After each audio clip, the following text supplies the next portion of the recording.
the light stops showing you what the world is like. So I'm placing it like this for you to understand. A little you in have to C. put night at the bottom, but this is a good way. So I'm stuck up here at the school. It snowed a week ago today, and we got about 10 inches, and then it went to 18 degrees every day. In a few days, it was sunny, and we're on the north side of a hill, so we don't get that much sun a few hours. So it did melt a little bit, but that water just went through the snow and turned the snow into ice. So there's 6-inch thick ice, like concrete, from the school, and our driveway is 2 miles down, and it's a riverbed that's at 40 degrees. And people, there are about 8 other families that live on this road. We're at the end of the cul-de-sac, and they all, once they went down, they couldn't get up, and so they've all had to walk up, which is a bitch because they've been sliding off and hurting themselves, and so this is the worst it's ever been this way. So we're up here. We have electricity and heat and water, and I probably have enough food. I've been making John meals twice a day.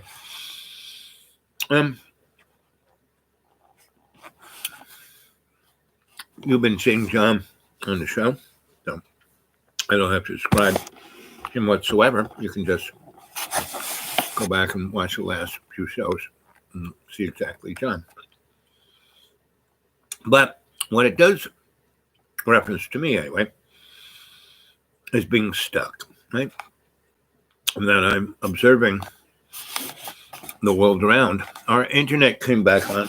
We didn't have the internet for about 3 days.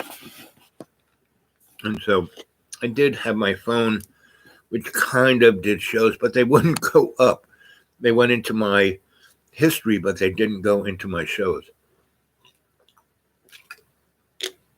And so being stuck, that's what I want to talk to you guys about. And there's 3 of you there. And good morning, good evening, good afternoon, wherever you are.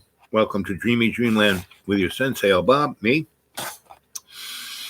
And I'm your griot. I'm here to tell you stories. And this show is not for the childish at heart. I mean, it is for the child, not the childish at mind. Childish at heart, yes. Child at heart is open, generous, kind. Very similar.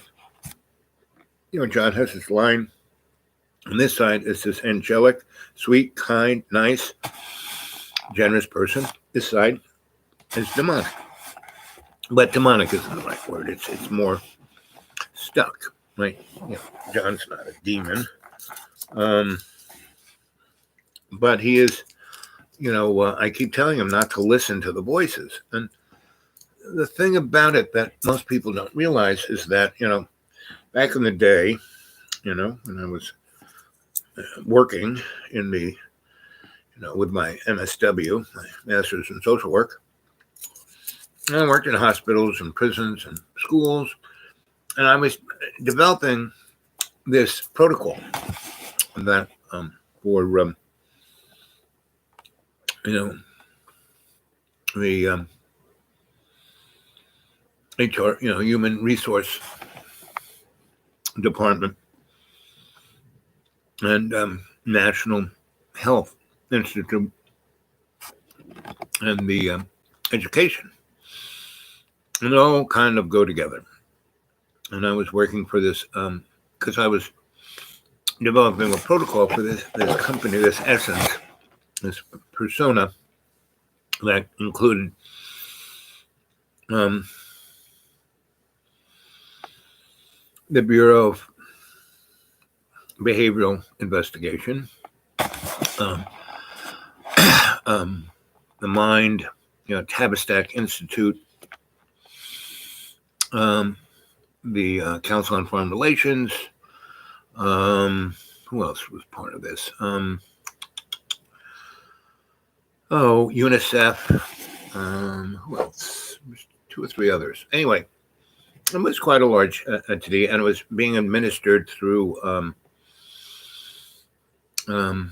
Brookings and through John Hopkins and through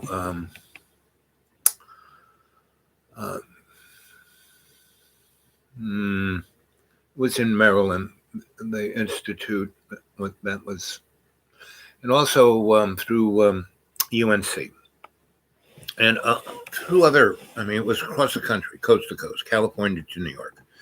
Virtually every state. There were 24 states that were involved. And the simplistic way to explain what we were doing, we were watching, the United States had an amazing education from about the 1890s up to around 1950, right?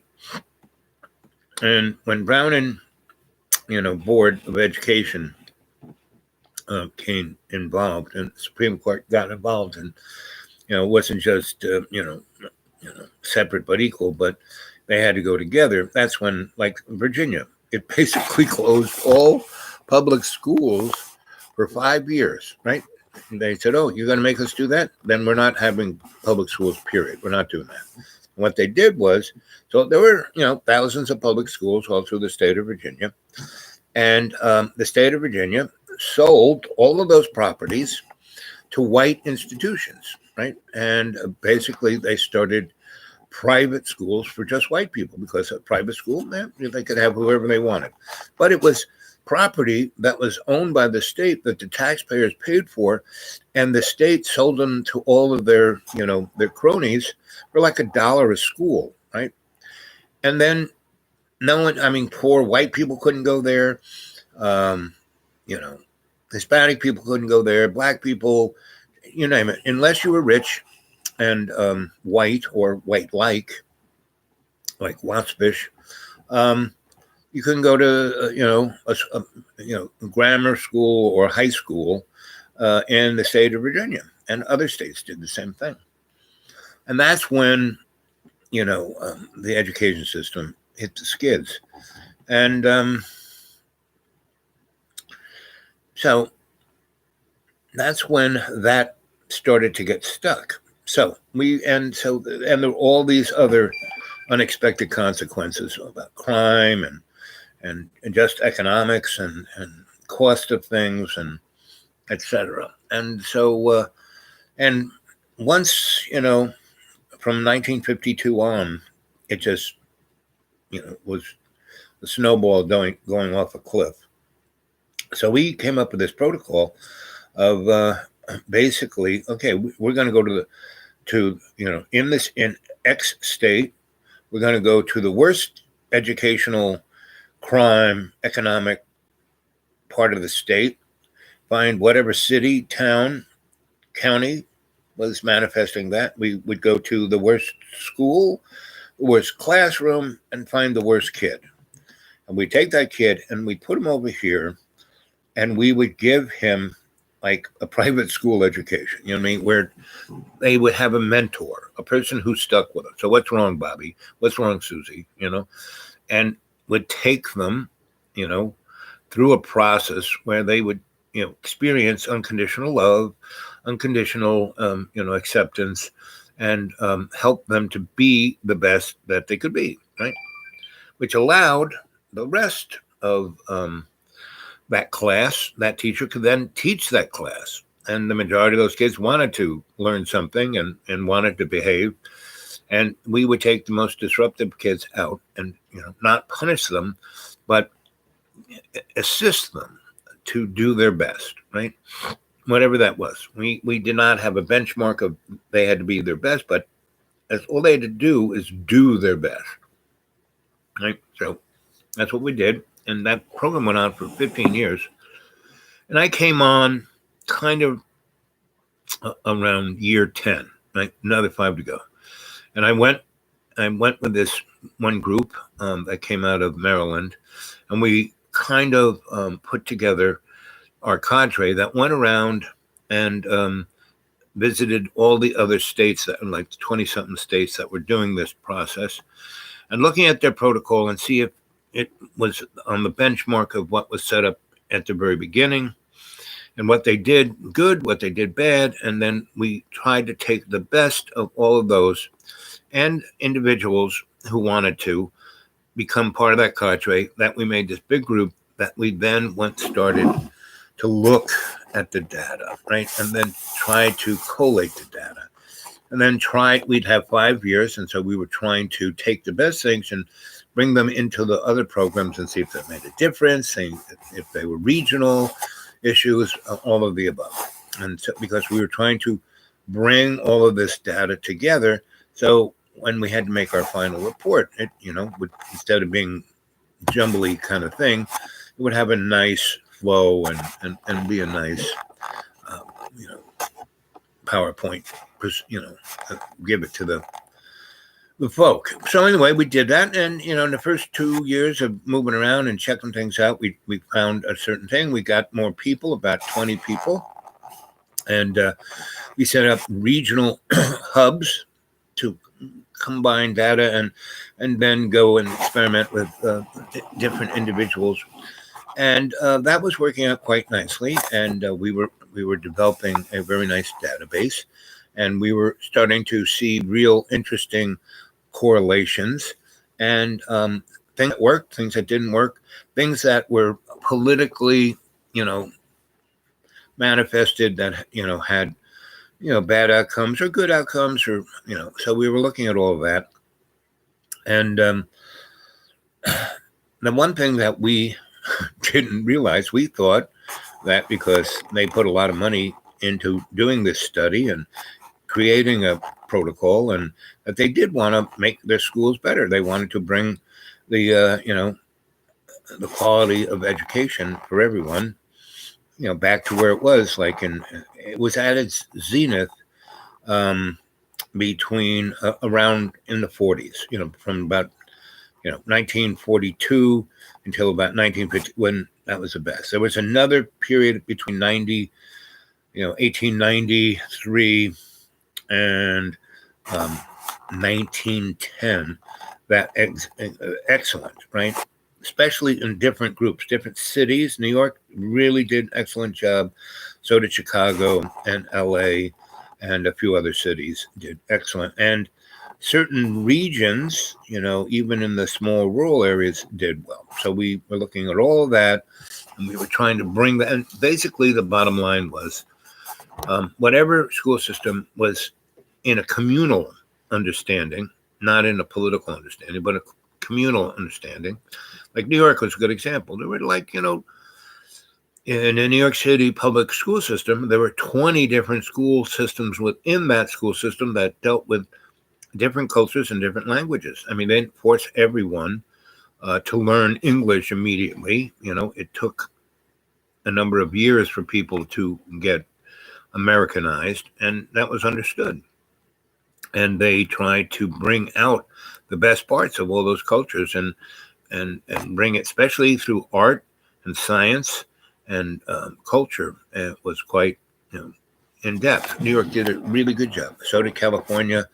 So did Chicago, D.C., St. Louis did a very good job, right? And because they almost had a homogeneous group of people, meaning they were mostly white, right? And even though there was prejudice against different groups, the Irish, the Italians, actually the Germans were probably the most, had the hardest time, because there were 3 different times when the Germans were thought of as the enemy. So it was quite interesting culturally to study all that. And you could see politically this, things were doing pretty good, and then it would jitter. And it was a political thing. And people made political decisions for a very expedient little period of time that had a really bad effect on the large picture and the country in general. And then we kind of, as we studied this, we realized that there was an element within the political that made these decisions that didn't really care whether the general public was educated or not. That it's like, having herd immunity. They had hit a certain level where they were having enough people to work in the factories and do the jobs that they needed done. They didn't need to go any further. They didn't need to give access to truth and understanding to the general public, right? And so, and that was hard to understand because there was amazing correlations between good education and an increase in GDP. But it was obvious that politically and within the structure of power, they didn't care. The general GDP, they didn't care, especially after what was really interesting was after the Federal Reserve was brought online. Before, when the Treasury Department, the money was backed by gold or something, that's when education was the best. But when the Fed came in and started printing cash as IOUs on toilet paper, that's when education, more money was spent on the military and things, like subsidies to the oil companies and to certain other coal companies and the railroads and other industries got unbelievable, stipends. The oil company didn't pay any taxes. And they could do certain things, and they didn't have to be responsible for what they did. So it was quite interesting to watch.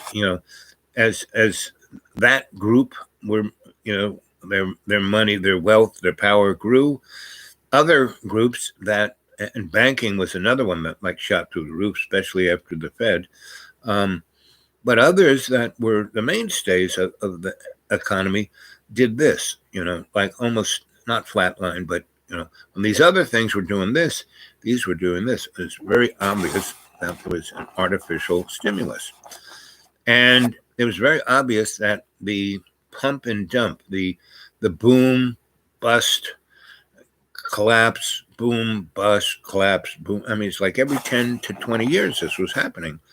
And wars would come right on, meaning after the bust, there'd be a war, meaning there was a boom and bust, and we had the Revolutionary War. Boom and bust, 1812. Boom and bust, the Indian expansion, manifest destination. Boom and bust, slavery, boom and bust, Civil War, boom and bust, Mexican War, boom and bust, the Indian Wars, boom and bust, Spanish American War, boom and bust, World War I, boom and bust, World War II, boom and bust, Korean War, boom and bust, Vietnam War. I mean, it was unbelievable. And the collapse of the education, every time, there'd be a little tick in education at the boom, especially in certain technologies. But again, it was very focused towards white, middle, and upper middle class folk. And so you could see that over this 100-year period between 1891 and 2001, 9/11, there was severe. And then from 9/11 on, instead of taking 10 or 20 years, this thing was happening every 4 years, right? And then, after 2016, well, actually 2008, right? 2008, Obama's 8 years, they had a boom and bust every year, meaning the economy never recaptured its dynamism, right? And the education was, especially after every child left behind. And so it was real obvious that we were stuck in a death spiral, our country. And it was pretty obvious, especially with Bill Clinton, how he just deregulated everything, took all the controls off that protected the general populace, and sold off all the assets of the country to Mr. Rothschild, and got us, set us up for the severe wars. Meaning there were many, many times that Bill Clinton could have taken care of not having the economic collapse, the social and environmental collapse, the collapse of the health department, health in America, you name it. Bill Clinton was probably the most singular, worst, deadly, critically, violently destructive to our country, especially, with NAFTA and China.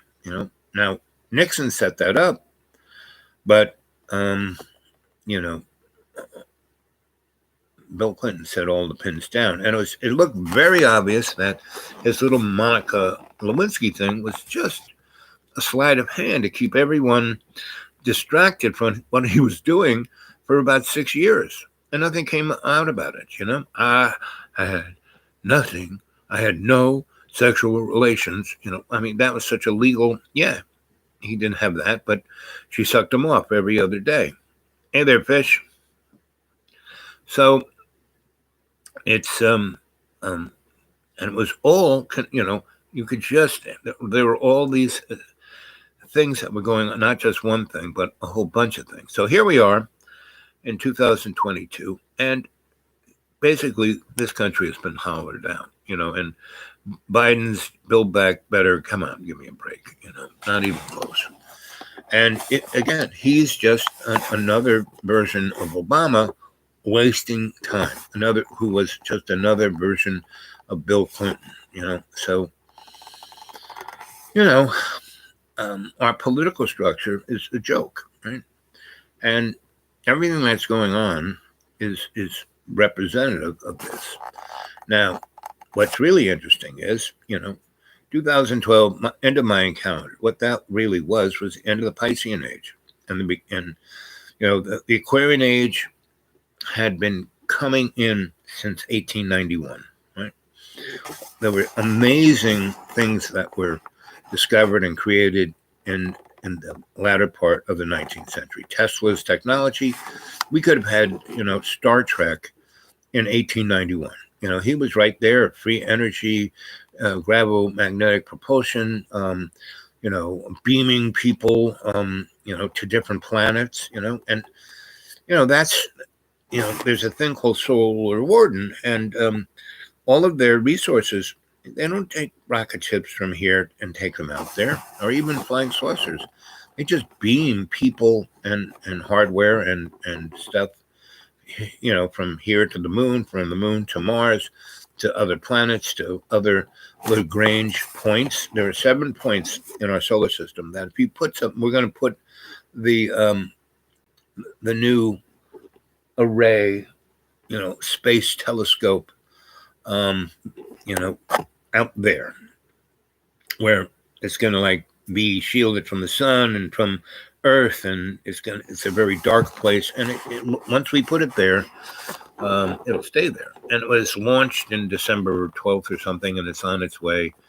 And it's what's its name, after one of the guys who ran NASA. Anyway, so and that'll be interesting. The instruments on that, will be able to see really interesting stuff with that. But that's a Lagrange point. You put something there, it'll stay there. It won't decay and come back to Earth. It'll stick there. So we have a lot of things out there, all across the solar system. Out there in the Oort belt are gigantic asteroids that we're mining, and we hollow them out, and we put a wall here and an airlock, and we can stick 20, 30,000 people there doing all kinds of things, in a zero gravity thing. Manufacturing, you can manufacture some pretty interesting things that you really can't manufacture here, right? Silicon chips, medicines, and other things, nanotechnology things. So that's all going on. And so right now, they don't care about educating anybody, because they already have their quantum AI, and they already have, you look at Japan, they have robots that you couldn't tell. If you didn't know that thing was a robot, it's a person. It speaks to you.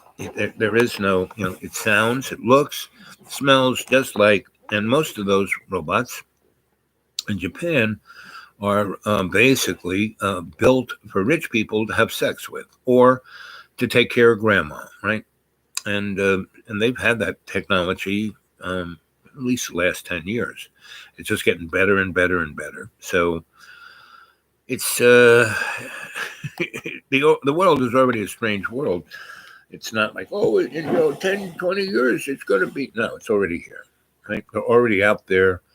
Again, like I keep saying, the internet is going to go bye-bye. I mean, the whole ball of wax, right? And, China, Russia, United States, England, there are no nation states anymore. We live in a globalized planet, right? A globalized fascist corporate state, right? Now, a lot of people are like, oh my God, My attitude is, come on. That's, when you looked, so Marx and Engels wrote, about the dialectic materialism, right? The Communist Manifesto. And who paid for that? But Mr. Rothschild. And where was it written? Was it in Russia? No. It was written in England at the height of England's industrial might. There's stuff, right? And that's why it's a thing about material, right? Everything, there is no spirit in communism or socialism, right? It's all about stuff, right? Control of stuff and power, right? That's it. Nothing else. And those are illusions, right? And so we have been stuck in this illusionary materialist dialectic, right? Whereas the essence of who and what we are is love's co-creation. Let's see what you guys are saying. Forgive me for being late. No, don't worry about it, Anthony. Hello, gang. Okay, I see fish. Talk, no talk. Anthony. Hey, Lynn.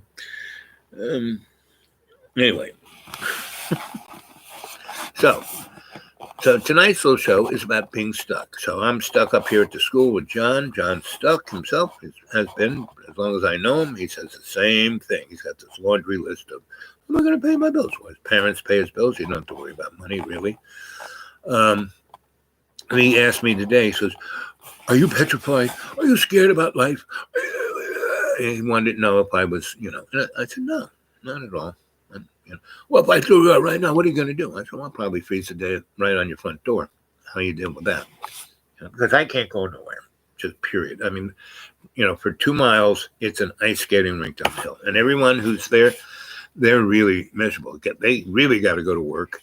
And, they have to leave their cars down below, and they can't walk on it because it's ice and it's 40, inclination of like this, and they're slipping and sliding and have to walk through the forest, and the forest is frozen stiff too. So that's, all they got walking through the forest is hang on trees. So it's really, until it rains and it's 50 degrees, a couple of days in a row, and at night it doesn't go below 38, it's going to be like this, right? So I'm not going nowhere. And I'm cooking John every one of his meals, right? And he's, I went up there, and he's got nothing up there except, Little Debbie's and popcorn and other stuff. I spent $700 on food for you. No, he bought, all this other stuff that he never even really shares, And he's still drinking caffeine, and, I'm not drinking coffee, but he's energy drinks. I mean, it's just, if he really wants to change, he's going to have to change. And that's getting unstuck.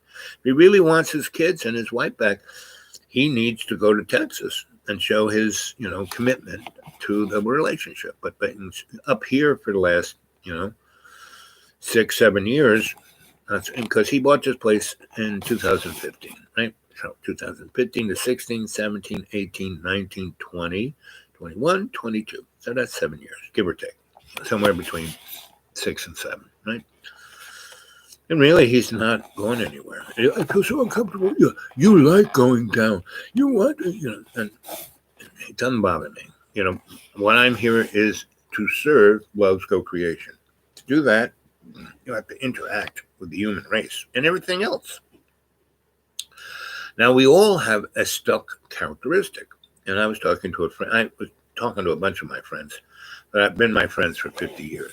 We've gone through a lot. We were artists in New York, and we all worked as a cadre.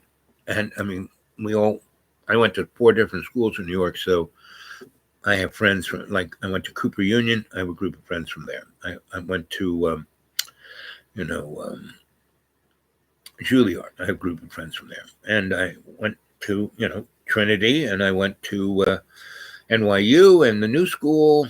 And so I've got friends from all of those entities, about 50 years, So we all were artists in different, and I was a visual artist, I was a photographer, I was a painter, I was, theater, a set designer, lighting designer, and actor, and writer, and I was artistic, director, and I was, involved in, community activism, housing, and racial and violence, and art. Started collab, not by myself, but I'm an Aquarian. I do my real art is working with people, right? Getting everyone to do their best. I mean, that's their thing. And there's little skill sets that I have that I do within whatever we're doing, right? But it's not me. And I never am big on being the guy in front, right? I can do it, and I have done it, but that's not my thing. I don't need to be the star or the right, because usually I'm the cheerleader for the person who's the star. I'm the person who's telling them, if we do this, this, and this is what'll happen. Let's do that. So that's much more fun to me, right? I'm more the muse, right? I like being the muse, and so that's been my life. But what's interesting about it, so I have all these friends who went off and made money. I mean, a lot of times, I've always been able to make money. And people say, well, why don't you just do it all the time? You'd be a millionaire. I said, why should I do that? Because, I make exactly kind of what I need. And I live like a millionaire, even living on $400 a month. I can, living out in the deep green. And, I was looking at the weather. Actually, the weather in the deep green is warmer. They only had an inch. When we had 10 inches of snow here, they had 1 inch there. So they're not having the ice, this, that. So if I stayed there, but I didn't come here to stay warm. If I was going to go anywhere to stay warm, I would have gone to Florida. I have loads of friends in Florida I could go stay with. Anyway, so I've been talking to all these folks because I have 4 bars on my phone, and I have the internet, and I got time on my hands, and I'm warm, and so I'm talking to everybody. And the thing I've noticed is that we've all, they talk about being in a silo, meaning you get into a thing. So we're all artists. We're all doing this stuff. We all kind of were trades. I was an electrician. My buddy, my oldest buddy is a plumber. My other buddy was a carpenter. Another one's a painter. Another one's a mason. But we're all artists. We were all painters, sculptors. We were cultured people. And that's what gave us success in the trades, is that we did all of these things like artists. Our stuff wasn't just boring, light switch, white wall. I mean, we did things, and that's why we had clients who were really super rich. And, instead of, making $12 an hour, we were making lots of money, and we didn't work for other people. We were collective, right? We worked together. And so we didn't have to have a boss. We did our own thing, but we did it with each other. If I got a job, I would get I say, I have all these friends, and we'd be the contractor. And that went great because we had great communications. We did everything in a way that didn't screw up the job, made it run smoother. And so the architect and the client would be way more happy than if they had some schmutzy contractor that got subcontractors who then had no discretion or honor or responsibility for the job, right? So, which we did. But anyway, I've been talking to everybody, and some got married, and some went into other things. Some were really super successful, like Kiki Smith and Judy Rifka and Julian Schnabel. These are all people who worked for me as electricians, when they came to New York. And the one thing about all of them was they came from families that were connected in the art world, and they never kind of had to worry about money, right? Which is John. John has had his, everyone in his family, his grandparents were all artists, painters, musicians. I mean, he's got it in his gene pool. His mom was, his father was, they all have it in them. And they're very successful. And John is, stuck in the fact that he didn't get what he thought his dream was. What most people don't realize is that your dream, anyone who's successful at their dream, it's not so much that they like worked so hard and did that. No, they were in the flow. They were doing what they were acting or music or whatever they were doing. A good example is, the Rolling Stones, their lead singer. He was educated to be an economist, and he came from a very rich family. And there are other people who, the rest of the guys in that band weren't like poverty stricken. And whereas the Beatles, they actually came from lower middle class, working class, right? And that was almost the thing that, was their draw. And they were like not the greatest of musicians, but they stuck at it as a team. And they went to Germany and they put that 10,000 hours in, for 2.5, 3 years. They played in this titty bar, like for 14 hours a day. And they got their chops together. And Ringo and George Harrison were good musicians, whereas Paul and John were, fair, and were going to be good. They were going in that direction. And they had that little thing, Paul McCartney has a voice that really is amazingly. It's like Nielsen. I don't know if any of you folks know Nielsen, and his big hit was Nielsen Schmielsen. But he wrote the song for Midnight Cowboy, and so he had an amazing songwriter. I mean, his lyrics were amazing, and he had one of those voices that was unbelievably beautiful. He sang like an angel. Now, he could be a really nice guy or a real schmuck.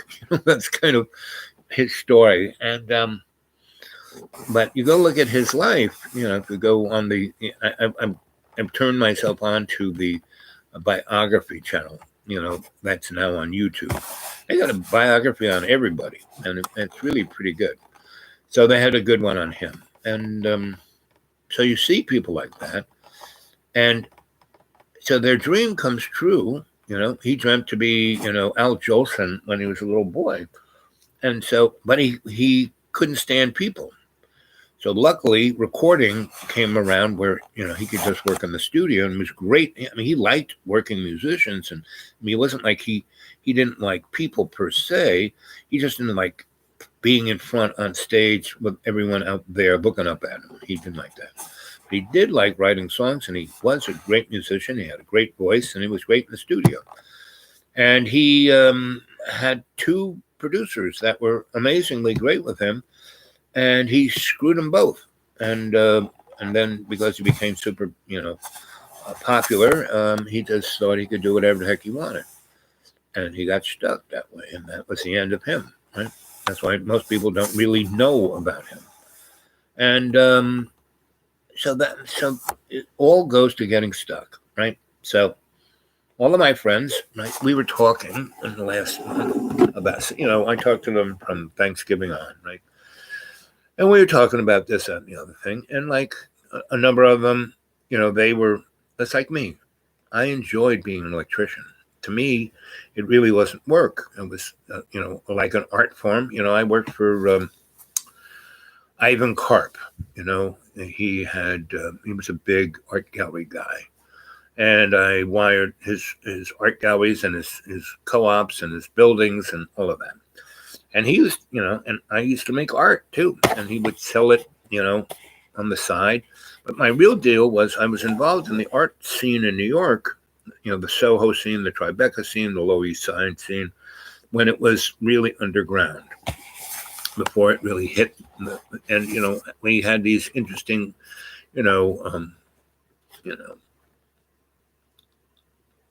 art galleries, but they weren't like 57th Street or Ivan Karp or what's his name? Brooke Alexander. I mean, there's another guy I wanted his art gallery and his everything. And both those guys, they would give me seed money to have events and this is before we started getting money from the NEA, guys like that would give us money to do things to bring the new blood in so they could pick who they wanted, and we would shuttle those people into success. But a lot of us, didn't, we got success in our own right, but about 4 of those folks, that was my crew, cadre, they stayed like me, they did tons of other stuff, but they still stayed their trade because we were so good at what we did. We got amazing jobs that paid way more than if I was just working for some guy as an electrician. And my friends, a plumber, my other friend who's Mason, again, they would have never made it. Now, some of our friends, I had a lot of friends who died of drugs, who died of AIDS. And that was one thing that, got people stuck. And so anyway, we're looking at everything. And so I was talking to my friend who, he stayed his trade, and and the people who stayed their trade basically did really well and were in one place at one time, so they could take advantage of real estate, things that came their way. And they did real well with that in New York. And they had families, they had kids, and their kids became amazing, right? All super duper successful. So that's really because they put that million hours of being with their kids. I mean, they played baseball with them. They took them. They went to every play they gave them, the parental support that most of us never get. I sure didn't get it from mine. I mean, see, I did get a parental support in that my parents left me alone. I was the youngest. I was really small when I was a little kid, so it was easy to. When I was 7, my dad said to me, "Who are you? I don't know you. You're not one of us. You don't belong here." Whether he was kidding, I don't think he was. I think he was just. I've never seen it because I didn't make any waves. I did my own thing, and my parents basically let me do whatever the frick I wanted because they didn't pay any attention. They didn't, until I did something like blow something up. They weren't really upset. I never really got in trouble like my other brothers did. Because they were acting out. Me, I was just doing my thing, right? They didn't have a thing to do. But both of them basically let my father turn him into a cookie cutter. They both had really amazing, and one of them, he's no longer with us, And so, and that kind of happened to a number, 3 of my siblings, 2, one intrauterine and one coming out, just like me. I would have been dead if Dr. Black hadn't, pushed the big white male doctors out of the way and, saved my life and my mother's life. They would have killed her too, So my whole life is a life of these events happening outside of me making them happen. They just, all the people I've ever met, all the things I've been involved in, they just kind of happened. And I would say about 12 of these events, there was a fork in the road. Meaning when I was in Ireland and I was living with that doctor in Glendore, she really wanted to get married. She wanted to have a baby with me. She wanted me to take care of the 2 boys. The whole town wanted me to do that because she and I were so great together, and she was the doctor there. And then, I was their priest. They used to call me Father because Catholic Church, because these people were off the hook. There were about 300 people in this little town, maybe 150 women, maybe about 80 guys that were from there. And then there were another 60 guys who came from mostly Germany, who were pretty well educated, but everyone thought the Third World was going to happen. And Glendore was right on the west coast of Ireland, and it was the most survivable place. There were no targets in Ireland, and all of the water and air that hit the west coast came across the Atlantic, not from the United States, but from Africa and South America and along the Gulf of Mexico. That's why the west coast of Ireland, the water during the winter was like 70 degrees. It was never cold in Ireland, whereas on the east coast, facing the North Sea, friggin' colder than even in the summertime. It was ridiculous. So anyway, so that's why there were about 60 guys from Germany and around Europe that said, screw this, this looks like we're about to have another war, so we're just going to go to Ireland and be fishermen. And they found Glendoran. Everyone was on the dole, and everyone was screwing everyone. So all the women had 5 and 6 kids from 5 or 6 different husbands. None of them ever got married. And the government, that was no problem with them, But the church was very upset that these people wouldn't get married, because then they couldn't collect money from them. So the church just left, and they couldn't take the church building with it because, it's like 800 years old and it's made out of stone, and it was crappy to be, in their eyes, it was crappy. I liked the place. So I turned that into the community center, right? And they had all these kids, and I said, man, they hardly had a school. And again, this is going back to that education thing. And I just said, no, we need to, the major important thing of this community is the children, right? And so let's do everything we can. And so the government loved that, right? So they gave us a lot of support for that. And I took the place of the Catholic Church. And so everybody wanted us, the old crone, Archie, the government, everybody there wanted her and I to hook up. And she was great. I loved her. She loved me. It was really, really good. She just had issues with being, rejected and left in the lurch. And so the first, 8-9 months was amazing fun and great times because she wasn't thinking about, I was always going to leave. I was an American New York artist, did all this stuff, But the more I stayed there, the more I loved her, the more, I'm a guy who's committed with whoever I'm with, period. That's it. My eye doesn't. And so all the other guys are screwing everybody else, not me, just her. That's, she was quite cute. Why do I have to? The green wasn't green. The grass wasn't greener on any other side. She was smart. She was great. She was, the linchpin of that whole community. Everyone loved her. Everyone loved me being with her. I took care of these 2 kids. I started basically school/daycare for all these kids, about 100 kids, and kind of whipped them into shape. I was the alpha dog. They needed an alpha dog. They wanted an alpha dog. The kids did. And I had, let them almost do whatever the heck they wanted as long as they didn't kill anyone or themselves or burn anything down. And there's one kid, my girlfriend's sister's son, who's like a little gangster. And the first time we went to Skibbereen, we had to take 2 buses, right? And the government of Ireland had great, because nobody had a car. To get around, everyone took buses. So it was virtually free. And it was, it had a great schedule. If you got there, the bus would be there. When it said it was going to be there, and it would take you to a place where you got another bus that said it was, so it actually worked quite well. And so, it'd take us, we took 3 buses, right? The first one got off in this other little town, waited for the connector to this other little town, and then that another connector took us into Skibbereen. So, which was about 100 miles away, give or take.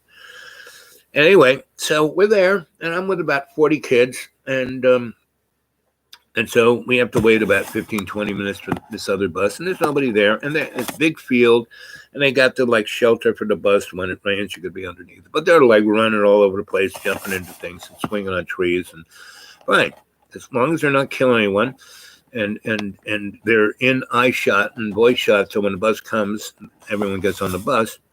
And I said, you can guys do whatever you want, but when you keep an eye out for that bus, I don't want to have to scream for you guys.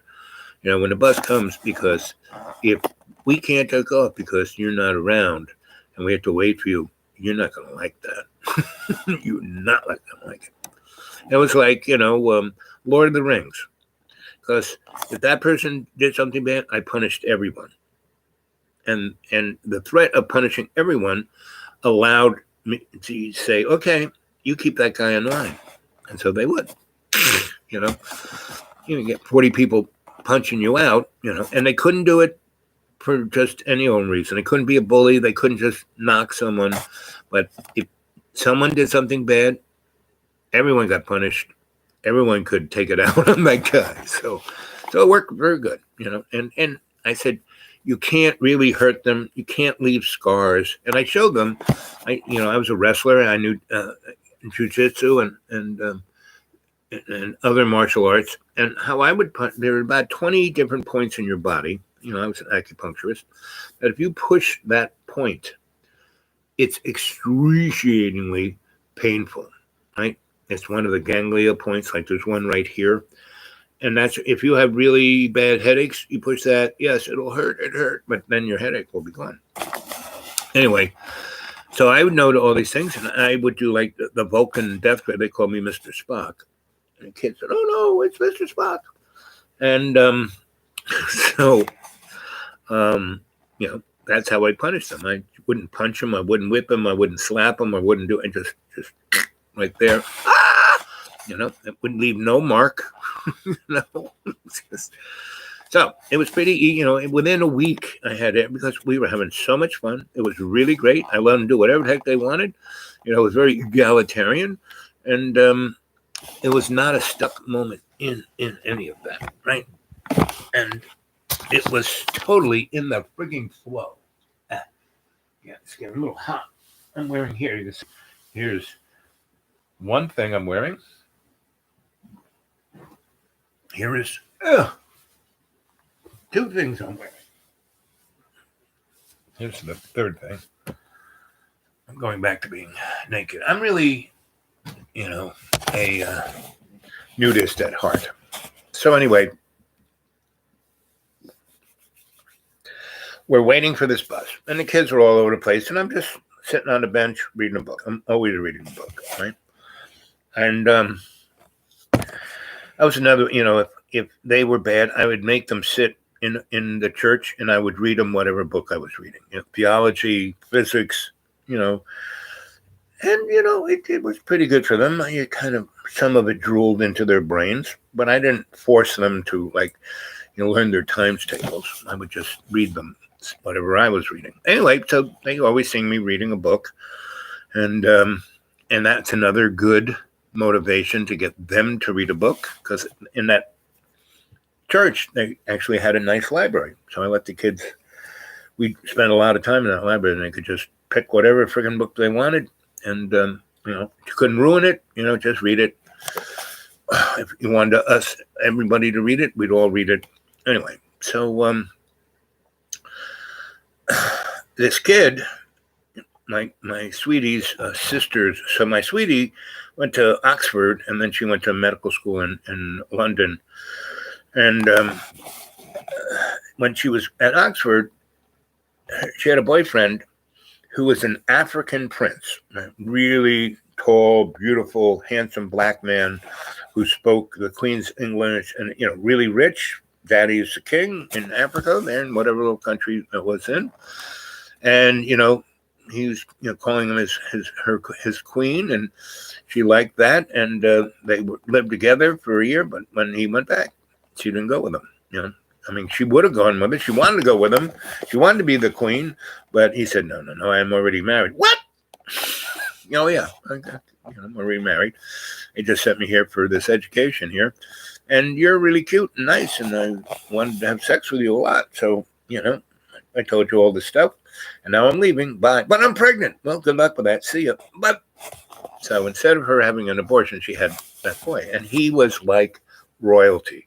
He was tall and handsome and well-spoken and really smart and unbelievably, but her sister was like the bizarro version of her. And so instead of becoming a doctor, she became a drug addict. And her boyfriend was a Jamaican gangster drug dealer. And, so she had a baby with him. And the little guy is like, a gangster. So anyway, he's really athletic, and he's like, the first time we went to Skibbereen, they just took off. I hadn't really asserted my alpha dog self yet. And they all took off. And I basically, I said, okay, if you guys stick off, what's going to happen is this. When the bus is going to leave to go back to town, who's ever there is going to get on. I'm going to tell the police to arrest you and put you in jail. And that's what kind of happened. And they were used to it. The Garda was not. I went to them, and because where the bus left off, the police station was right there. And these kids, I said, when you get out of here, you don't stick with me, and we're going to go here, here, and here. But if you go run around town, that's fine. But you get into trouble, you don't come back for the bus. I'm telling these, I got your descriptions, your names, everything about you. The first thing I'm doing is going to the Garda and give them this information, right? And they, 90% of those kids stuck with me, and we went to the museum, and we went to the church, and we went and had lunch, and the boom, and they all liked that. But the other 10% went all over the place, and that was fine. I said, you guys get here ready? When we're going to leave at 3, better be here, or you're going to jail. So, we go and we're, it's like 2:45, and we'll go there. I'm waiting for the bus, and I'm waiting for the 10 kids who took off to show up. And the little kid, the cousin, but these two little black boys were like, they stood out. They were the only 2 black kids on the whole west coast of Ireland. And anyway, so that little guy, I'm like going, okay, the bus is just about to arrive. It's about 2 minutes, and then it wants to leave. And so about 8 of the 10 who took off show up, right? And we still got 5 minutes, right? The other 2, not so much. It's now getting down to 2 minutes. So I look, and someone said, look up there. And the little gangster kid is running across a roof ledge, right? Like, 6 stories up in the air. And he's running across the thing, and there are people chasing him. And it's like out of a movie. He gets to a certain place, and I thought he stumbled, but no, he jumps on the slate run, and he shoots down this thing. And there's a drain pipe. He shoots down because if he didn't make grabbing that drain pipe, he had like 4 stories to go into the car park. And so he grabs that and just slides down that thing and runs over to me. And the bus shows up. We all get in. We wait. That one kid doesn't show up. So I say, hey, bus driver, your little radio, it goes to the police, doesn't it? He goes, oh, yeah. I said, hey, Sergeant Larry, so-and-so, that kid, he looks like this. He's like that. He's not here, so you pick him up. You throw him in jail. And, here's the kid's parents' phone number. Okay. So, and that kid, his father owned a business, had more money than most of the other people in that town. So the kid thought he was special. Anyway, so we just took off without him. And so I'm talking to the gangster kid, and I'm saying, what was that about? Who were those people? Well, I was playing craps. I said, what? Yeah, I know how to play craps. I'm really good at cheating. And I won 100 pounds. And he pulls out 100 pounds. This 8-year-old has just won 100 pounds from these, men who were shooting craps with him. And I just, anyway, that was a kid. So we went to Skibbereen many a time. And then we would, go on another bus. We go to Limerick and Tralee. And I once took him to Dublin, where we stayed a couple of days because my friends had bedded him down at Trinity. Anyway, so one of these times we're waiting for the bus, and we're in like the place where we've gone from one door to this town and then to the next town, and we're waiting there, and everyone's riding around, and the kid, the little gangster, is kicking stones around. I don't care. As long as he doesn't break anything or hits me in the head or anyone else with a stone, I don't care. And so he is hitting, kicking the stone against a concrete wall, and there's kind of a, little swell in the ground. I thought it was. They have all these because it rains all the time. They don't have real drain. I mean, they do have drains, but lots of places they have these swells where the water just goes away from the building. They don't have a pipe or anything. It doesn't go underground. It just kind of goes away. So he's doing that, and he's like pretending he's playing soccer, and he's pretty. All those kids could play soccer, like he couldn't believe. So he's doing that. It's fine. I'm just reading a book, watching, and buses. Okay, time to get on. We all get on the bus, drive away. We do whatever we're doing. We come back. We go back to town, and it rains for a week or two. So we don't really take any trips. You don't really have a schedule, but when the weather was nice and the kids wanted to go, we would go. We normally didn't. We did stuff around town. Anyway. In the, general store, they had a county newspaper that was there every so often.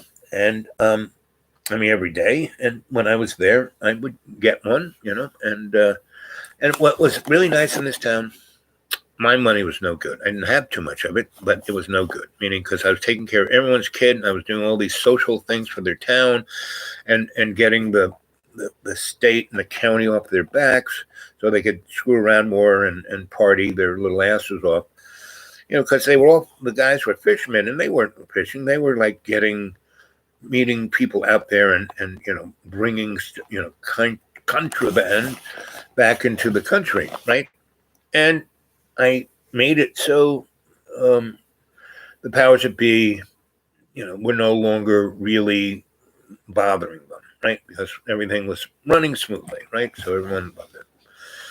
Anyway, the kid, right? One day I'm at the general store. I get my, my little thing of soda bread and some, clotted cream, and he had good coffee, not like they had most of the people that sank, and he had real coffee. He made real espresso and good coffee. So. And he would give me a whole, instead of a little cup, he would give me a, regular size, the whole thing is espresso. So it was enough coffee for more than a day. Anyway, and I would dunk my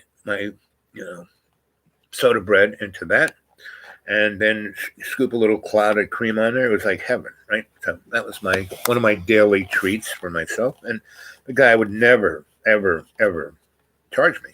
Because he had 6 kids and they were all part of the school scene. And he said that it was saving his sanity, and that his wife and him didn't want to kill each other anymore. They went back to liking each other. So, pretty much everyone in that town, we just hit this nice,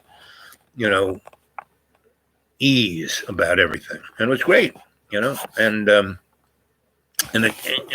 people in the county seat in Skibbereen would talk to us, the doctor and me, about how did the two of us just make it, because Glendora was one of those sore spots of the county and the federal government of these people, those people, right? And now they're not those people, and they're just they're not a problem anymore. So anyway,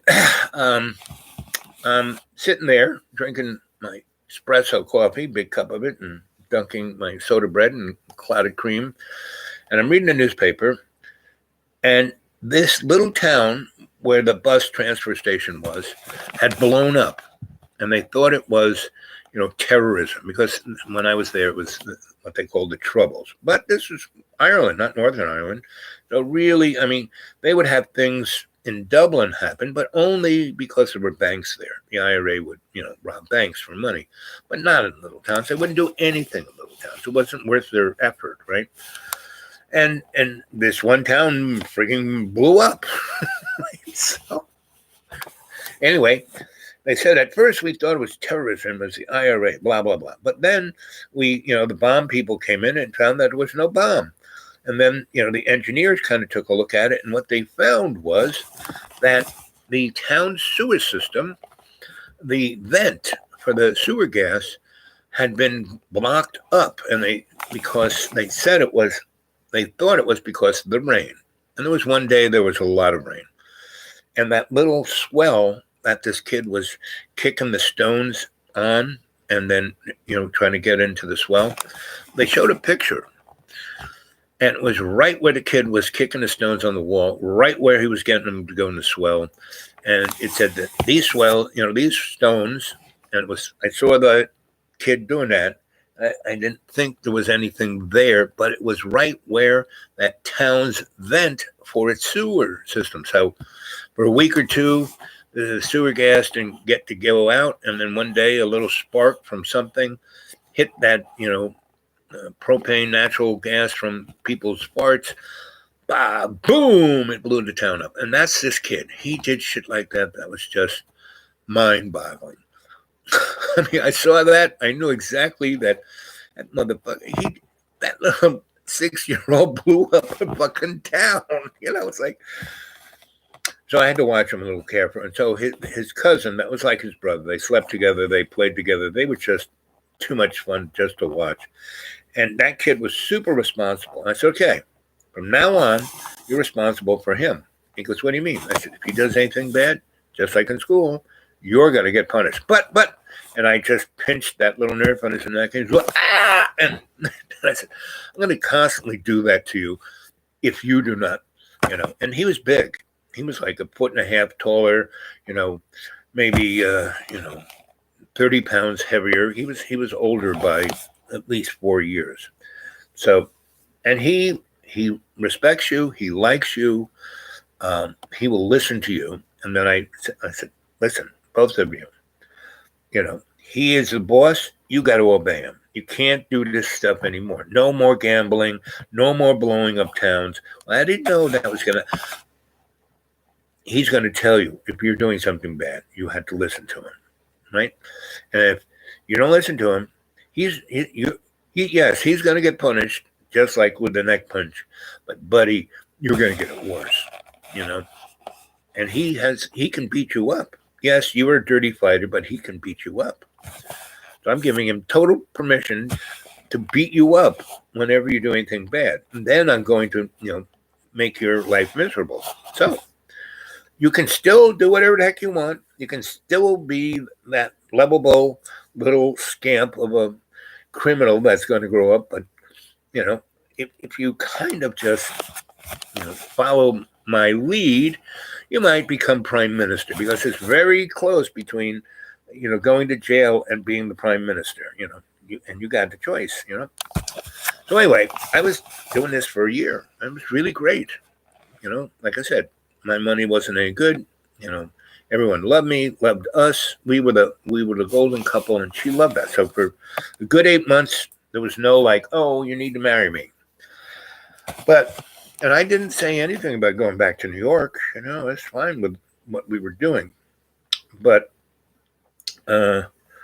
she started to. I went to Dublin once, and with the kids. And I wanted her to go because that was my town. And she had known it. She went to Trinity, and she liked it, but not like, I knew it. And she didn't go. But I took the kids, and I ran into loads of friends, right?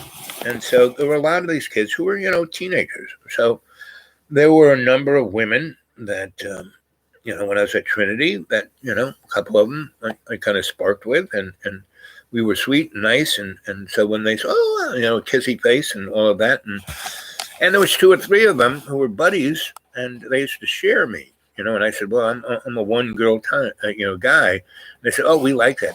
So you can have us one at a time. So, anyway, that kind of got back to my doctor, sweetie, and she got nervous. I said, don't worry about it. I'm with you. I'm not with them. We just ran into them. That was then. This is now. Don't worry about it. Anyway, that's when she goes, but I want to have a baby with you. I said, what? We've got 2 kids right there. You got one from your loins. We got one from your sister. She's never coming back. We have no idea where the heck she is. So no, and we got 168 other kids. We don't need, when I said we don't need another kid, she kind of went like this, right? And then she just got a little more and a little more and a little more and less ease, right? So one day I said, okay, that's it. I'm out of here. What? I said, well, I'm ready to be here one day at a time, but you want this uber commitment. I can't do that. And so we tried to get back to where we were, but it didn't. It just made her more anxious and more this and more that. And then this other doctor guy kind of was in the county and they started fooling around. And I said, fine, you guys have a good time. And so what my analysis of that is, I myself, have prided myself on not getting stuck into anything. My stuckness is not getting stuck into anything, right? So I didn't have the dynamic of a lot of my friends who had kids who brought them up over 20 years and they turned out great, and now they've got grandchildren that are even more fun. I don't have that.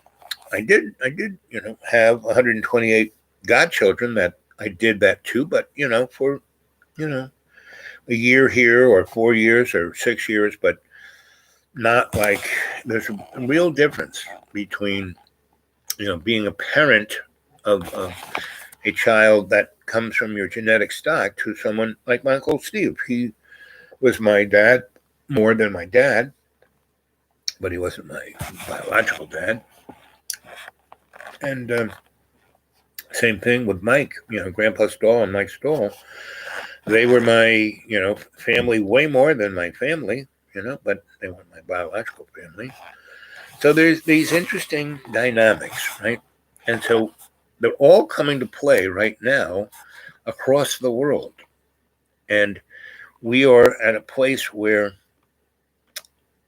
we're, and I keep talking about this alternative aesthetic. We have to come up with a way for humanity to ascend, to move forward, not just stay stuck. Because if we do, man, we're going to have some serious environmental issues and some serious, we are spending so much money on the military.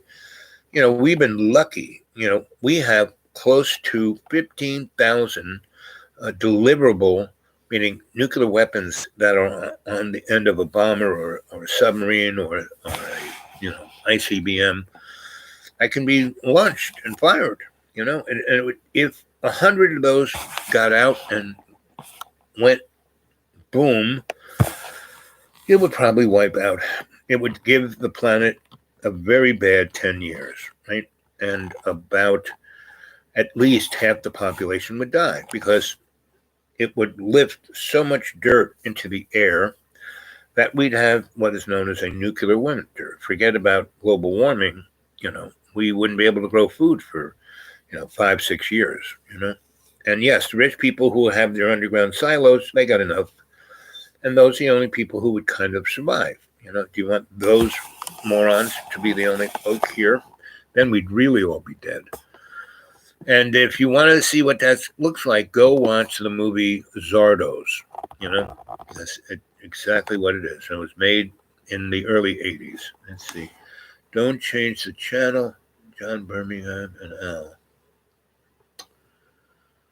Good analysis of the Stones and Beatles. Yep. Let's see. I've done something to offend you? No. Please. I mean, not me. I don't know. You might have offended somebody else, Fish, but not me.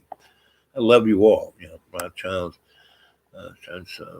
privatization of year, 1808, or even, they were around way before then. They are part of the Khazarian nation. Go look up those guys, and they are the Anunnaki, and they are the Aryan race that the Nazis were looking for. We both like Jimmy Dore. Yep. Jimmy Dore, and also another guy called, if you like Jimmy Dore, you'll like this guy.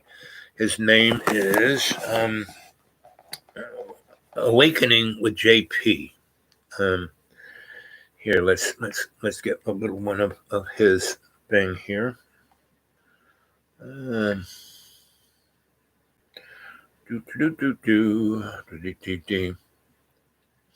So you'll get a laugh out of this. So where is he?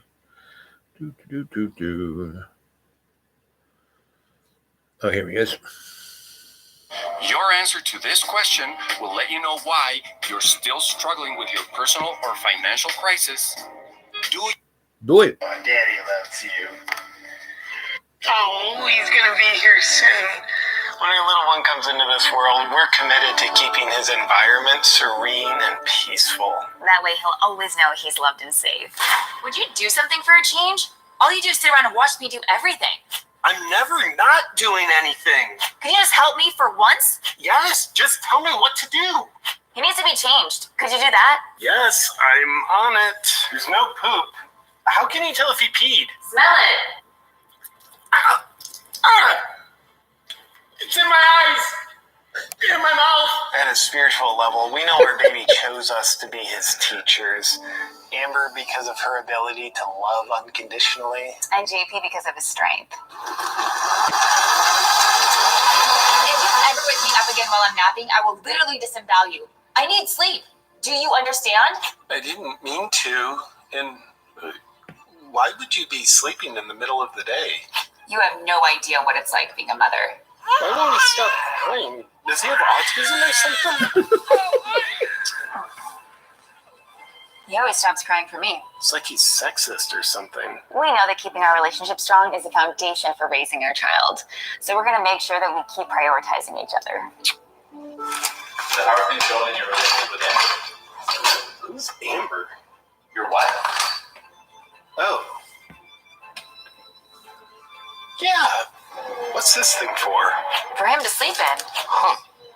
Then what's that one for? For him to sleep in.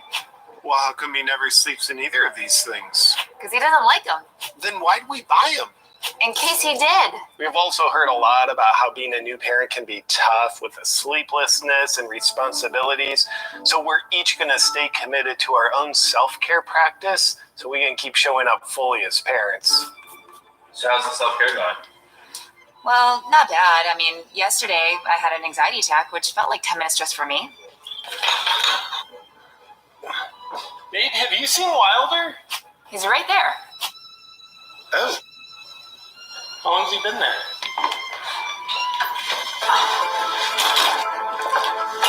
Where are you going? Oh, just out to the store for 5 minutes to grab some diapers. I can't wait for the birth. It's the most sacred experience a woman can have.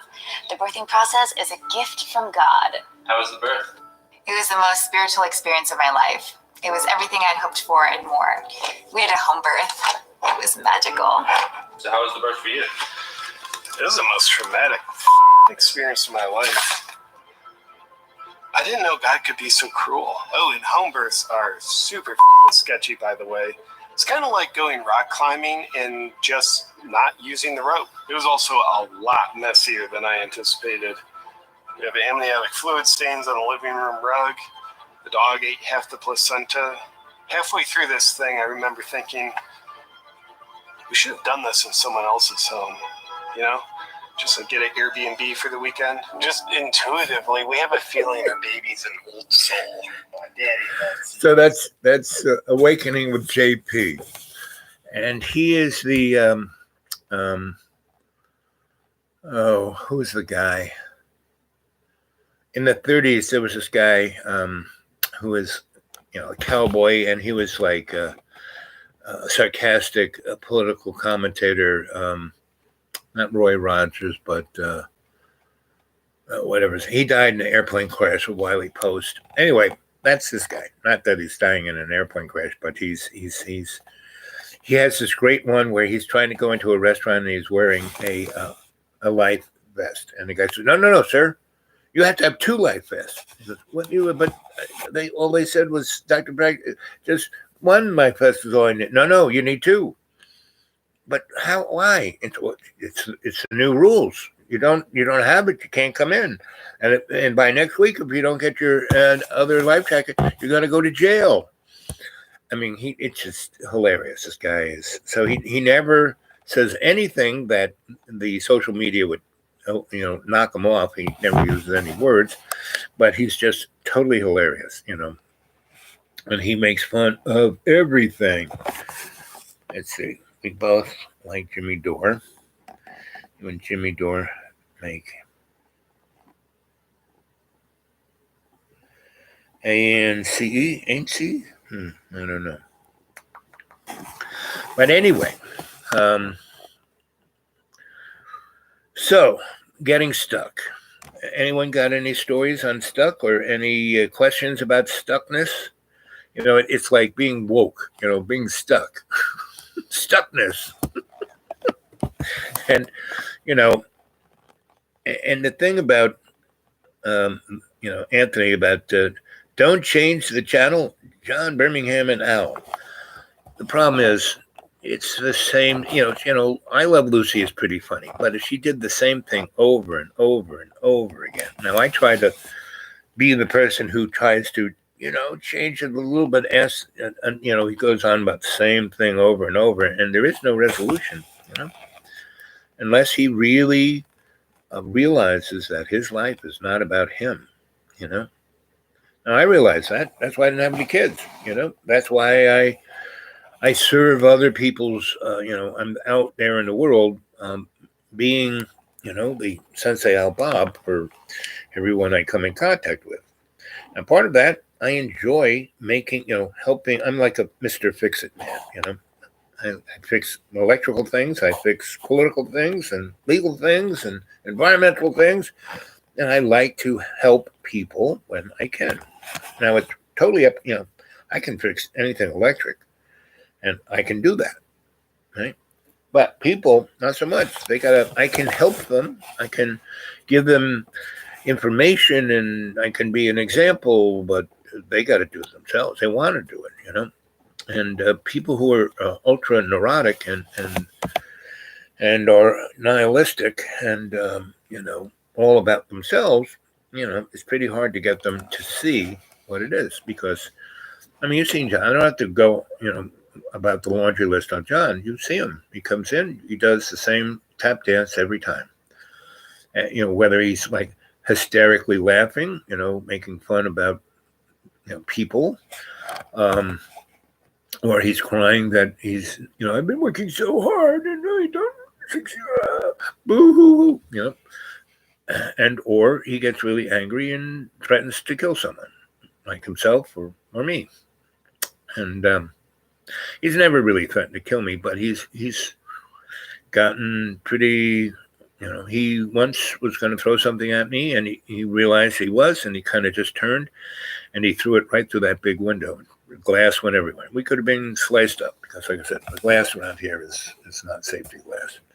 So he had to replace the window, which was not a cheap thing. And he got really upset and kind of blamed me for it, you know. So that's why I'm here.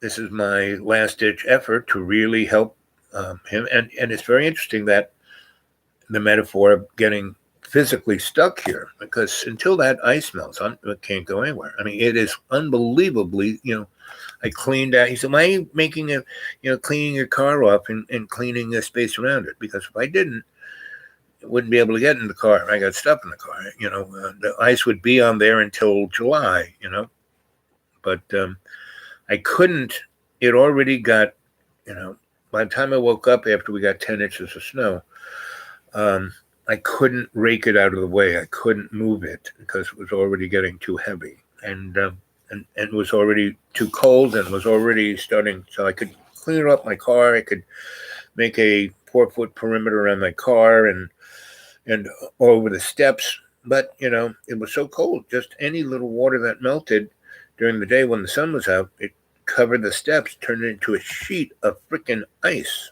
You know, I had to like cover it with a blanket so I could pull up the blanket and it would be frozen stiff, but at least the steps underneath weren't. And did John do any of that? No. You know, it's gotten ridiculous cold, so I have to make sure all the sinks are dripping water, you know, and, you know, so he made this video of him moving 2 heaters down here and say, see, I fixed it. I saved them, you know. Yep, good. Yeah. But that's really not, you know, when you have lots of water pipes like exposed to like 8 degrees, that water has to drip. He goes, why are you doing that? I said, well, not pipe's going to snap and break, and we'll have no water in the base. The whole bottom of the building will get flooded out. It's just like I moved about 40 sticks of wood downstairs and another 40 underneath the eaves, and then covered them up with a tarp so they wouldn't get covered in ice and snow. So if the electricity did go out, could make fires in the wood stoves, right? Now my legs are not good, but he just watched me do it. And then, let me help. And he moved 2 baskets, and then he broke, the basket, right? So then I had to, luckily I had another basket, right? But because he just kind of, instead of placing it and then taking the wood out of the basket and he just kind of threw it on the ground. So that is the dynamic of someone who's stuck within their nihilist kind of motif. Right now, we live in a sociopathic world. We're all nihilist to a certain extent, but depending on the level of your empathy and your ability to be consciously aware and have a conscious intent. So my understanding of my life is that what makes me happy is to see other people happy, and that's why I do this show, because I can literally see energetically that you guys are happy with this and that it helps you. And, that's why I do it. If you were all arguing and upset with each other and screaming at me, I wouldn't be doing this. Because John says, if you just do this and do that, you'll be famous. I said, well, okay, but I don't want to be famous. And, that's what you do. And you don't, then he gets upset with me. It's your fault that I'm not, okay. But, he basically, I don't know how he did it, but anybody comes to my channel, they go to his, right? And I don't understand the nitty gritty of the algorithms and the whole system, how it works, right? And do my best just to get on air. And a guy like Mr. JP, he has a whole staff, IT people, camera people, lighting people. I mean, not so much, I know about lighting, so I know which, turn that light bulb on, I don't look too bad. Turn the wrong one on, I'll look green, So anyway, and this, this is a transitional tool doing this, because out of this, something else will come. I don't know what it is, and I don't have any expectations. That's another thing that keeps you from getting stuck. If you don't have any expectations, you can't be crushed by the disappointment. And John's a great example of how he expected this, and this to happen, and because he's the best, and how come he doesn't, he isn't like David Lee Roth, But I worked in that industry enough to know that none of those people are happy, When I worked at the Fillmore East, the only happy person of anybody who showed up at the Fillmore East to perform was Jimi Hendrix, right? And there were other bands, but they were bands. They weren't individual folks who were the stars.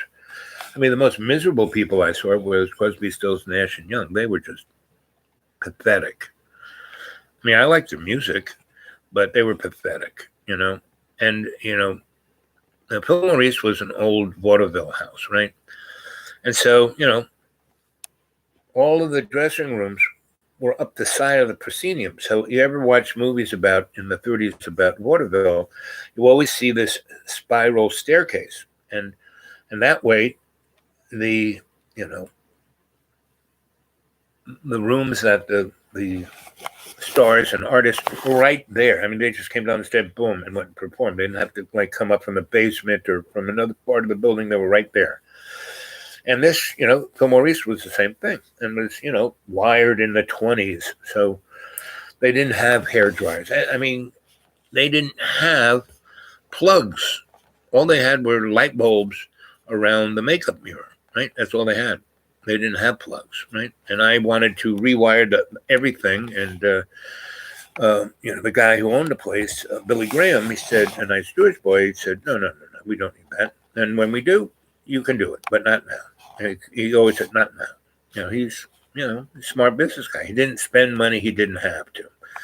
But, and what I wanted to do it for is that the fuse box was down in the freaking basement. And it'd be one thing if there was that staircase went down to the basement, I could just go there and replace the fuse. But I had to go all the way to the back of the house, go all the way to the other side of the building, go down those steps, and then come all the way back to where the circuit breaker, not circuit breaker, it's just the fuse box was, and I had to change that, right? And it worked for most people, but the Crosby, Stills and Nash, each of those guys had their own hair dryer, and they for a reason I didn't let any outlets be there, but they had a screw-in outlets, and they had like 6 of them. They put them all there, and they all plugged their hair dryers in. So that circuit was good for like maybe 12 amps, and they were drawing about 40, and boom, blows a fuse. So that not only does their little, room lose lights, the whole back of the stage lost lights. Period. All lights. So, everyone's screaming because everybody's in the dark and it's dangerous, and people are trying to move stuff around, and so I got I'm an electrician. I always have a flashlight. Right? Let me see. Oh, as you can see, just an arm's worth away, and there's my flashlight. And I always have pretty bright flashlights. So, I had my flashlight that bright, and I kind of went up to those morons. I said, "What'd you guys?" And I said, "No, can't do this." I said, and I tried to explain that it's an old house. There are no plugs for a reason. So I took the little screw-in things they had, and I walked away with them. And I went, back of the house, down the stairs, front of the stage, changed the fuse, went up there. And by the time I went there, these morons had more of those screw-in things, blew the fuse again. And I said, that's it. And the guy who was their stage manager said, these guys are assholes. I mean, they just, we can't do anything because they pay our paychecks, but please do something. I said, okay, not a problem. And I was like 16, 17. So I go up there with my little screwdriver, open up the junction box, I take out, and I just clip the wires. So their little room has no lights, electricity, nothing, period, zip, not going to happen. And it's not right there. It's like they didn't see me do this. I just knew where their feed was, clipped it off, went down, changed the fuse, and they had no lights. They couldn't put their makeup on. They couldn't, blow dry their hair. They couldn't do any of that. So they were pissed, upset, and, Anyway, so my, Billy Graham says, oh, why were those guys so upset with you? And I explained it to him. And I said, I keep saying we need to bring service here with a circuit breaker box on stage and give everyone, let me rewire everything. I mean, the pipe is there. I'm just going to pull new wires through it and make it safe and workable. I said, okay, you can do it. And he says, they're really assholes. No shit, buddy. So he's like 50 and I'm like 17, and we're like that, Same with Bob. Bob Goddard was my real boss, and Bob Goddard was the owner and founder of Joshua Lights and Pig Light Show, and they pretty much did every super duper rock. They did, Woodstock, and Woodstock wasn't the biggest best concert scene of the time. The one that was in upstate New York, further up near the Finger Lakes where the racetrack is, the car racetrack. Anyway, they actually had 1 million people. Why Woodstock was so famous was that Billy Graham had a 16-track Studer and Neve setup and made a record of it and had a professional film company make a movie of it, which they put in the theaters. And that's why Woodstock became, monumental and famous. But Woodstock as a town was pretty annoying. Everyone was like, oh, we're from Woodstock. Our shit doesn't smell, and we're so perfect. And they were woke way before woke. I love listening to all that music these days. Yes, no, I'm saying this. Their music, I like Crosby, Stills and Nash. I like Neil Young. Oh, man needs a mate. Really? No. Your wife is your maid? Your girlfriend's your maid, eh? That's not going to last. And so those guys were Southern men, better, blah, blah, blah. No, that's like, no. Sorry. There is no difference between Southern people, Northern people, Eastern people, Southern, Western, you name it. They're all human beings. They're good ones, bad ones, in between ones, right?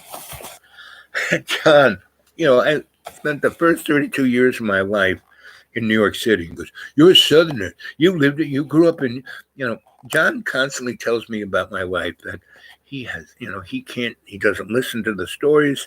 He doesn't understand anything. He doesn't appreciate it. It's all about John.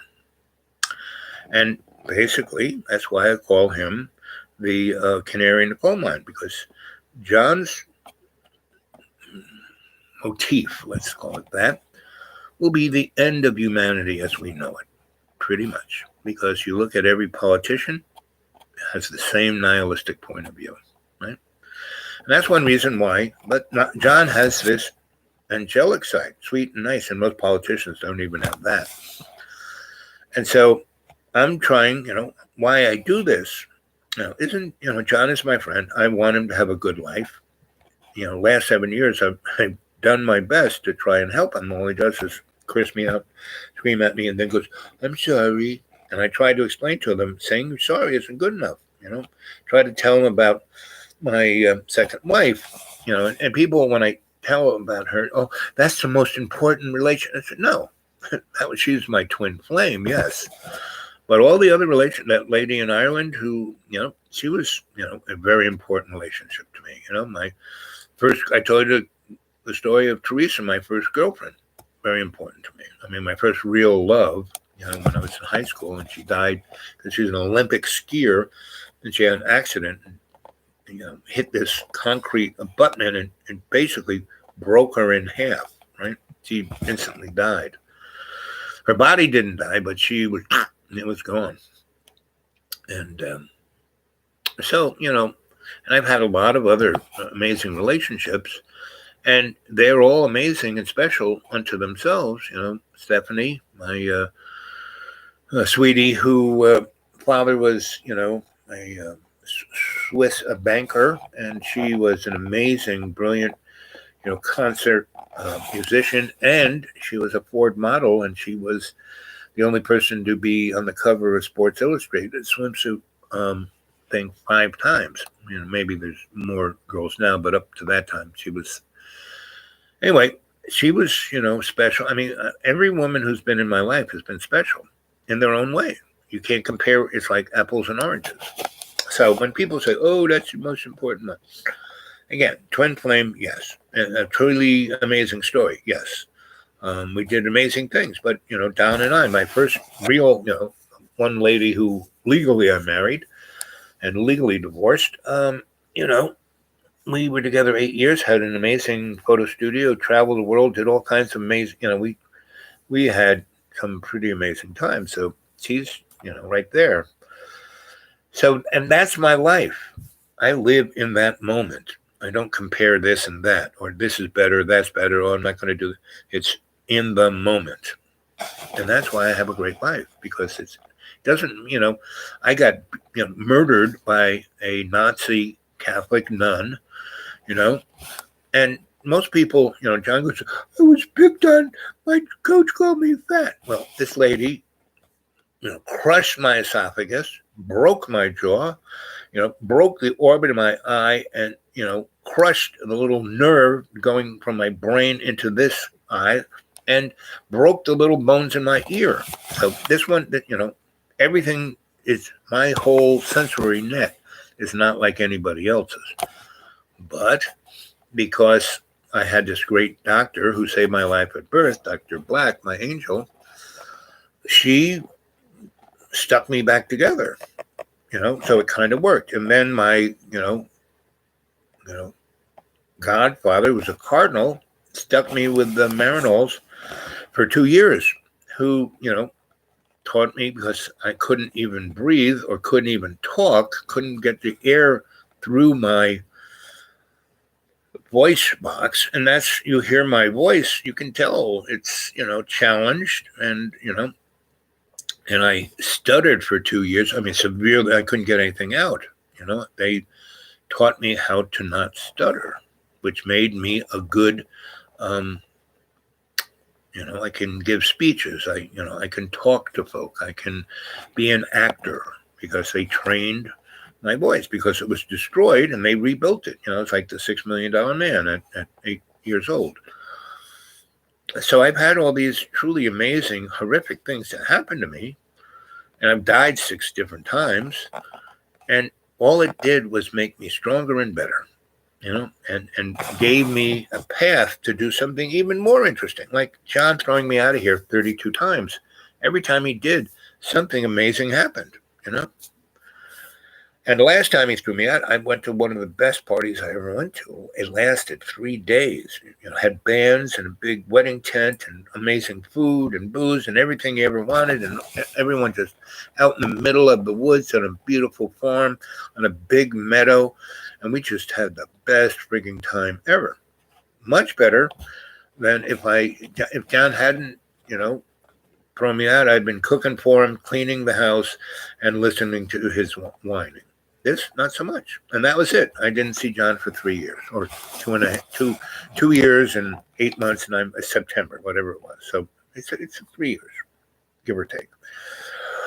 And I came back because this is it for Roanoke, Virginia. Well, I'll come visit people, but I'm not going to be as involved or committed or, period, because I've done it all. Done everything I can do. And all the other, there are 20 other people and things and stuff that it's not just John that I came here to, all these other people. And they are in the same position as John, meaning they're stuck. People who run organizations, they're driving them into the ground, because it's all about them and not, there's people who, entities like Goodwill, the United Way, and we have about 20 others, a thing called TAP, Total Action Plan, and HAT, Homeless Action Commitment, or whatever. And so they're all about themselves. The guy who runs the United Way, he pays himself and his family, his wife and his kids, $3 million a year. I could go other places, right? And the community is, I've been away from here for about 2.5, 3 years, and everything is worse. Everything is the roads are worse, the potholes are worse, the everything is worse, right? The schools, you name it, every system is worse. And I worked real hard to get people to step up and do the right thing, but they're not. Even the good people, even the ones who are trying to do the right thing, they're still stuck in the same thing. They haven't been able to change their motif. So, if I honestly look at myself, there's the micro and macro, right? So the micro is a little teeny. The macro is a bigger picture. Bigger picture, I'm very good at navigating and doing what needs to be done to get X, Y, and Z done. But what's interesting is the micro, the smaller internal thing. I have certain things going on, like always doing my best, being my best, having a conscious intent about what I'm doing and having a conscious awareness of what I'm doing, right? Now that is really good for the micro and macro, but still it's not good enough. And that's why, 10 years ago, I wrote this whole treatise on the alternative aesthetic, which is a dynamic that allows the individual to be connected to the we and me at all times and not be stuck, right?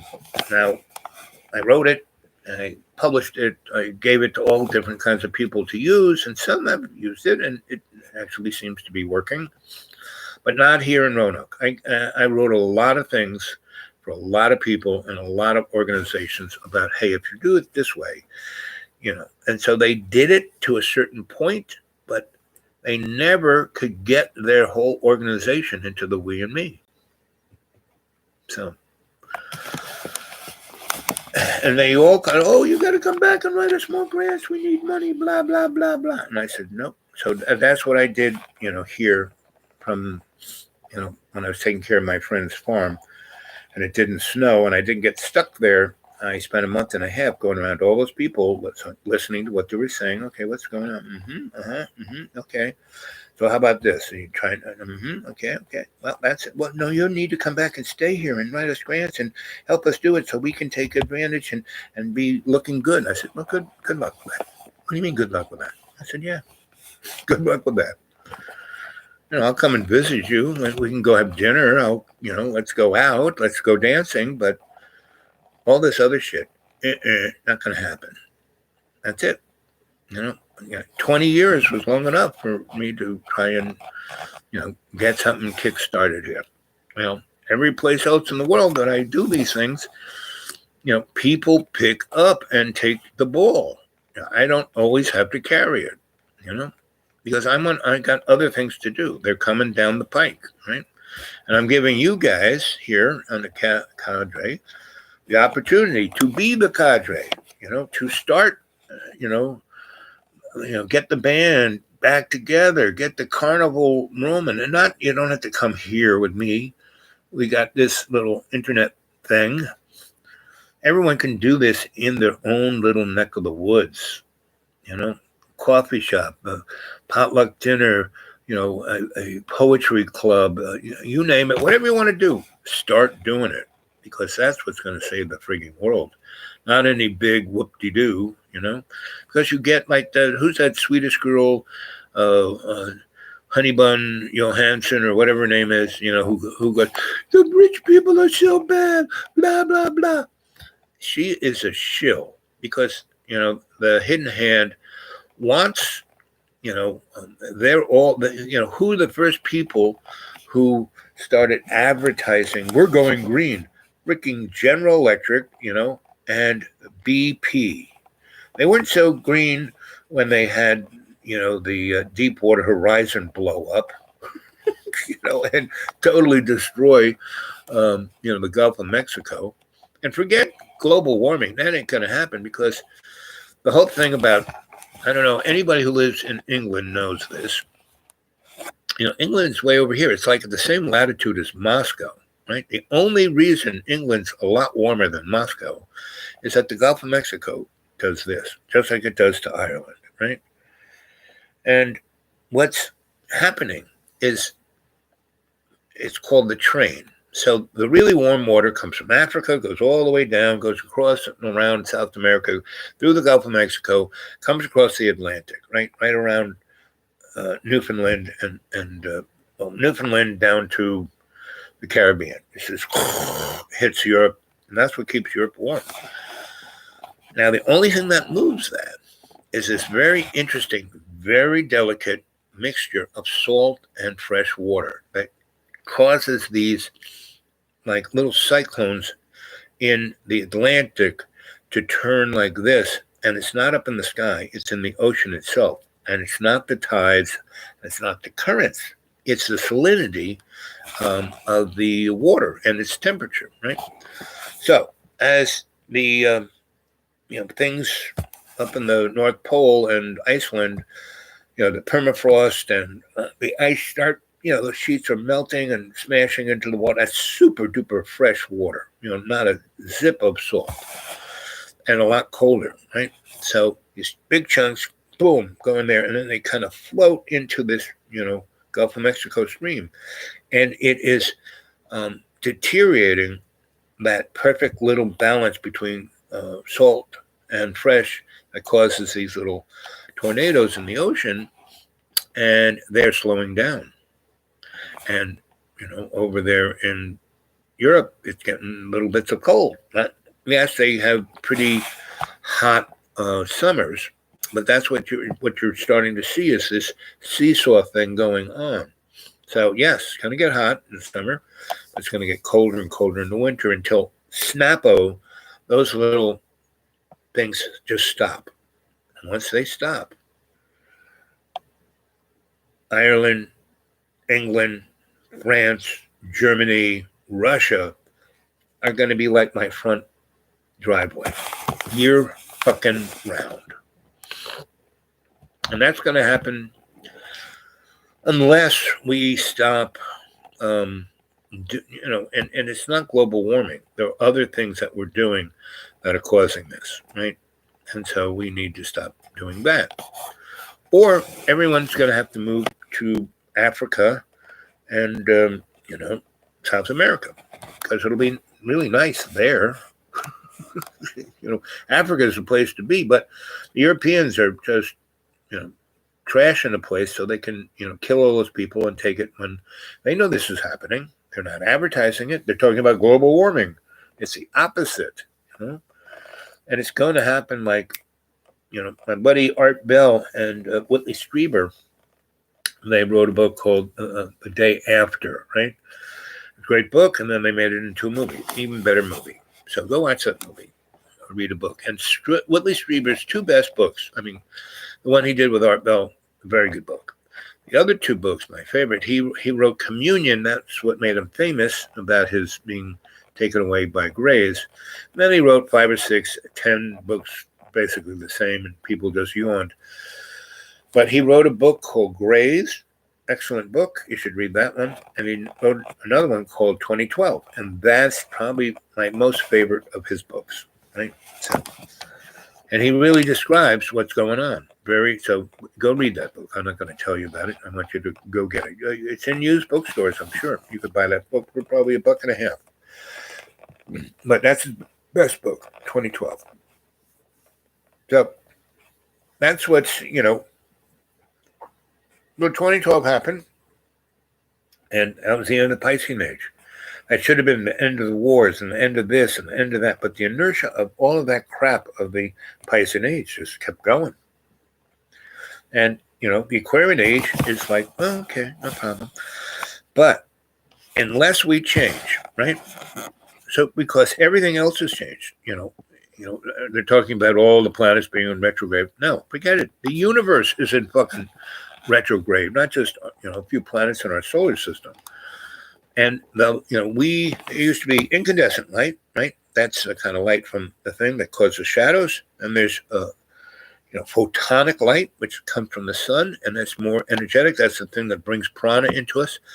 And there is another light that is being manufactured by the change of the whole universe, and it's affecting us. It's affecting. That's why do you think people are realizing?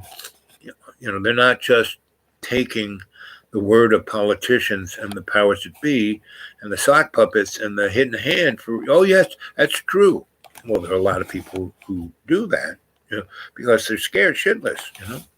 They don't want to think for themselves. So it's an interesting thing. There are more and more people who are trying to think for themselves, who are trying to have an open mind, not be prejudiced by belief, but, be open-minded. Let's see. I lived into all that music these days. Yes, let's see. Crosby, Stills, and Nash are the shit. They're good, but, they are shit, People say.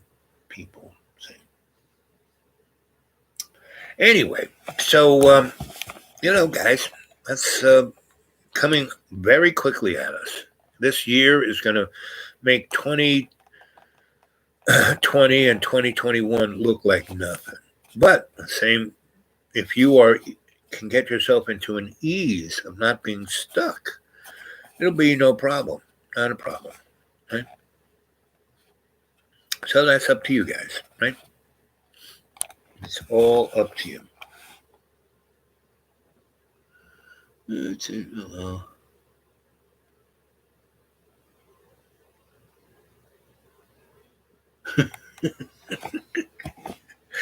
You don't think I don't know the difference between the shit and shit?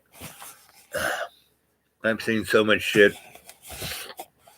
Like I said, my little experience with Crosby, Stills, and Nash are basically like their music. Like I said, I need a maid. Really? I think not. Right? And Southern men better take. No, I mean, these guys are coming from really stuck places. Yeah, they harmonize pretty good. They play guitar okay. But, and like I do, I mean, my favorite song of theirs is Wooden Ships. That's my favorite song of theirs.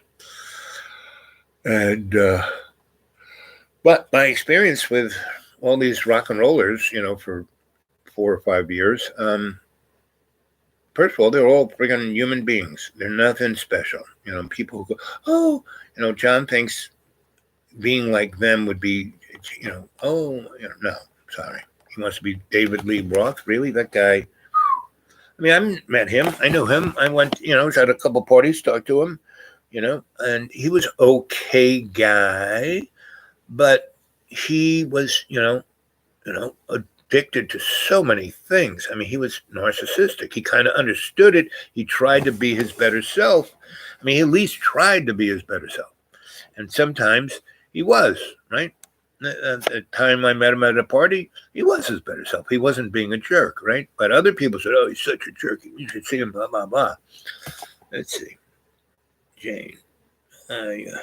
We got Sensei Al Bob and Cadre. Yep. So, I mean, yeah, those guys had talent. They were pretty good. Did you ever see the movie When We Were Famous, I think it's called? It's about this, up and coming rock and roll group that's on a bus, and they're just, going to be on the cover of Rolling Stone. And Rolling Stone sends this kid to, they think because he's so knowledgeable about rock and roll, they think he's 30 years old, but he's like 15, and he goes on tour with these guys and writes stuff and then they realize that he's 15 and they lose their mind about it. But it's a great movie. It really captures that time. And that group was a mix of, yes, Crosby, Stills, Nash and Young, and the other guys. What were those guys' names? Another band like them, but I think they were from England or Australia or not quite America. Anyway, that's and that whole industry is so corrupt beyond belief. Run by mobsters, Nazis, and aliens. I mean, that's who runs the music industry, right? Yeah. So, that's the story about Stuck. Anything else anyone wants to add? So again, good morning, good evening, good afternoon, and welcome to Dreamy Dreamland with your Sensei Al Bob. And if you want to get a hold of me at my email at the dudeawake42 at Gmail. dudeawake42 at Gmail. dudeawake42 at Gmail. All small case, all together. The dudeawake42 at Gmail. And if you could please put something in PayPal, I could really use it. I mean, right now I'm stuck up here. I'm not spending any money, but I have hardly any money. I just had 2 things drawn from one of my bank account that are automatic. And they cleared. Instead of saying, you didn't pay us. I said, thank you for your payment. So they got paid, but that brings my thing down to not that much. And so anyway, it would really be great. So because I'm out here and about, and I'm, as Blanche Bouvier said, I'm at the behest, the kindness of strangers. But you guys aren't strangers. You're my cadre. So anyway, 2 hours and 47 minutes. What else can I tell you about that? You have to be aware. You have to have conscious awareness, and you have to have conscious intent, which means that you do your best. You just don't say, "Oh, I want my family back," and don't do anything. God will bring him here. God doesn't like that. God hates it when people say shit like that. God doubles down on it. And, there is it's not transactional. I mean, my life, most people would have given up by now from all the shit that I've gone through. But to me, it's just entertainment. It adds, since this time last year, I've written 5 novels. How did I do that? Well, all the shit that's going on in my life, I just sat down on my little laptop here and and now I'm writing these novels because I had nothing else to do, and it's entertaining for me. And maybe somebody might find them interesting, right? I'm not going, "Oh, I'm going to be the world famous." My second cousin was John Steinbeck. My mom is a Steinbeck, and he used to come to our house for dinner on Thanksgiving and Christmas, and he would sit at the table with my cousin, me and Johnny, because Johnny was just like John, except he was a introverted extrovert, which I kind of am, right? But I'm always thinking, John, just really brilliant kid, really, really, really, and he was gayer than gay. And by the time he was 14, he kind of said, "Yeah, that's what I am." And that was, in the 1960s but he was great at being who he was. He wasn't a gay guy. He was Johnny. He was Johnny. Johnny Steinbeck, right? Named after, John Steinbeck, right? And so, but he was just, where I was a cheeky monkey, he was a crazy monkey. And when the two of us, I remember one time we were at this really, our families belonged to the same yacht club. And nobody sailed a boat, but it had a big pool and tennis court. So my parents liked to play tennis, but the kids would like swimming. But we would at least twice a month have dinner at this place. And again, all the grown-ups would sit over there, the kids would sit over there. And Johnny and I, they'd stick us with and our cousin Anne Marie. So we the three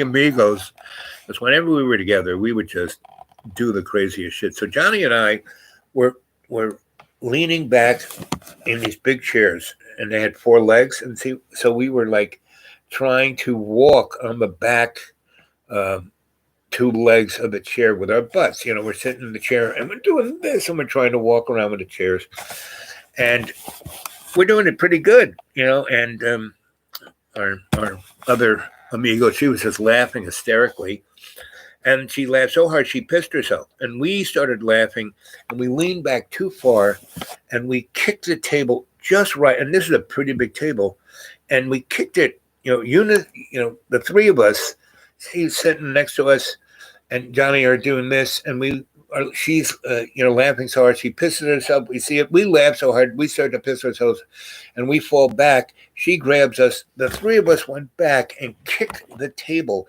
and it flew through the air and crashed on some people who had nothing to do with our family. All our food, everything went all over them, and it was became an amazing, wild food fight of all these families, everyone in this dining room. And, the 3 of us precipitated that. So we would do stuff like that. It was and our brothers and sisters, we were like the outliers, they were like, ugh. And my younger sister, who she was the princess until I was born. There were two others that came between her and me, and they both died. And so I made it through. I was the third one to make it through. And luckily, because I would have died too, and probably taken my mom with him if it wasn't for Dr. Black. And so we were the three amigos, and I remember one time my sister tried to kill me, and she tried to jab me with two knives in my eyes, and she got them stuck in my head. This is when my head was still like a melon, and they were like sticking out, and I was like, "Oh, look at this! Two knives sticking out of my head." I mean, most people, John goes, "Oh, I got picked up by my coach once,"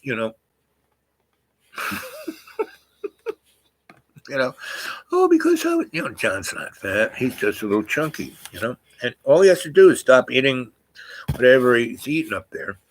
If he just ate the food and eat it, like I've lost 2 pounds since I've been here, right? And I'm not trying to diet. I'm not trying, I don't look like a movie star. He said, you can, you're just too lazy. You don't want to really work hard. And I'm 72 years old, John, No, you're not. And he keeps, when we're doing the thing, he talks about my life like he knows about it and makes stuff about it that didn't really quite happen. Now, I constantly tell you, don't believe a word I say, but really don't believe a word he says. Don't believe a word anybody says is really the ticket. You need to find out this stuff for yourself. And that's what I've done my whole life.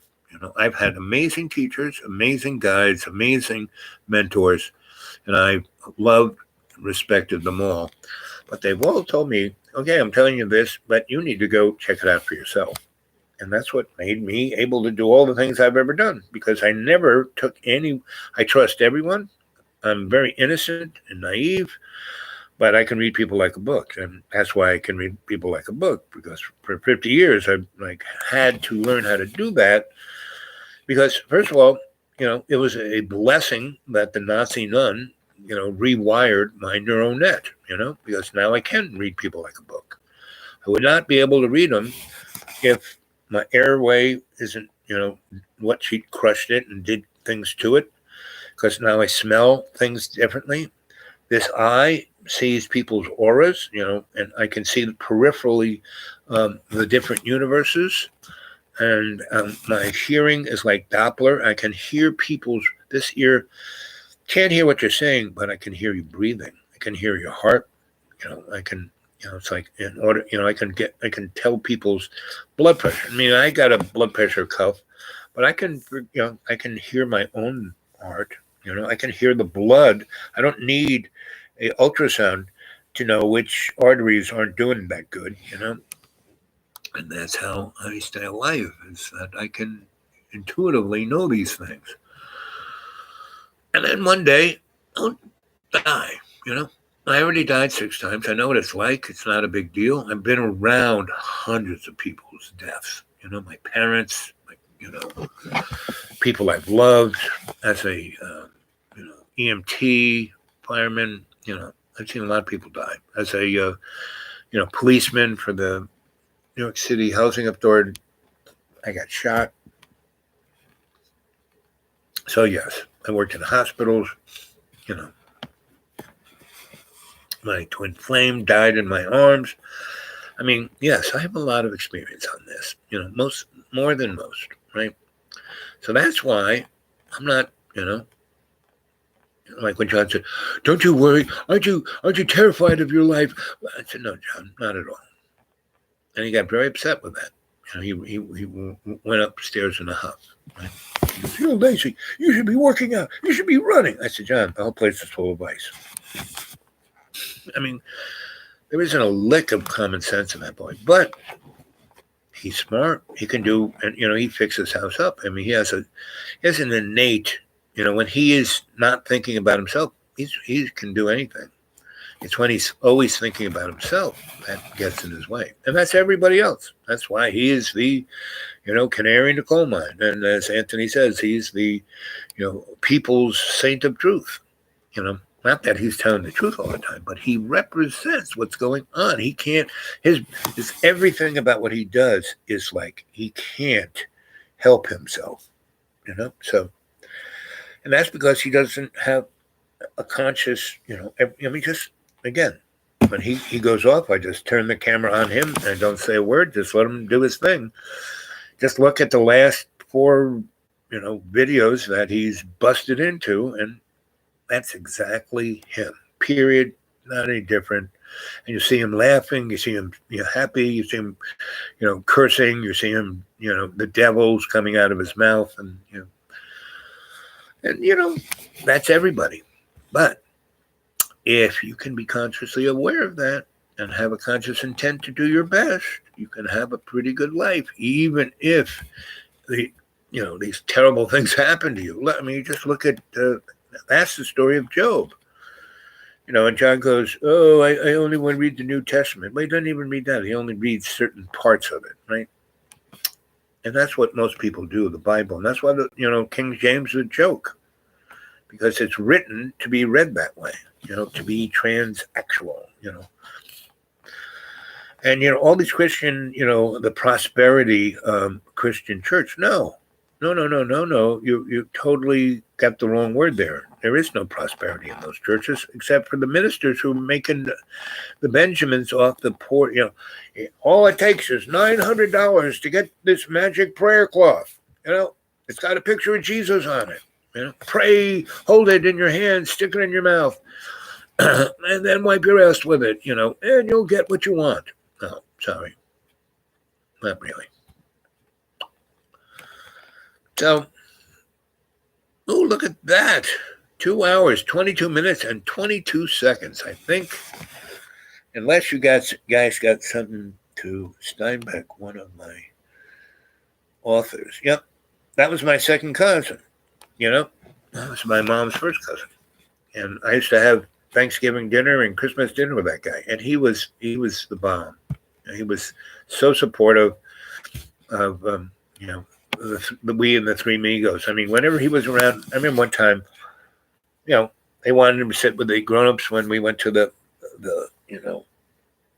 fancy yacht club so they could show him off to the other people, impress him. Oh, look, he's John Steinbeck. He's my cousin. No, he said, I'm sitting with the Three Amigos. Because we just laughed hysterically, and so did he. Just thought it was, you know, we were part of that whole motif of Travel with Charlie, you know. So what's your, Jane, did you like Travels with Charlie? That's my favorite Steinbeck book, Travels with Charlie. I think he wrote that book. Didn't he write that book? You know, Only in the Sea, you know, a few others. But so Jane, what's your favorite?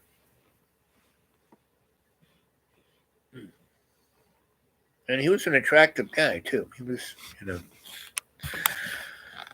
I met, what's his name? The guy used to hang out in the Florida Keys, and Hemingway. Met him as a kid. You know, I went with John Steinbeck, and we went to this. He came to New York for this, you know, writers' conference, and all those guys were there. You know, met them all. I was about, I don't know, 6, 7, 8. No, I must have been a little younger because 7, 8 was when I went to first grade and the nun killed me. So I was probably 6. You know. Did you know J.D. Salinger? No, didn't meet that guy. I mean, I know his books. I really liked his books, but I didn't meet him. I think it was a little older than those guys. Those guys are a little younger than he was, Salinger. Right? Hemingway and Salinger probably equal age. But I liked him. And the other guy who wrote, did Salinger write The Razor's Edge? Did he write, was Salinger the guy who wrote the book about meat packers, which caused everyone to get sick of meat, and that's why the FDA was brought into existence. So did you get to visit It's around my great aunt lived close to Steinbeck's house there, Watsonville. What state is that in? Because I would say no, unless he lived. Is that upstate New York? Because if it was upstate New York, maybe. If it wasn't, no. Because like I said, I was a youngster. The other person who used to come was California. Nope, didn't go there. Nope. I've only been in California 3 times, and they were always totally just off the hook. The first time I went to California was my boss brought me there to deal with an issue at the Fillmore West electrically. They had put it different. We put a Neve board into the Fillmore East, and they tried to do that in the Fillmore West. It just wouldn't work, and they couldn't figure out why. And I mean, they had electricians there. They had guys who built recording studios there, and it just couldn't do it.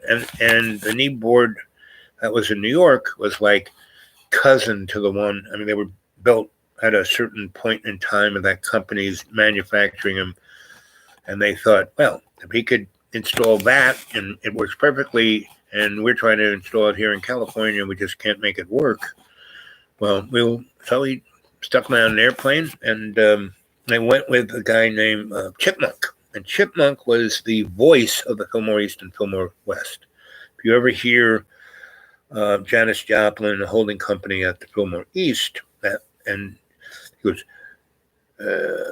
Janis Joplin and film, and holding company. That voice is Chipmunk. He was their announcer. He was also the announcer at Woodstock, and he was a really good buddy of Allen Ginsberg's, and so was Wavy Gravy. They were part of that crew that the Dharma Bums, and so my boss said, okay, I was like 17. I could get on an airplane myself. I'd done that before. And so, so I went to California with Wavy and Chipmunk, right? And we landed in, San Francisco. Actually, we landed in L.A. We fooled around there for a day or two, and then we drove to San Francisco. And that was fun, going up the Coast Highway, and we hit a lot of places. We went to some communes, and that was, so I was there a month and more, and everyone said, "Oh man, you need to stay in California. You're such a dude, man. You're such a California." I hate it. I mean, I like California, especially that stretch on the Coast Highway between, LA, not so much. It was so plastic fantastic. It was really not my favorite. And it was, New York was my town. If I was going to be in a big city, I'd either be in Paris, New York, Rome, London, or Dublin. Those are my 5 cities I loved and lived in. LA, not so much. And San Francisco was even weirder. LA had this kind of industrial size about it that I could relate to. But the weather was just always freaking perfect. I mean, there was something about that I just couldn't bear. And San Francisco, so everyone, at least from my point of view, just because I thought it was this way doesn't mean it was that way. But LA, everyone was just plastic fantastic, right? And everyone was telling me how great I was and what a dude I was. You need to stay here. You're so California. I had no idea what the fuck they were talking about.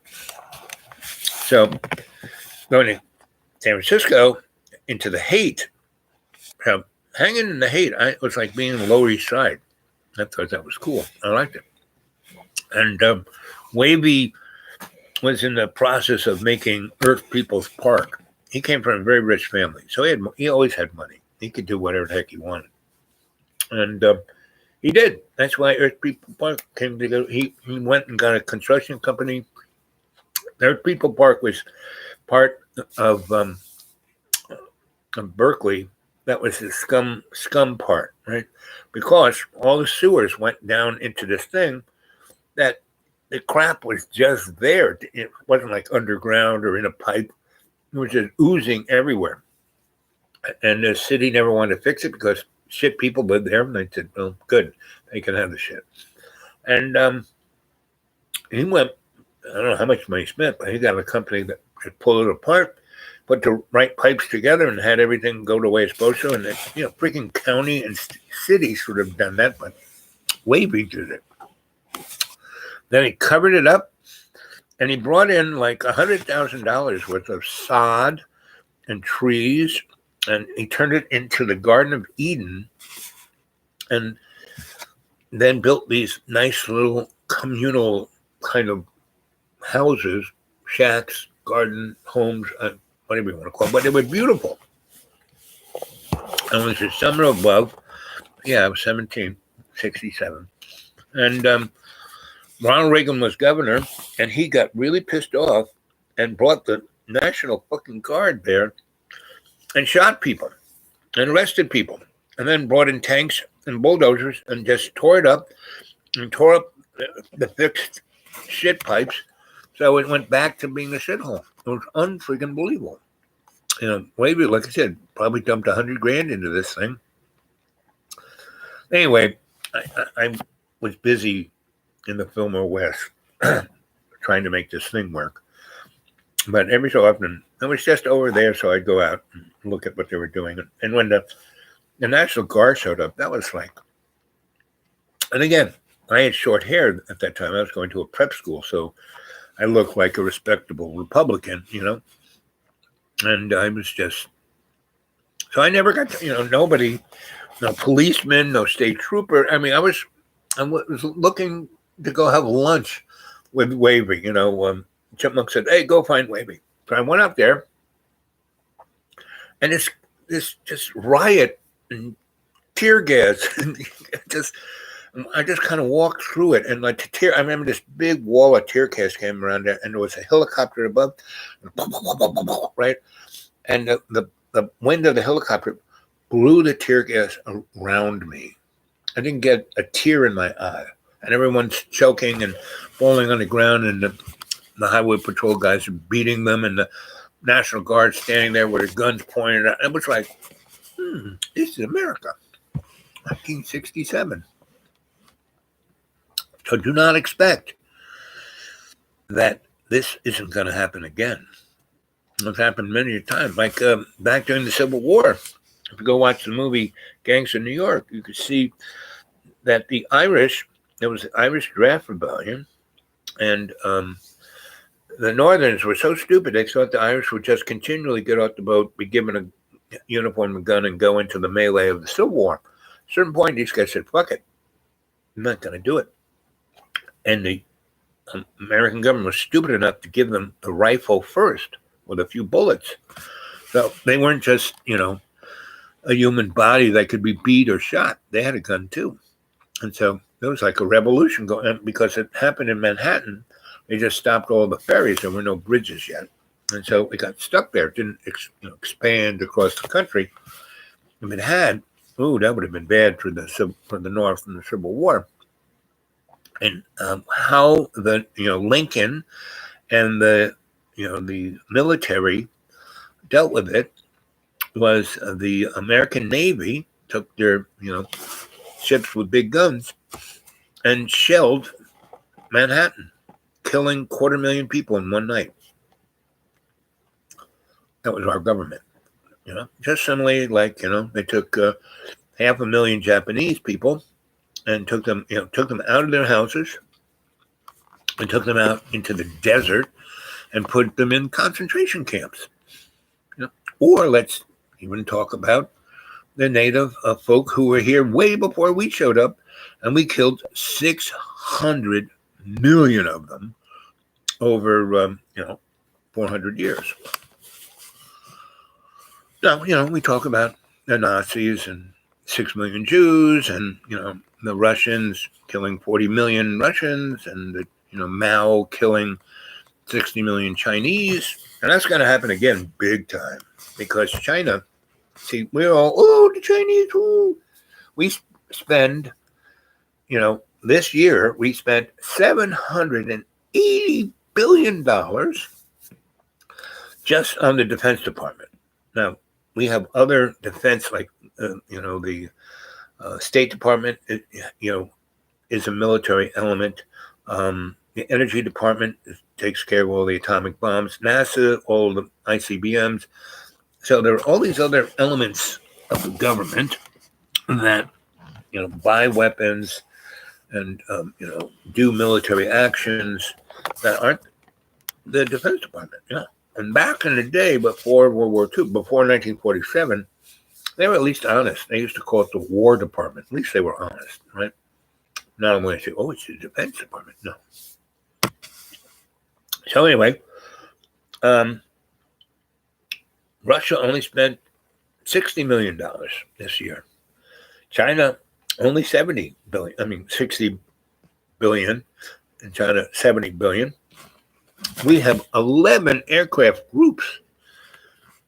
China has one little terrible aircraft carrier that has no slingshots or jump.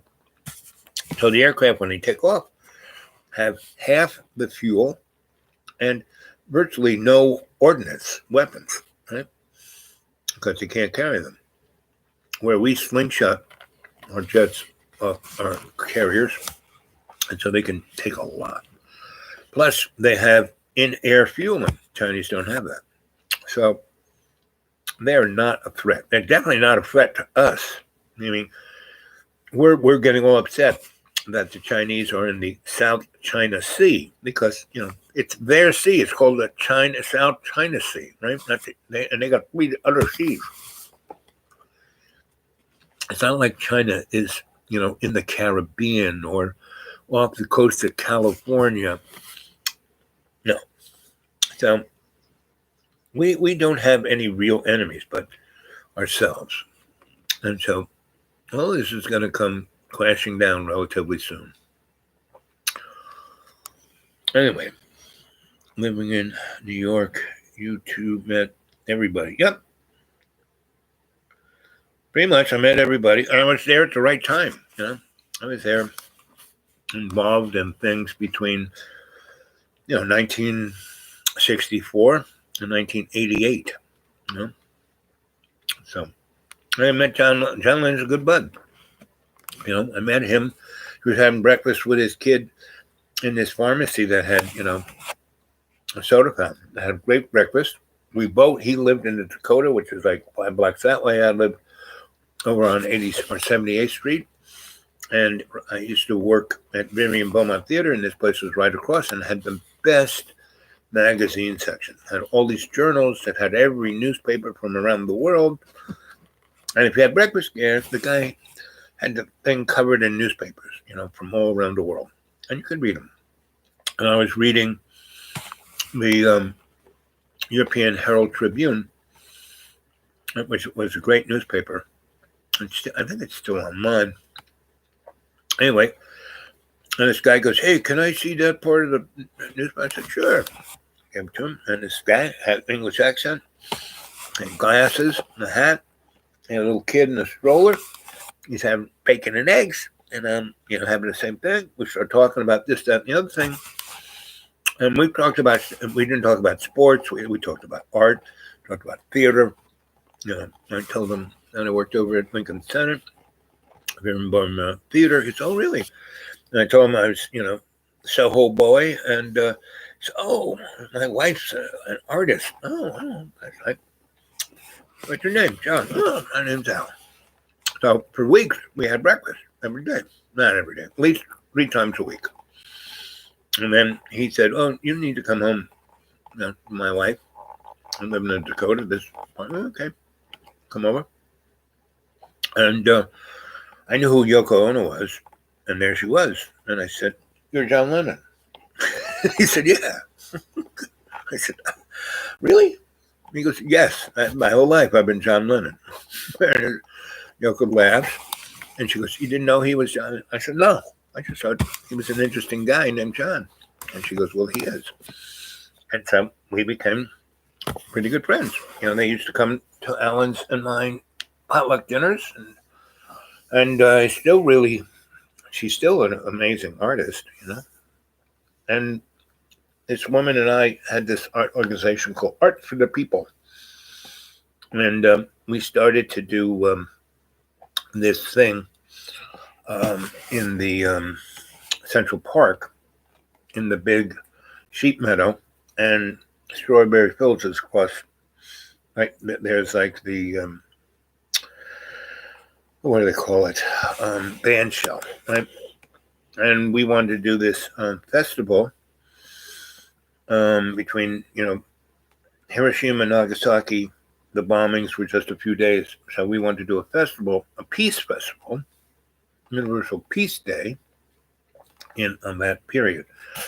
And you know, I had done a lot of stuff with the city, and so I had, you know, my ins, and it was at a period of time when they were, you know, Ronald Reagan was president, and he was moving the Pershing missiles in there, and we had done a big anti-war, anti-nuclear weapons, anti-Persian missiles, you know, the No Nukes Festival, and we did that in front of the World Trade Center. They had this big landfill. It was about, at least 2 miles wide.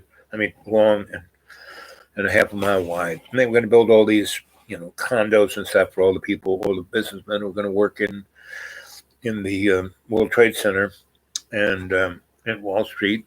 But then the oil embargo, and that was an amazing, tremendous depression.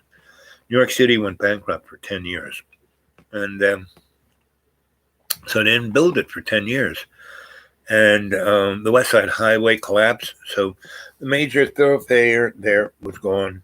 And they didn't build all the shit that they were going to build.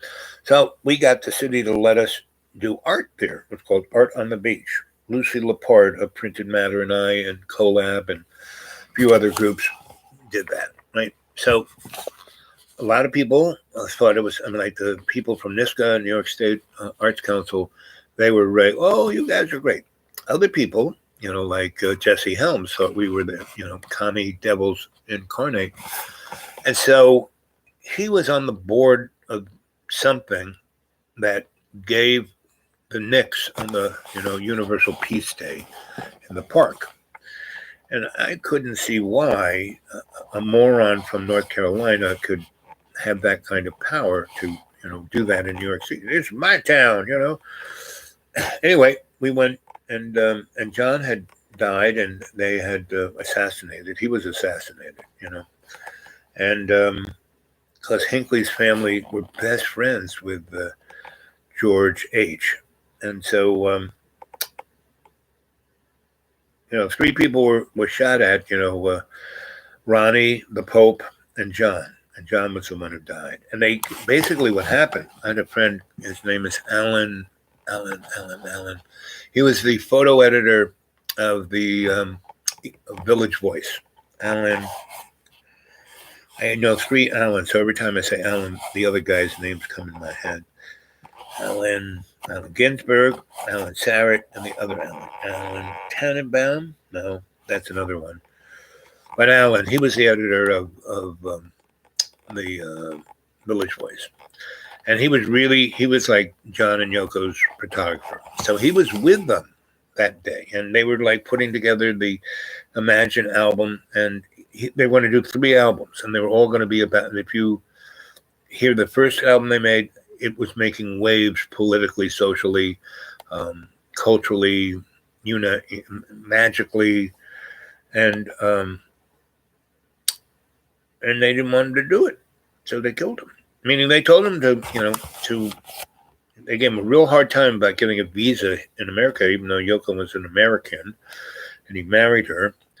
they said, "You're just too much of a troublemaker." He said, "All I want to be is, house dad. I don't want to make any trouble." So he did for 10 years. He just was happy being Yoko Ono's husband and having her be the star, right? He was very happy. But he still made music. He still did stuff. And so he, this shit was happening, and he, basically got a spiritual jolt that he needed to do this. And he did. And he got assassinated for it. And he was like, more like Jesus than pretty much anybody else I know. So anyway, Suzanne knew Yoko too, because they kind of were in the same school of art kind of stuff. So even though I knew Yoko, Suzanne really knew Yoko. I mean, they were buds, meaning I just knew them, and because John and I had breakfast at this pharmacy and had dinner once in her place, and we kind of chuckled, had a nice bottle of wine, and then they came to our potluck dinner at Alan's house on 9th and B, where I lived downstairs, and he lived above. We were like roommates, but we went through. He had the place upstairs. I had a little hole in the wall, but I did have the door out to the most amazing garden, and the access to it was through my place, and so that's why we were roommates, because there was a staircase that went up to his thing, and they boarded it over his, in his kitchen. And we just pulled up the boards, and you go down the steps, bingo, out. And I got the library which was so much better than the little nook I had as a bedroom. And so, yes, it was quite a nice place to live. And then, that summer I lived there, and I went back to prep school. And the next summer I came back, but then I kind of went to Ireland. And so I just said, "Ellen, it's all yours." So he did. He had that for another couple of years, and then he moved on too. But so that was my connection with, and that's how I knew people. They were just like my neighbors, and they were people who I saw on all the time. And I wasn't like, "Oh my God, look who that is!" I wasn't like that at all. I didn't think about fame because I knew all these famous people. It didn't register in my mind that they were famous. They were just other people.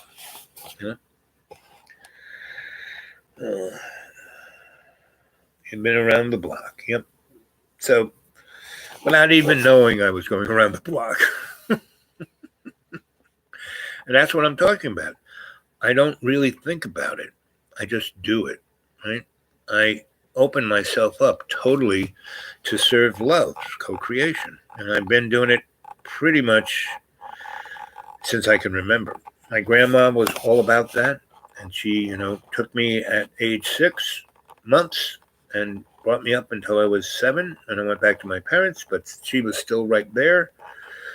And I had all these other mentors by that time. So my parents and my family, even though they were feral weasels, had no real effect on me. I mean, my dad was this bird colonel, superhero, Captain America, but I didn't read comic books. And my mom, she had connects like you couldn't believe. Meaning she ran the hospital, Roosevelt Hospital. And when the World Fair came, 1930, whatever it was, she was, she was hanging with Grover Cleveland and Mr. What's his name? Mr. Highway himself, Robert Moses, who did more to destroy neighborhoods. And he's the guy who developed the redlining of things and putting highways, just crushing neighborhoods. And my mom, hung with those guys because they were rich and powerful people. And she was, a can-do girl, right? So that was my mom. So, my poor brothers and sisters were, caught in between, and they took everything so personally. Me, because the one person I truly loved was my grandma. My parents were just those guys, those people, right? And they say shit to me, and I would go, why does fuckhead say that, I never idolized my parents. And then, I had nothing to do with them until I was, 34 years old. And I took care of them for another 28 years, and then they died. And I got to know who they really were, and not my brothers and sisters who still are alive idolized my parents. I mean, they were crushed by my parents and they're damaged by my parents, but they rationalized it by, having this, artificial vision of what my parents were. They really didn't have the fun I did. They let themselves be, manipulated and pushed around and used like toys. My parents treated their children like fashion accessories, which most parents do. They don't really love their children as they should be loved. Where my grandma loved me that way, right? She always, when I was 6 months old, she was talking to me like I was a grown-up. And I can remember all this. I remember sticking a knife in that electric socket at 6 months old and hearing, not like the electricity was talking to me like, "Hey, Al, how you doing? Good to see you."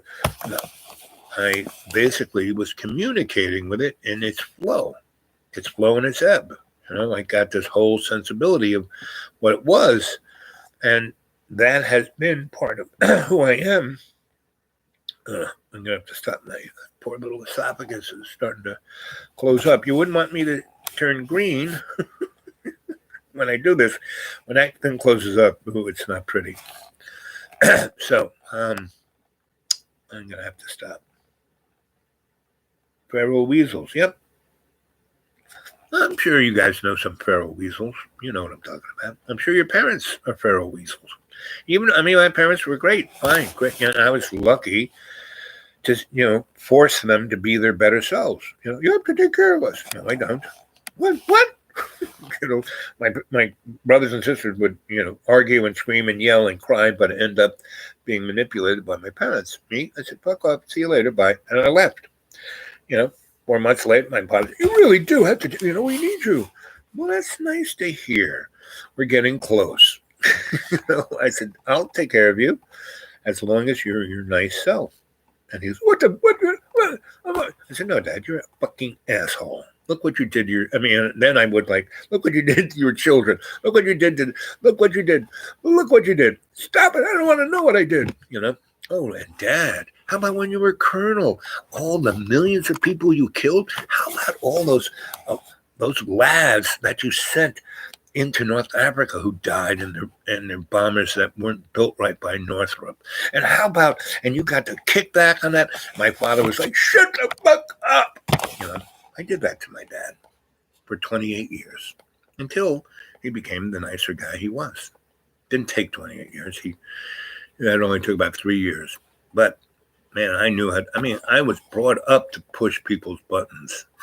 That nun, she did a good job on showing, rearranging my neural net. I can just see what to say. It's like the neon light on their head. My dad was instrumental, and he came back from Europe after sending 180,000 men to their death. More people per capita died in the U.S. Air Force because the B-17 was an obsolete aircraft by the time it went, yes, it could take a lot of damage. It had a lot of guns, but the ME-109 could just shoot it to pieces. It had a cannon in its thing, and it went 110 miles faster. So it could zoom in before those guys could even see it and hit it with cannon shells, not machine gun shells, cannon shells like that big with explosive, right? And also having, the phosphorus. These things would blow up, the concussion, all the metal would rip people up, and a cloud of phosphor would be inside the cabin. They breathe it in, their lungs would burn up. Get it in their eyes would melt. And they had things that would protect them, but it was too expensive. And so that first year and a half of daylight bombing, and my dad sent them to die. He never flew an airplane. He was just an administrator, I was only following orders. And then he, General LeMay wasn't his direct officer, but he was in the line. That guy over there was the head guy. But after the war, my dad was in, because so what happens is, so they did that, and then the B-24 was used, which was even a worse airplane, because when those ME-109s, they would just come straight down, and most aircraft, the wings are in the middle of the aircraft, and so it structurally can take a lot of beating. B-24, the wings were placed right on top of the fuselage, thus giving more space for bombs, more space for gas, so it could fly further and carry more bombs.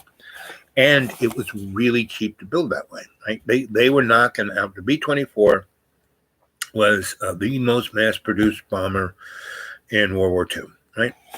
And they could kick out one bomber an hour off the assembly line, right? Whereas the B-17, they stopped making them. It was too it was like a piece of art.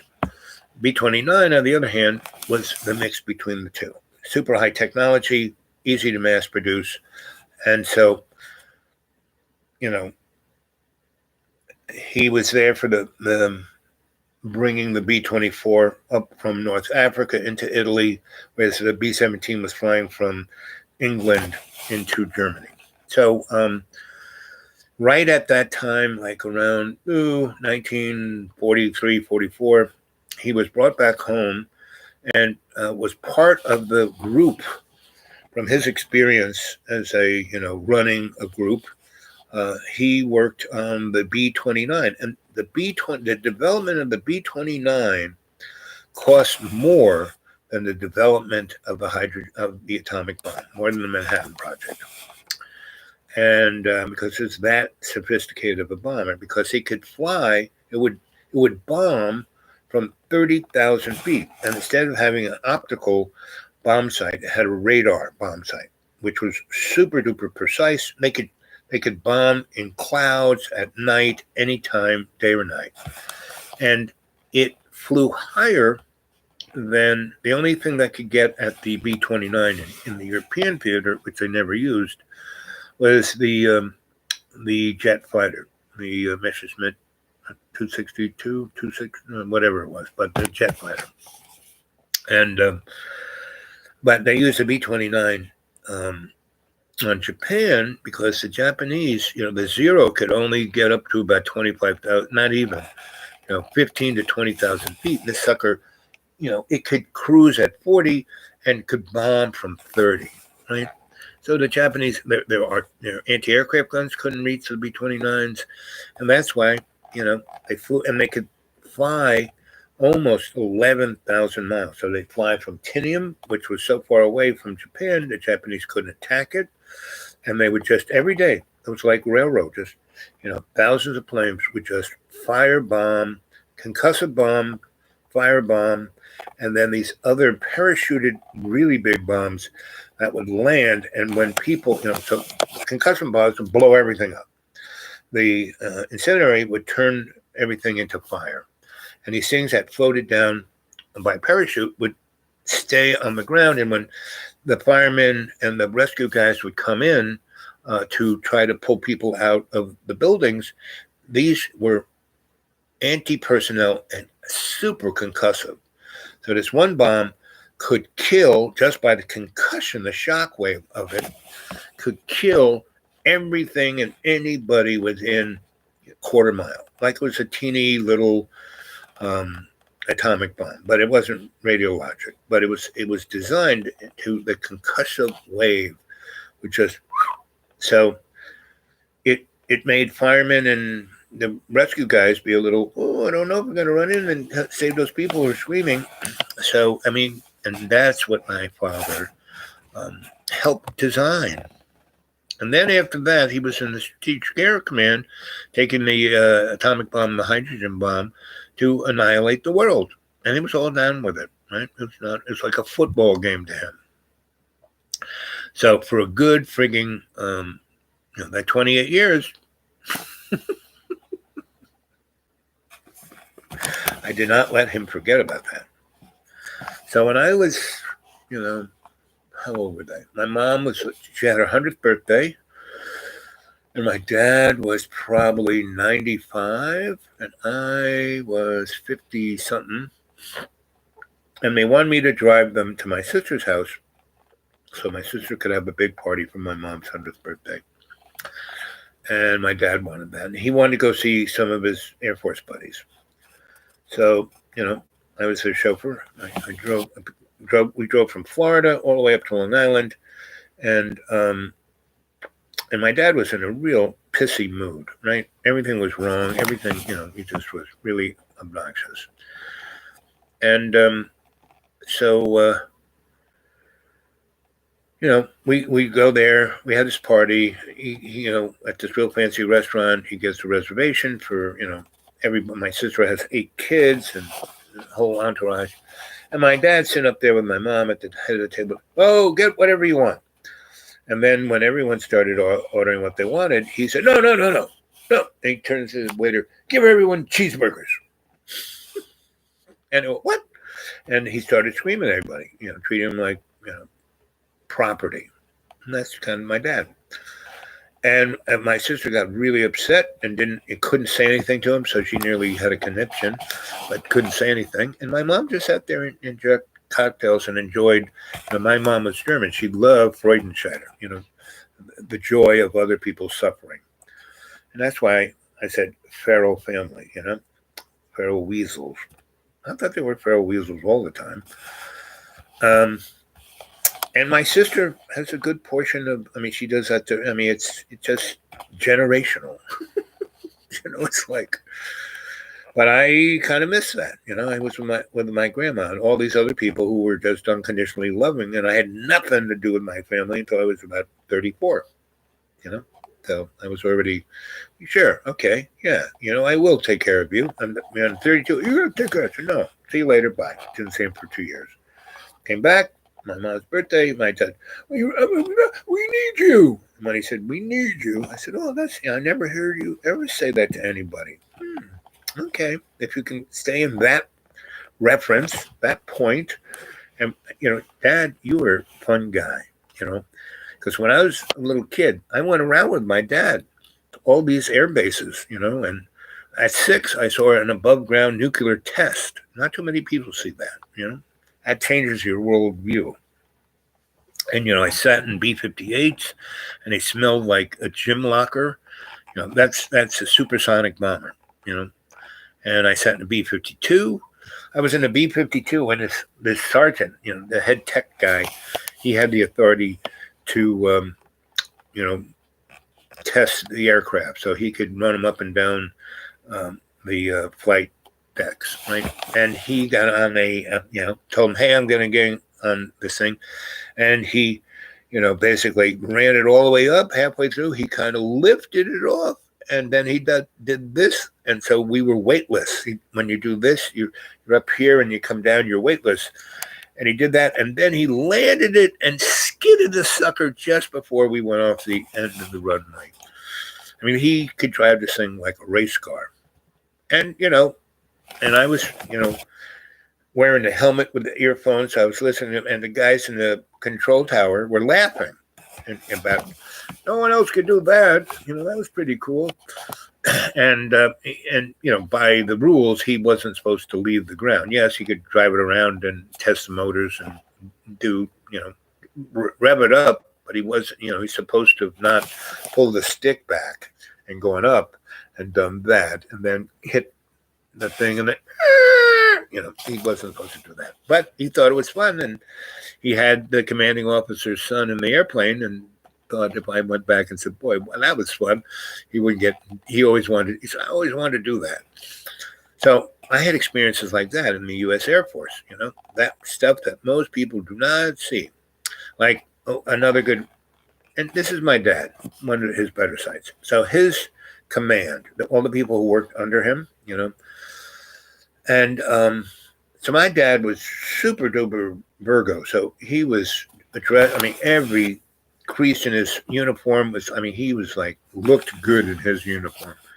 And everyone who worked in his office was like 20 people. He's bird colonel. So pretty much everyone, majors, captains, lieutenants, and then a bunch of sergeants. And he had all different colors of people, all different races of people. He had people who I said, what's up with Sergeant King over there? He goes, well, he just has a different view on things. Basically, he was gay. I didn't know what a gay guy was, but you could tell that his uniform looked better than my dad's. And my father's whole attitude towards everyone who worked under him, especially in the Air Force, not so much his kids, but everyone, he was very egalitarian. He had no real, because he was, as Italian young boy, he experienced racism, he knew what it was like, and he knew what it was to be the other, so he never treated folk, he treated his kids that way, but not, the people underneath him. And the only thing he demanded that they would be excellent, to make him look good, and they were. And so I would hang out in these different environments with him, especially, and see, the thing is, so he, when I was about 2, he quit the Air Force. When I was born, he wasn't being stationed. He would go into New York City, and, there were things, offices there. Like why they called it the Manhattan Project is because the main office of strategic technology was in Manhattan, right? So that's why it was the Manhattan Project. So he worked in that place, and I would, when I was 4, I started, but by that time, he no longer wore the uniform. But once you're in that position, you're not out ever. Even if you're getting a paycheck. He always got a paycheck from those guys. But he worked, as a paper company. Then he worked with the guy. Said, "Boy, Ray, you're really, you went from not, just getting here to being our best salesman in like 5 months." And that was my dad. He was that kind of hard worker kind of guy, and he was great with people, and so he could really make things happen. And I have that in me, but I'm not the kind of asshole he was. Now I have it in me, but I'm aware of it, and I don't do it. I have that, right? And I have that killer instinct my mother has, but I don't do it, right? And then I was trained to take both of those and be the ninja warrior Catholic priest. And yeah, I got the training. I learned how to do that stuff, but I took an oath, when I went and, when I was in, when I got drafted for Vietnam. I didn't. I went in there, expected like to go down the hallway and have to stand in line in my underpants. And the guy said, "Oh, no, your paper is upstairs. Go see Sergeant whatever his name is." And I went in there, and he looks up at me, and he goes, he knew who I was. He goes, "Oh, sit down, kid." He pulls not a folder, but a box. He starts pulling it out, and he starts telling me about all the stuff I've done. And I'm looking at him, and he goes, "We don't think we can trust you with a gun." This is during the Vietnam War. "We don't think we can trust you with a gun." Okay, sure, whatever. Because you wanted to do alternative service, and I've been trying to get myself into that for the last 3 years. And I said, yeah. That's kind of why I was hiding in plain sight. I didn't break any laws. I didn't burn my draft card. I just moved around so much they couldn't catch up to me. And when they finally did, I had to go down and talk to this guy. He said, "So you can do that. That's, if you go to Vietnam, that's only 2 years, and like a year and a month you're being trained, and then you're in country for about 8 months, and then you're out. And if you're lucky, you won't die. But if you do the alternative thing, that's 6 years. You ready for that?" I said, "Sure. What else do I got to do?" So he did. He sent me to, first I joined Vista, and I was teaching kids down in Mississippi, and I was like a bit too much for them. So they sent me back, and I got sent to Fort Hamilton in Brooklyn, which, they said, "We'll keep you in your neighborhood. We sent you to Mississippi was a bit much. So, okay. So I went there, and I was just a bedpan guy, and I went, all these people came in without arms and legs. It's just like Johnny got it. These people were basketball stars one year, and now no legs and arms and missing eyes and mouths, and they're messed up. And most of the people who were the most messed up were messed up by friendly fire, meaning these F-105 voodoos would come in with napalm and concussion bombs, and and they'd be called in to whack, a BC, battalion that was going after some guys. And if you're coming in at speed of sound at 700 miles an hour, and the difference between the guys over here and the guys over there is a football field, it's real easy to. So in Vietnam, we killed about, of the 60,000 or so folk who died in Vietnam, friendly fire killed maybe somewhere between 8 and 20,000, right? Because you could tell by the burns and the everything. The Viet Cong didn't have that. They had RPGs and they had AK-47s and they had booby traps.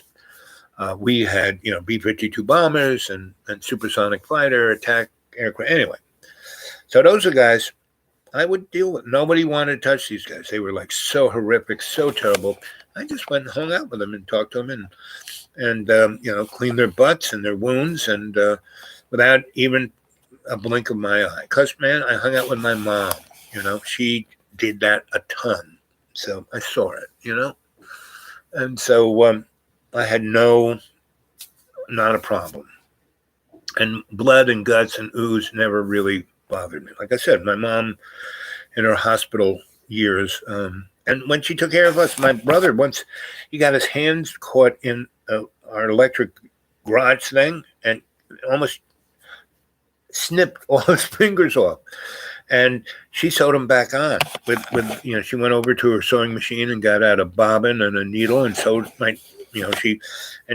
he broke bones and, nerves, and my mom just and my brother kind of looks like Frankenstein. I mean, you can't really tell on his fingers, and they work, they kind of work. And I once got a really, I fell out of a tree onto a barbed wire fence, and it just ripped open my side. It's like when you look, there's my ribs, look at those. And she just kind of took me in and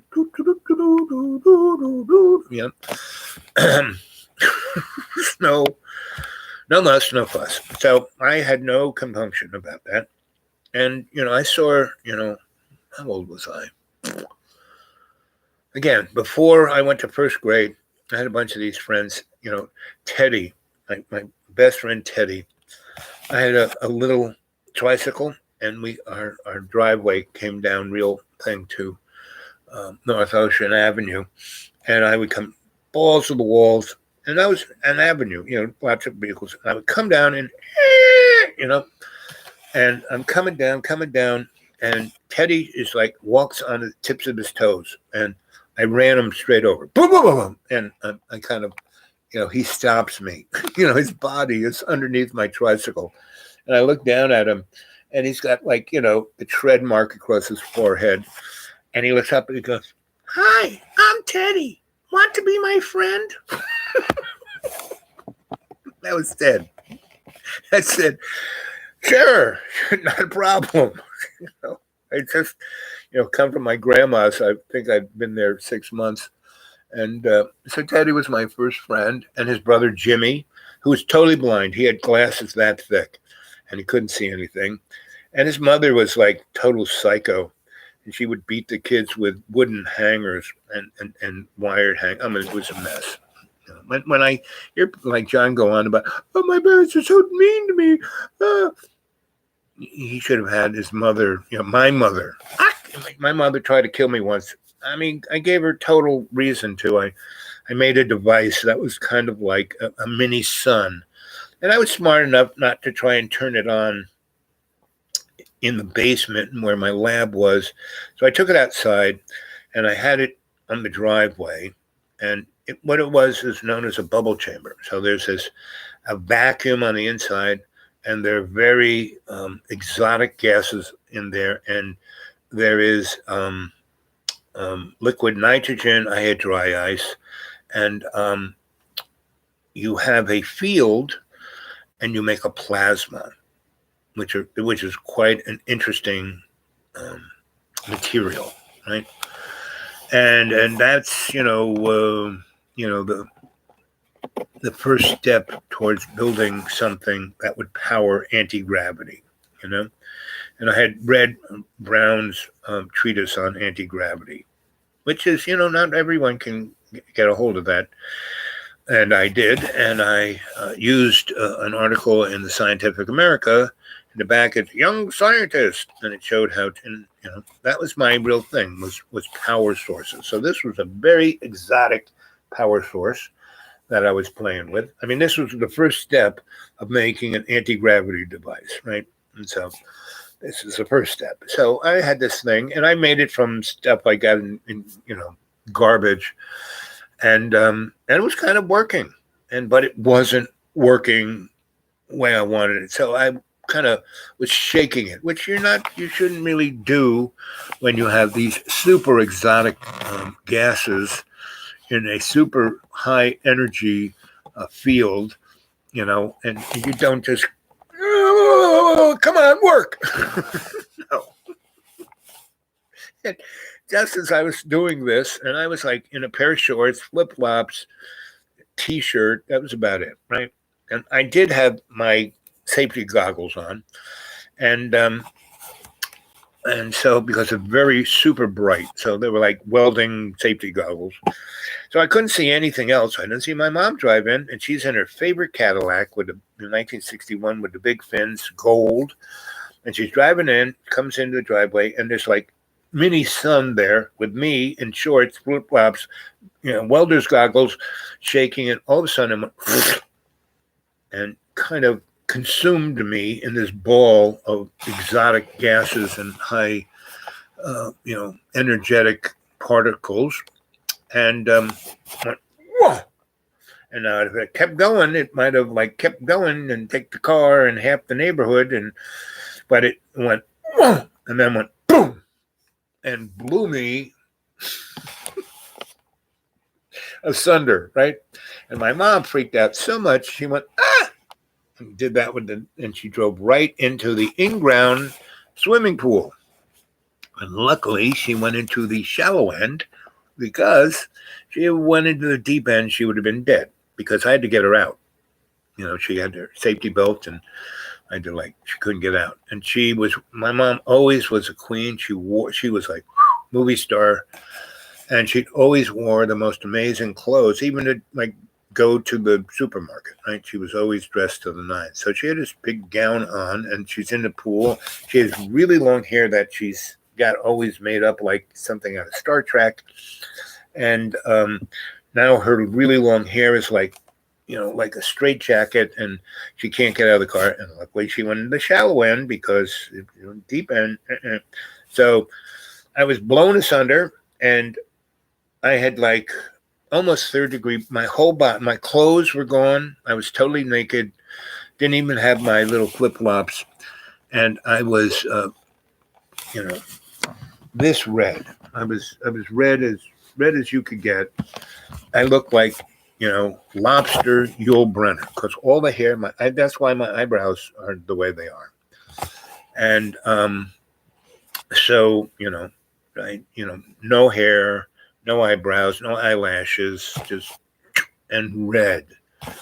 And I jump in the pool because I thought it was on fire. I mean, it didn't feel right. And so I jump in the pool, and then I noticed, I had the goggles on, and when I was blowing this under, they went off, and I can now see the Cadillac sticking in the car, and my mom, water up to about her neck, and she's like looking at me like, oh, I'm gonna get you. So I gotta go over there, open up the door, and unbuckle her and help her out of the car. We go up the steps. As soon as we get onto dry land, she turns around, and puts her hands around my neck and starts. And my neck it's never great to really squeeze my esophagus. It's not the best of things to do. And, so she's like, I'm going to kill you, motherfucker. So she goes, I'm going to kill you, motherfucker. I'm going to kill you. And I'm her little boy. I'm the one she actually likes. I'm going to kill you, motherfucker. And so this was right about the time that Kung Fu was on television. And the one thing I saw in Kung Fu is that he would, when someone would try to grab him around the neck, or he would break them by putting his arms like that. So I did that to my mom, and I ran away naked. I'm like, right, and trying to get away from my mom because she's chasing me, dripping wet, and she's got really nice breasts. She got a great figure, and it's clinging her like she's naked, and her hair is like all over the place, and she's screaming at the top, "I'll kill you, motherfucker! I'll kill you!" And this in the neighborhood, So I'm running around the neighborhood, and we go by about 10 different houses. These are our neighbors; they know us, and they know me. I'm friends with their kids, and anyway. By the third time around, and my mother never quite gets to me because she drinks a lot and she smokes like a carton of cigarettes a week, at least, if not 2, right? So she can't breathe too well. So she'll get almost close to me and then leans against a tree. I'll kill you, motherfucker! I'll kill you! And then she comes running after me, and we're going around. And around the second time, Mrs. Werner, who's psychotic to begin with, but she's like drinking partners with my mom. And so she comes over and Wilma, come here. Come on, baby. Come on. You're a little upset. Here, let's go in and have a drink and smoke some cigarettes, right? So they go into the house, and Mrs. Chow, who was living on the other corner, I'm just, I've just noticed my mom is like, Mrs. Werner is taking my mom into the house to have a cocktail. And Mrs. Chow comes out with a blanket around me. And that's when I realize, this hurts. And so she looks at me, and she's a doctor. Her husband and her are doctors. And they have their little doctoring clinic. They have a really big house. They have about 6 kids. And they do everything. They're like MDs. They went to Johns Hopkins. They got that. And they're Americans. They're not from China. But their grandfather was a great Chinese surgeon and a great Chinese acupuncturist and a great Chinese herbalist. So they got that going on too. So a lot of people would go there. And back in the day, when that was the big place where all of the movie stars and the vaudeville folks and the Broadway folks had their places there in Freeport along the water, they were the most popular doctor for those guys, right? So anyway, she puts the thing and takes me inside, and I don't know where she had it, but she had like this gigantic tub of, I thought it was Noxzema, but it was something she made, but she just dumped me straight into this tub of this stuff, and boy, did it ever feel good. It was like, yeah, okay. And she, did a lot of her little herbal things to me, and that's why I got my first real start on getting down with medicine, right? She and her husband were very supportive of. She once read my palm. She goes, "You have great healing. You need to be a doctor. We're going to teach you." So they were my first crew. So anyway, so she had 2 daughters, Christine, that was my sister's best buddy, and Catherine. And Catherine was my age, and again, she kind of hung out. She was a tomboy. She hung out with me, Teddy, Jimmy, Anthony lived on the other side, and then there were the Smiths, and the Smiths were like just the whole family was off the hook crazy. And Bobby was my brother's good friend, and they had a treehouse, and he fell out of the treehouse and fell onto a picket fence, and he got 3 pickets across his chest. And when the fire guys came, they were smart enough not to lift him off. They cut the fence and took him to the hospital with the pickets still in him. And he nearly died of lead poisoning from the paint. and it got straight into his blood. Anyway, but Allie was a total whack job of a kid.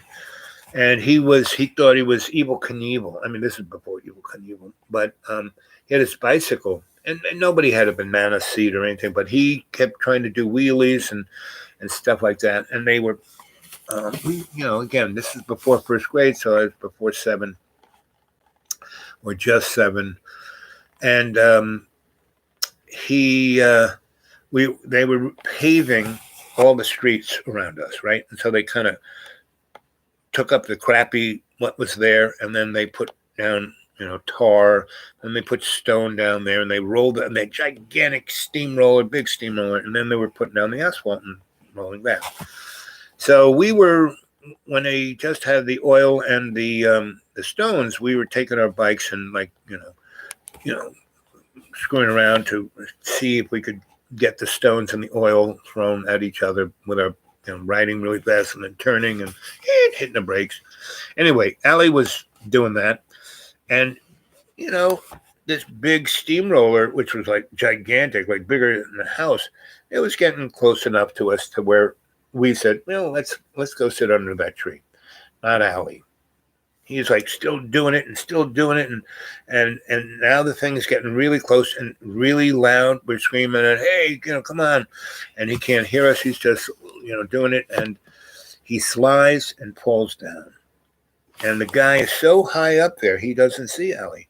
He rolls right over Allie with the steamroller. And we saw, kid goes down. His leg is under his bike.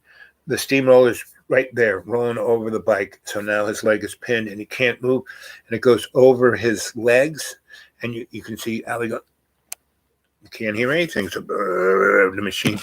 And it just squishes Allie like a tube of toothpaste. And his eyeballs, ears, shit just comes right out. Not the pleasant of sight. So after things like that, at age 6, that, okay. And, the police came, the firemen came, everything. And we were just sitting, boys, did you see that? Oh, sure. We saw it. That's Allie. He just got squished by the steamroller. And so they took, we were the only witnesses. And they were really upset that we weren't freaked out. But all of us had fathers who had been in the war who, like, shit that my father saw it. And we heard them scream at night. We heard them telling stories.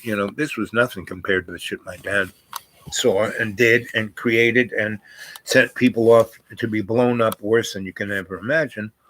So we also heard, and none of us, and we saw Allie's brother Bobby fall out of the tree. It was like slow motion. He tumbled and right across his chest, right? It's just like, okay. So we saw a good deal. And everyone, the only people who were how would you put it? Not sophisticated, but balanced in some way were the Chos. And everyone's, they're Chinese, they're weird. But no, they were nice, they were educated, they were very refined, they had all kinds of art in their house, had a beautiful house. And in our neighborhood, we had a nice big house. It was the rich person's house of that neighborhood before it became a working man's neighborhood. And so it had a nice yard, big yard, and it had a nice big house, and it was cheap. And that's when my dad bought it, because it was nice. And when he was a boy, that was a nice neighborhood. So that's how he looked at it. And his parents' house was, 2 blocks over there. So it was, his mom was just 2 blocks over there. And that's the house he grew up in. And so, none of this kind of really bothered any of us, And Harvey Kleiman, his father was off the hook. His father had been in Dachau and escaped. And instead of running away and trying to get as far away from that as possible, he went back and broke others of his friends out. And then they kind of went to the hills and just started killing. They didn't leave the Dachau neighborhood. They just, got healed up, got strong, and just started killing Nazis. I mean, this guy was like off the hook. And he was a doctor too, Dr. Kleiman. And so, and he would tell us stories about really, truly horrific shit. And the grammar school, was Hitler's Rifle Squad, and they called it Holy Redeemer. But virtually everyone in that, in the church, in the nunnery, they were all Nazis. They were all brought there by the Vatican and through Operation Paperclip. And that's kind of how I learned about Operation Paperclip. My dad was, what do they call him? He was not a Mason, but the Catholics had their own version of the Masons. Some kind of, the guys who had rode horses with the big crosses on their chests during the Crusades. My dad was one of those guys. So, yeah, I mean, all of that was around us. So when Allie got squished, not a big deal. So, 13 years later, there I am at Fort Hamilton, and all these kids come in that are just messed up. And nobody would go, oh, and these guys who work in hospitals. Come on, this is a wartime. You'd think they'd be somewhat, but these kids were, when they were brought from, Vietnam, they'd either fly them to the Philippines if they were going to the West Coast, or fly them to Germany to fly them to the East Coast. And when they put them on a C-130, they'd stick about 100 of these guys on gurneys in this aircraft and just hook them straight up to morphine, because they just wanted to knock them out. They didn't want to have to, these are 16-hour flights. They didn't want them jumping up and screaming or doing anything. They just wanted them out. So by the time they got, so they fly from Vietnam to either Philippines or Germany, they'd be there for whatever kind of, those were good hospitals. So if they needed an operation to, stabilize them, they would get it there. And then they would come and be brought to either Fort Hamilton or a couple others in the area where they'd land, or they would be flown to other, to Chicago or to Boston or to Philly or wherever they're going, and they go to those places. So there were about, and these were high care facilities, not just for the old guys, but for the guys coming in who were blown up. And so these guys would come in, and they would be totally whacked on opium, right? And they weren't like smoking it before they got blown up. They were made junkies by their government, right? And then they, were put in these ICUs that nobody.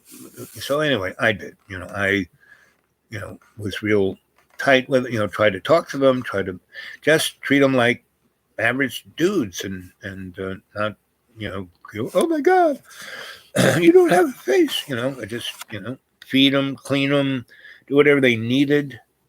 And, John, he can't, I have this nature in me to do that, and,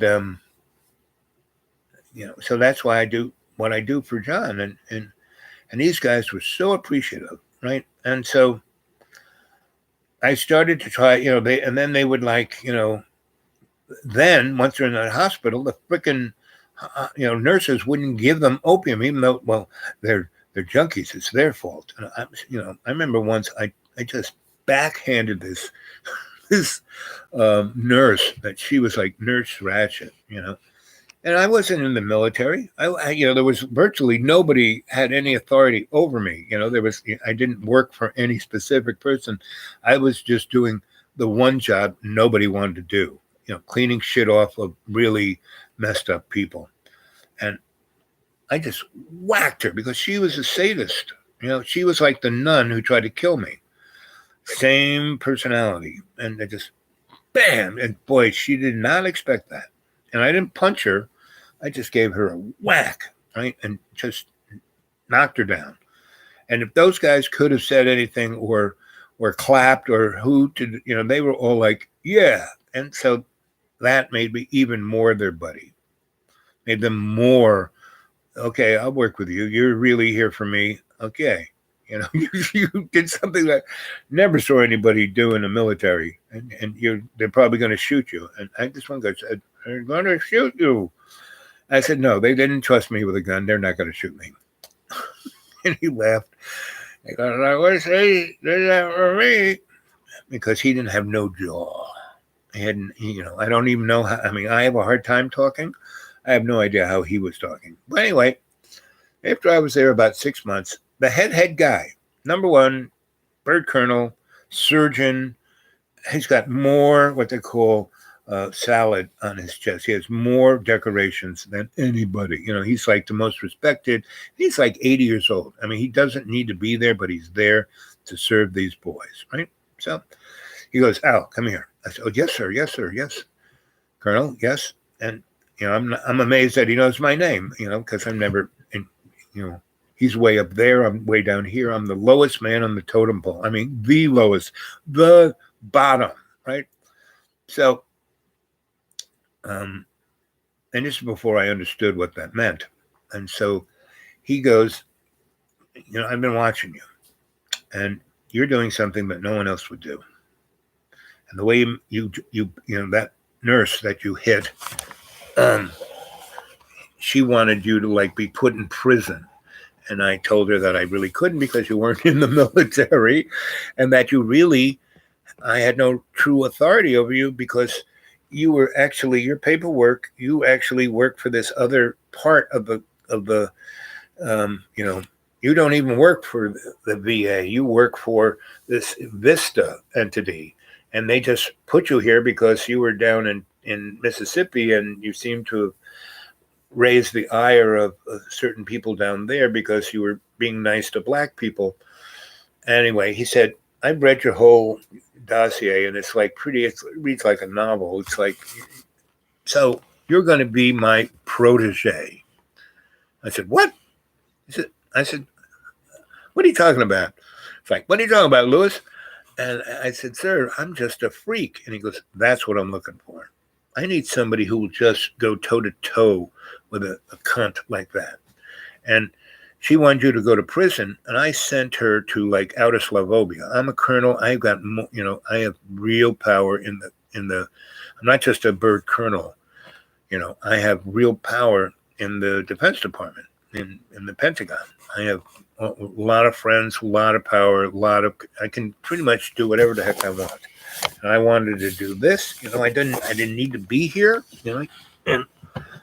And they knew I could do a good job here, so they're letting me do. And they basically just handed this place to me, and I don't really have to, tout or bend over to any authority. I am the total authority here. So you're going to be my protege. I said, but sir, I'm very flattered, but I'm not a surgeon. He goes, no, you're not going to do that. You're going to do what you do here. But we're going to work on protocols because we have it so wrong. And you remind me of a person I knew when I was your age. And I said, what? He goes, well, we're going to go have lunch. You finish here. When it's time for your break, you know where my office is. And, I have a nice little canteen up there. We can have lunch in my office. I said, okay. Thank you, sir. I said, I have my break in about an hour and a half. He goes, fine. Just come up, and I'll tell my secretary to, you expect you. And, so everyone's wearing uniforms, not me. I've got shorts on. It's summertime. I got a spaghetti T-shirt. I'm always wearing mirrored cycle, because my eyes really have a hard time with fluorescent light, right? And, I got kicks on, I got a hat on, a cowboy hat.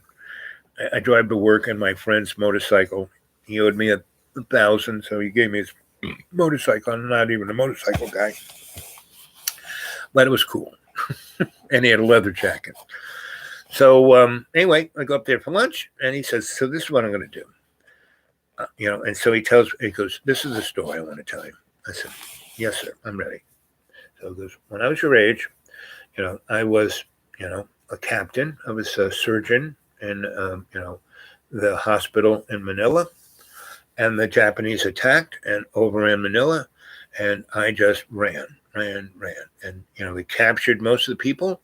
And the few of us that got up into the mountain, we went deeper and deeper and deeper. And the Japanese started going after us, and we bumped into some Filipino freedom fighters. They were going to fight the Japanese. So we said, okay, we'll hook up with you, right? And most of us were medical people, and there were some strategic guys, and there were some guys who were knew where all the warehouses and where all the materials were. And so we went up into the hills and we met more Filipino freedom fighters. And the first thing we did was go break into all those warehouses and steal as much, ammunition and guns and stuff as we could, and whatever supplies. So they did. And then they went further into the mountains as far as the trucks could go.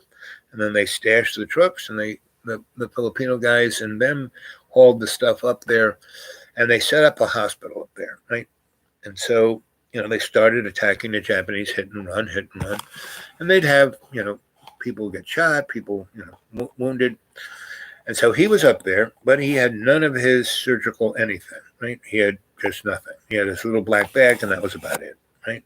But there was a Chinese herbalist and acupuncturist up there, and there was a Filipino psychic surgeon. And he said, this guy was off the hook, and he reminds me of you. And he would do a ceremony, and he would part the skin with his hands, and he would reach in the body and pull out the bullet. No knife, no. And then he would push the skin back together, and he would put a substance on it, and within hours, the wound was still there, but it was healed. And then the Chinese guy would go at it with his herbs and such, and they would get an amazing, within days, the person would be totally healed to the point they could go back and fight. Whereas if we did it with our surgical modern medicine, that person would have to be sent back to America to recoup for the next 6 months. So he goes, after the war was over, these guys were there, and I went back, the Chinese guy and I went back to the Filipinos teacher and his little place, and we stayed there for 5 months. And then my superiors, I got all these commendations and medals for doing what I did.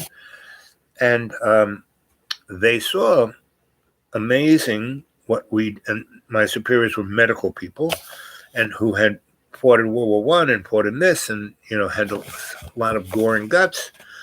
And so they told me, since I got along with these people, to stay in the Philippines and study with them, and then go to China. Once the war was over, the Chinese were our allies, and go to China and with the Chinese guy and learn all he had to, go to his teachers and learn that, and then bring it back to America and create a protocol that could, wind that into what we do. And he said, great, I'll do that. Yeah, I'll love doing it. Right. So he spent 3 years doing that, came back, it was like 47, 48. And he had this tremendous amount of knowledge. But by that time, the bureaucracy had those people who had the vision to send him off, they were no longer in charge. And the superiors that were more like pencil pushers. And so the best they could do, because they didn't want to look like they made a mistake, they sent him off to universities like MIT and Stanford and lots of Harvard and all kinds of medical schools, and also anthropology to study that. And then they sent him off during the Korean War to do that in Korea. And he had again, had the thing, but now he had a MASH hospital, and he was mixing and matching those things, and they were getting great outcomes with it.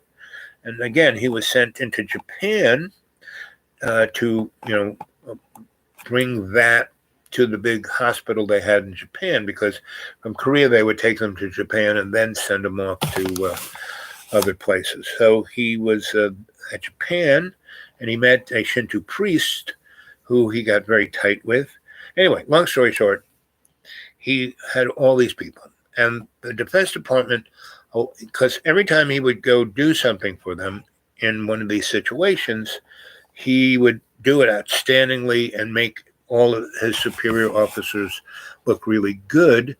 And he would still do this alternative thing that had such a better outcome than the big pharma thing, that as long as he kept it on the down low, it was okay because it made him look good, right? He didn't make a big deal about it. He didn't, get the TV guys or write books. He just kept doing it and learning more and more about it. Because now I'm like pushing 90, 80 something, and you're the one guy I've been looking for, somebody that I can point in that direction. And there are a whole bunch of teachers in this country that I can send you to, and I want you to do that. And then you'll come back, and you and I will create a protocol that will work with these guys, right? And what I want you to do is work another 6 months with these guys you got, because this is the last group of this level of trauma. They're no longer going to come to Fort Hamilton. They're going to another. So you stay with these guys, and the next, batch we're going to get probably 2 or 3 more batches. You stay another 6 months, and there's people in New York City that I want you to go study with. There's a Chinese doctor in Chinatown I want you to go see and study with. There's this Italian, and I knew that doctor on Spring Street. And I want you to study with him. And then I'm going to send you to some places that are outside of New York. And this will be totally within your 6-year thing. And because, you have the, not right, but we can send you off to be trained. And this is the training I want you to take, and I'm your boss, right? And I'm going to have you put under my authority. You're going to no longer be under the Vista authority, so somebody could take you away from me. I'm going to have them put you under not just the military, but my authority, period. Not the, Pentagon, but me. I'm your CO, period. There's nobody above you but me. I said, sounds good to me, Colonel. So that happened, and I did all that. And, that's how he sent me off to Putney, Vermont, and I studied for 8 months with my, the Japanese Shinto priest he met in Japan was this guy's father, right? And so this guy was, I was 20 something, and this guy was 40 something, and the colonel was pushing 90, not quite. He was still 80 something. So anyway, I do all this, and I go to I went to Davenport, Iowa, and I studied at the last of the, what do you call them? Before the modern big pharma medical doctors would be MDs, and then they'd also be this other discipline of healing that had more to do with the old school, meaning manipulation of bones, almost like a chiropractor, but there's another term for them because they're more like doctors. They do surgery, they prescribe medicines, and I went to that school. I can't believe it. But it's all about, in this discipline, it's about biofeedback. They didn't call it then, but there was a process called craniosacral. And your body has not just your blood, you just don't have a cardiovascular pneumatic system. You have 9 others. Right? You have your lymphatic system, and you have your, underneath your skin, you have the, what do you call that stuff? The gooey stuff. And that's a pneumatic system. You have 9 pneumatic systems. Anyway, so I went and it was almost on the tip of my tongue. So I studied there, and that was a great school. No longer, now I think it's just a chiropractic school. Osteopath, that's what and it took 6 years to become an osteopath. I was there 6 months, and they gave me a degree, right? But it's, nobody even knows osteopath. So I got a degree to be an osteopath. I was like a medical doctor back, like in the 40s. I could have called myself a medical doctor, but not today. Today, they don't even know what the frick it is, right? Then I studied with a guy who was all about, he had been Wilhelm Reich's number one person when he was doing his research, right? So I learned about orgone energy and all the discipline of the orgone box and all of that. So anyway, that's what this Colonel wanted. He wanted this real smorgasbord of every kind. And he knew I was into Tesla. He wanted me to, go fool around with that stuff. So we took this ward that all of these really messed up people were at. We got to have that as our little laboratory. We still had really messed up people, but not like, not where they had the people I dealt with in the beginning didn't have arms or legs at all, and chunks of their faces were gone, and they were burned up like, really bad. They were just crispy critters, but still alive. And nobody wanted to touch them. So anyway, there were about 30 people I dealt with in that 6-month period. And then there were people with no legs and no arms and also had burnt, but not so totally devastated like these poor people, right? And so, so we started, and they all would come addicted by that trip through morphine. And so I studied acupuncture. So there's a point in your ear here that if you put an earring in that point, your body stops being addicted to opiates like that. Now, the emotional addiction and other parts of that addiction take a little longer, but that jonesing for it can be. And what they were doing in America, in the U.S. military, they were giving people a drug made by the Nazis called L-dopamine, which is used today, and it's called, what's it called? The synthetic opiate that was, in the 40s, methadone. And it's a synthetic opiate. Unlike OxyContin, there's a receptor right here, and it was designed exactly for this receptor, because once it gets in there, you're addicted for life. The Nazis made this drug because methadone gets you addicted for life, but you don't get high. I mean, you can get high, but you have to take a lot of it. But they developed it because they didn't have enough sick fucks to run the death camps. And they needed, bean counters and pencil pushers and, not sickos like the nun who tried to kill me, who was known as the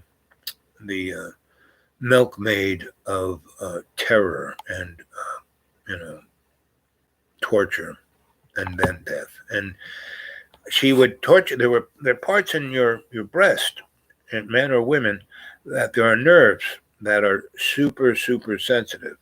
And if you crush them in certain ways, like, with pliers and vice grips and needle nose, you can make unbelievably excruciating pain, right? To the point where you die. The pain is so intense into your nervous system, you just, you don't bleed to death, but you, right? But you can put somebody right on that edge if you're really good at it, and keep them in that kind of torture for days on end, right? And the nun who KO'd me, she would do that not in a room somewhere. She would do it right in the main square where the thousands and millions of people would watch, and they'd have this big pole in the ground, and they'd chain the guy's legs, so he couldn't stand up or couldn't move, and chain his arms behind that post, and his head, they had a band on it, so his head would be up so he couldn't see down, and the breast would be totally exposed, and the woman would torture them for days on end until they died. And everyone in all those little cabins would hear him screaming and watch this woman do it, and that's the lady who KO'd me. So other people who would work there, who would be normal humans, couldn't do that, even be there to watch that. But if they were addicted to methadone, if they got the shot, and I need a shot, they would do anything to get the shot. And that is what the U.S. government still to this day gives to soldiers and people who are addicted to heroin, where all you really need to do is put a little earring in the ear. So in our little lab, we had hundreds of people come in, whether they're really, missing arms and legs, no. But whoever was come in to be in that hospital to be recuperating or get a limb or, trained, and they were on, had that airplane ride of addiction, we would put the little earring in there, and it was like they were our lab rats. And so we did this whole protocol, right? And proved beyond a shadow of a doubt, this is the way to go. And not only that, if the medics out in the field, instead of giving methadone, had acupuncture needles, they could stop all the pain without the influence of drugs. Because you shoot somebody up with a lot of morphine when they're in the field and you bring them into that field hospital, it can make it real difficult for that surgeon to treat that person. Because A, you can't talk to them, and B, it makes your body do things that are counterintuitive to what's wrong with them. So this was an amazing breakthrough that we were producing, right? So, we were doing this. And so I'm about almost my third year into my service of 6, right? And so the colonel is going to go to Washington, D.C. to give a thing in front of Congress about this is instead of giving these kids heroin and getting people totally addicted to heroin and then giving them methadone, which is a death sentence for the rest of your life, all you got to do is put an earring, right? And so we had it totally, and we also had a number of people that he knew that were in Vietnam using this, and again putting it under a test protocol. So we had it just tied, knocked down. He was going to knock it out of the park. So I'm feeling pretty good. I'm hanging in the hospital, and by this time I'm staying in the hospital a lot. In this big ward, there was a room that I turned into my nice little apartment because I was always there with these guys. Nobody else was. No one else knew how to take care of them this way. And we were getting quite a few people to come through, like at least a few hundred a month. And they would stay with us for a week maybe or more, and depending on how messed up they were. And anyway, so I'm there. Next morning, the second in command, a major, comes in and goes, "Al, yeah, there's something really terrible has happened to the colonel." And I said, "What happened?" He goes, "Well, he's being brought in an ambulance." I said, "What happened?" He goes, "He had an accident on I-95 going to I said, "He's alive?" He said, "We don't know. He's just coming in, and I think you should be there and bring your little kit. You might be needed." And so I did, and we went down there, and they brought him in, and he was just barely alive, and he was a mess, right? More than a car crash. He was like just chewed up, a mess. He had blood all over him, and so we put him into an ER, ICU, emergency suite, and he's our boss. He's our man. He's our dude. And so all the best of the best were in there, and I'm just standing by, and he's not in pain. I mean, he is, and I'm doing my cranial, I'm like at his neck, and I'm doing my cranial thing, and all his systems are like shutting down, and they don't have we didn't have the kind of instruments they do today. And so I'm going, hey, it's not just his, everything is shutting down, and he isn't quite in shock yet, but I don't think there's something wrong with his brain. And because I had my hand on the back of his neck, and everything was bloody, and so they start cleaning his head off, and he's got a bullet hole right here. We didn't realize he had a bullet in his head because we told that he was in a serious car crash, and yeah, he was. I mean, lots of limbs broken and ribs broken, and but we didn't. He had blood all over him, but it wasn't until I said his brain is kind of mush, And so, we cleaned off his head, bullet hole, right?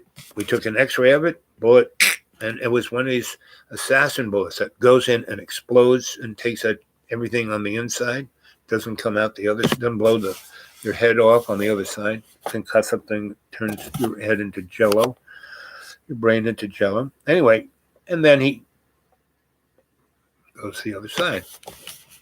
Anyway, so one of the doctors in there is the ME. So he goes, I think right here, right now, we should do a autopsy, period, So before anybody from the higher ups come and, because obviously something was really wrong here. So we did. Story is, he's going to D.C. to hit it out of the park, to bring this whole new protocol, save millions of people's lives, and the corporations don't want it, right? And other elements want people to be addicted to heroin and then be zombies on methadone. And so, we do that, and we put together a whole thing. And in our hospital, we also have a JAG crew there, and they take part of this. And when the suits show up, we have it in triplicate and in other places. And we say, no, we need the military JAG in here, not you suits. No, we have the authority. We're the FBI. And I said, no, you're not the FBI. The JAG said, you're not FBI. You're CIA. And the guy got very upset. You can't change my thought. Here's my. And they said, fuck you. We have guys with guns who will shoot you. This was our king. He was assassinated. And this guy had real balls. The JAG guy said, no, I have security people right. See these guys with the guns? They're going to kill you. Get the fuck out. Well, that was good for those guys. But like within an hour, they closed the whole freaking hospital down. They took us all away. Clink, clink, right? And, I'm just wearing shorts and a Hawaiian shirt. Come on, that's my boss. I'm not like those guys. I don't wear uniforms. You can't quite. And anyway, so they put me in a room, left me there a couple of days. And then this guy comes and goes, okay, you're right. We really can't do what we're going to do to those guys. But we could do to you what we did to your colonel. And I go, well, I don't think you have to do that. They said, okay, we thought you'd say that. So here, we're going to offer you a good deal. So I'm not even there 3 years. I've had this amazing education, seen all these people, got all these skill sets. And they go, so this is what it is. We're going to let you go, this is it. You walk out of here. That's, here's a piece of paper that says you're all good. You've fulfilled your duties. You have, and he gives me an envelope. Here's what you would have made if you, I was making $150 a week. So 52 weeks in a year times 3. That's how much money was in that envelope in cash. So here's your you're good to go.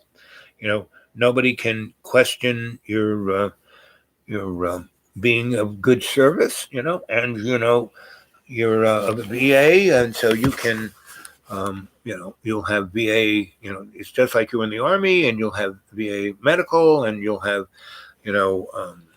you'll be able to go to college if you want to, and da-da-da. And I said, oh, that's great. So I take the money, I take the little slip, and I decide to get out of town. I, get on an airplane and go to Ireland. I just get out of town. So I stayed there for about 6 months. And I put half that money in my checking account and took the other in cash with me. And because at that time, if you went to Ireland with more than $5,000 in cash, they would question you pretty thoroughly because they were still dealing with the IRA. Anyway, so I went there, hung out, had some good times. I left Ireland, took the boat to um, Scotland, went and saw Archie, told him my story. He was like, whoa. And then kind of we went to Spain. He got some airplane tickets and we went to Spain and we spent a month or two on the beach there and had a great time. Then I came home, right? So I went back to Mike and said, okay, I'm ready to work. And he says, you want to talk about it? I said, no. Don't want to, because he kind of knew what happened, because he had met my boss, because Mike was like my dad, more my dad than my dad, right? And I said, no, I'm not talking about this for a while. And now this is a good 40 years later, I can talk about this. And what's quite interesting, the protocol that we developed, the Army now uses. And they brought it online in 2015. It only took them 40 years, So, what happens, just to clean that story up. So, okay, I went on and did this, did that. Didn't have to worry about getting drafted anymore. They totally left me alone. And then when I basically, one time I kind of got pretty sick. And I went to the VA, and I went to, Fort Hamilton. I thought all my friends, it was only a year and a half later, I thought, and I had this little VA card, and I went in there, and no one who I worked with, nobody, not even the janitor, nobody was there from, 2 years ago, and which is pretty, I can't believe it, and nobody is there. And anyway, I go to the desk and say, I'm not feeling well. And here is, my VA card. And the lady looks at it and goes, well, okay, why don't you, go sit over there and, I'll, get you a doctor and they'll examine you and we'll see what's wrong. Okay. So they do. And they blood and this and that. And the guy says, well, it looks like, we x-rayed your neck and your this, and because you've had real serious damage to your head and neck, and all that it is that you have the croup. I said, really? That's all I have? When I was a kid, there was nothing. I said, yeah, but you didn't have an esophagus that looks like a snake. Most of the people's esophagus, yours is like doing things like this, and it's, oh, we're going to give you this, and here's some antibiotics, and here's this nice liquid that you just drink. Here's a big bottle of it. Take it home. And by the way, and I said, by the way, what? She goes, well, this is all good. We're not charging anything. But you're no longer, it says here that you were never worked at the VA, and your little VA card was just given to you because when you were drafted, you were declared 4F, and you had certain medical issues, and this card was good for 3 years, and it, is no longer good. I mean, we decided to take care of you for this, but it's now 4 years after that, and you don't have any. And I said, but I served here with Colonel so and so, and she said, who?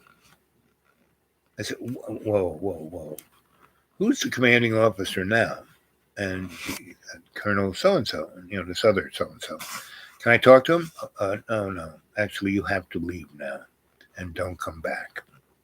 And this military policeman is going to escort you up the premises and be nice enough to drive you to wherever you want to go, and then don't come back.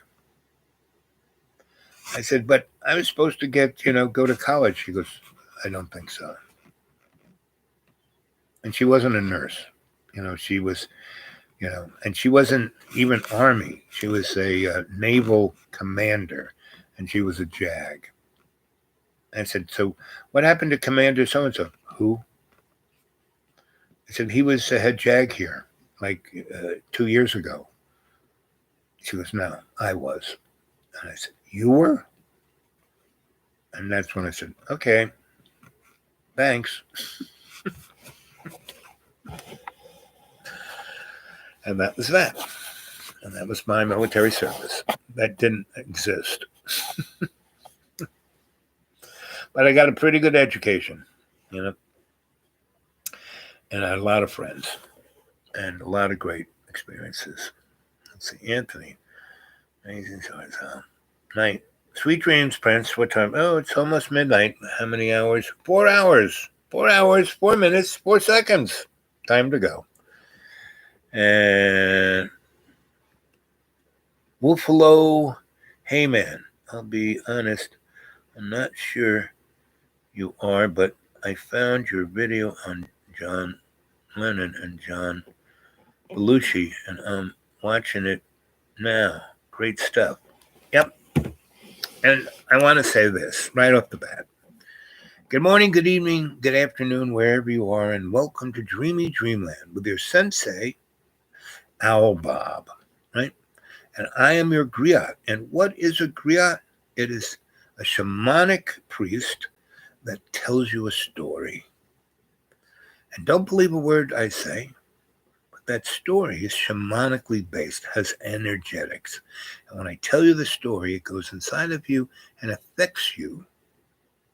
And the story is just the carrier frequency of that healing energy. Right?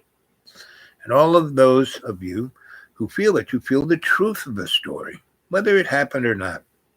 Don't believe a word I say, but you can feel the truth of the energy of the story. And that's what a griot does. It imparts unto you this feeling, this understanding of truth's loved co-creation, and gives you inspiration to be your better self. That's what a griot does. That's what I do. That's my job. And you come here to hear these stories, so it motivates you to be your better self. Not to try, but to do. And if you can't, you're basically the canary in the coal mine. You're just waiting to die. A miserable death. Because you're living that miserable death, as Shakespeare said of Hamlet, the end of the scene, at the end of the show, after he's killed everyone, he's won, he's king, he's on the throne, his best friend, woo, we won. But Hamlet, why are you so depressed? I mean, you're more depressed than you should be happy. We won. Come on. What's wrong? You're always dour, but come on, be happy. And Hamlet goes, no. Well, what's wrong? What are you worrying about? Tomorrow. Tomorrow? What about tomorrow? And tomorrow. And tomorrow. And tomorrow. And that's John Boy. How am I going to pay my bills? Where's mommy and daddy do it? And they got a lot of money. He's never have to worry about paying his bills, period. But I have to work so hard. Please. Pretty much 89% of everything that was done here was done by, contractors, And he was just, The really hard thing was him being around people who could do something. Now, he's been trained. He's been schooled. He's got a lot of talent. He's a really smart guy. He's got everything going for him.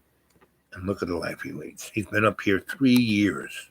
I came back to say, John, and I'm talking to him straight up. If he's listening to us now, I'd say, John, get a life. You have, and you're all about God and Jesus. God will be quite, well, I'm going to go to heaven. I'm good. Cursing me out all the time, screaming at me how terrible I'm at, or how his parents suck, and it's all their fault, and it's my fault, and the cat is trying to have sex with him. I mean, no, John. This is not a life. And by you waste, and that's the whole thing about our lives. Our lives are a gift given to us by God. Whether you believe in God or not, doesn't matter. I'm a historian, anthropologist, sociologist. All religions a scam, business scam, right? But that power and that essence of love's co-creation, that's real, right? And every great, Nazarene, Jesus is Nazarene, Buddha was a Nazarene, Vishnu. I mean, these are people who are human, but just a little high above. They're on that ascension layer. And that's what we're here to do, is to ascend. And if you let yourself just be constantly caught up in the karmic wheel, it wears you out. And so I wanted to mention that to you about him. I heard he sounded a bit and see, I went to school to be a Catholic priest, a seminary. My godfather was a cardinal. I was sent there to be a rocket scientist for the Pope. Did you know that most of the scientists, engineers in NASA are Catholic priests and nuns? Right? A good number of them, right? And within the dynamics of the, aerospace industry, there are a lot of Catholic priests in there. And and the King James Bible is, forget about it. It's a comic book. It's every sacred document that, like the Dead Sea Scrolls, they've been hoisted away. We wouldn't have known about them, but some guy who was on the crew studying them, digitized them, and then it was there, and he just said, fuck this, and he put it on the World Wide Web. And that's the only reason we know. And, the Dead Sea Scrolls came from Jesus. And if you really want to know about Jesus, you go read the Greek Orthodox Bible in Greek, like I did, So when John goes on about, I know the Bible more than most people who read, no. All John knows is these little things that he resonates, believes in. You should not believe in anything. Belief is a prejudice. Faith is this connective tissue in your heart. Now there's things about faith, but you have to have an open mind, because we're a work in progress. It's not a done deal. And the other thing is, Jesus came to bring us the good news. I said to John, do you know what the good news is? He said, no, I didn't. Never saw that. Well, Jesus talks about the good news all the freaking, he keeps saying it. This is the good news.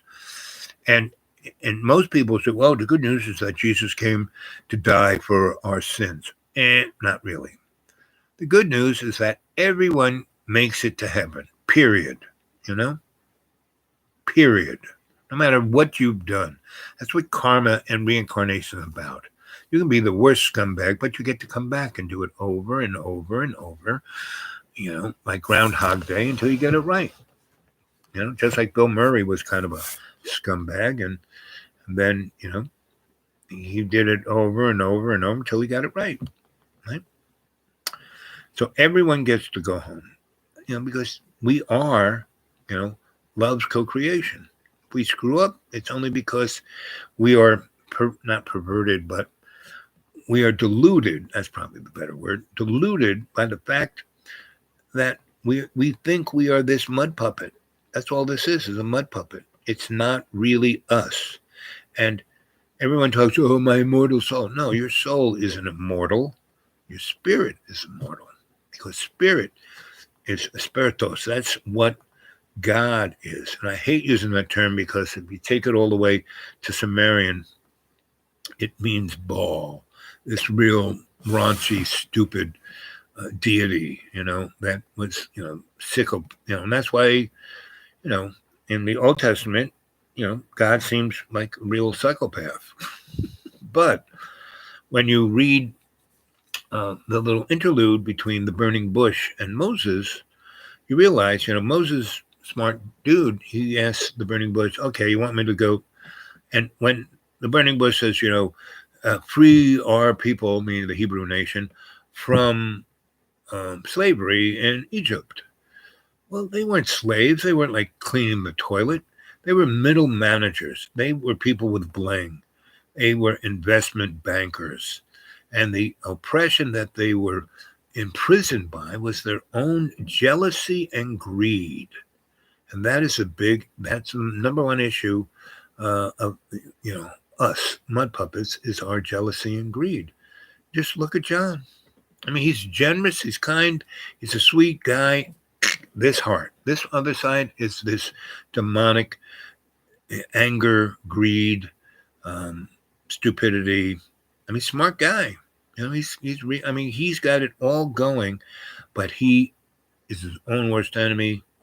And I'm here every day, so I'm stuck here, right? So I'm not going to give up while I'm still here. Once I can, spring comes and the ice melts, I got other things to do, One of them is you guys. You're my next project. There is at least 7,500 people who watch this show. Now, the demigods of YouTube, they don't block me. They just keep me down on the farm. I mean, every time I got close to 500 subscribers, 2 years ago, I was at 499, and I was pretending I was Jerry Lewis at a telethon. Come on, I was asking everyone on the chat, go call up friends, get them to subscribe. It was at 499, and we're all going, yes, 500, 500, 500. We're all going, and then all of a sudden it drops down to 433, like that. And now it bounces around between 450 and 480. But don't go above 480. It gets, 480, 41, 482. It's down to 435, right? So my job is, and John goes, well, if you only did this with, the description and no, sorry, that's not why I do this. No. But you'll be rich and famous. No, sorry. I'm a millionaire living on $400 a month. I don't need to be rich and famous. I've been infamous. I kind of, you Google me, I don't exist. But you look at all the things I've done, there's pictures of me in the background over there, over here, over there, kind of like Forrest Gump without autism. My esophagus is a little different, and my eyeball is definitely strange. And this ear, hears in, in other frequencies. So, but I don't hear voices. Voices are around us all the time. It's only when we let fear and self-loathing that those demons get inside of us, And I don't know, if you go back and watch last few nights, when John would get a little carried away, there's a couple of them where I'm going, praise Jesus, praise Jesus. It knocks it right out, And and I will leave. Oh, look at that. 4 hours, 14 minutes, and 14 seconds. I love it when it does that.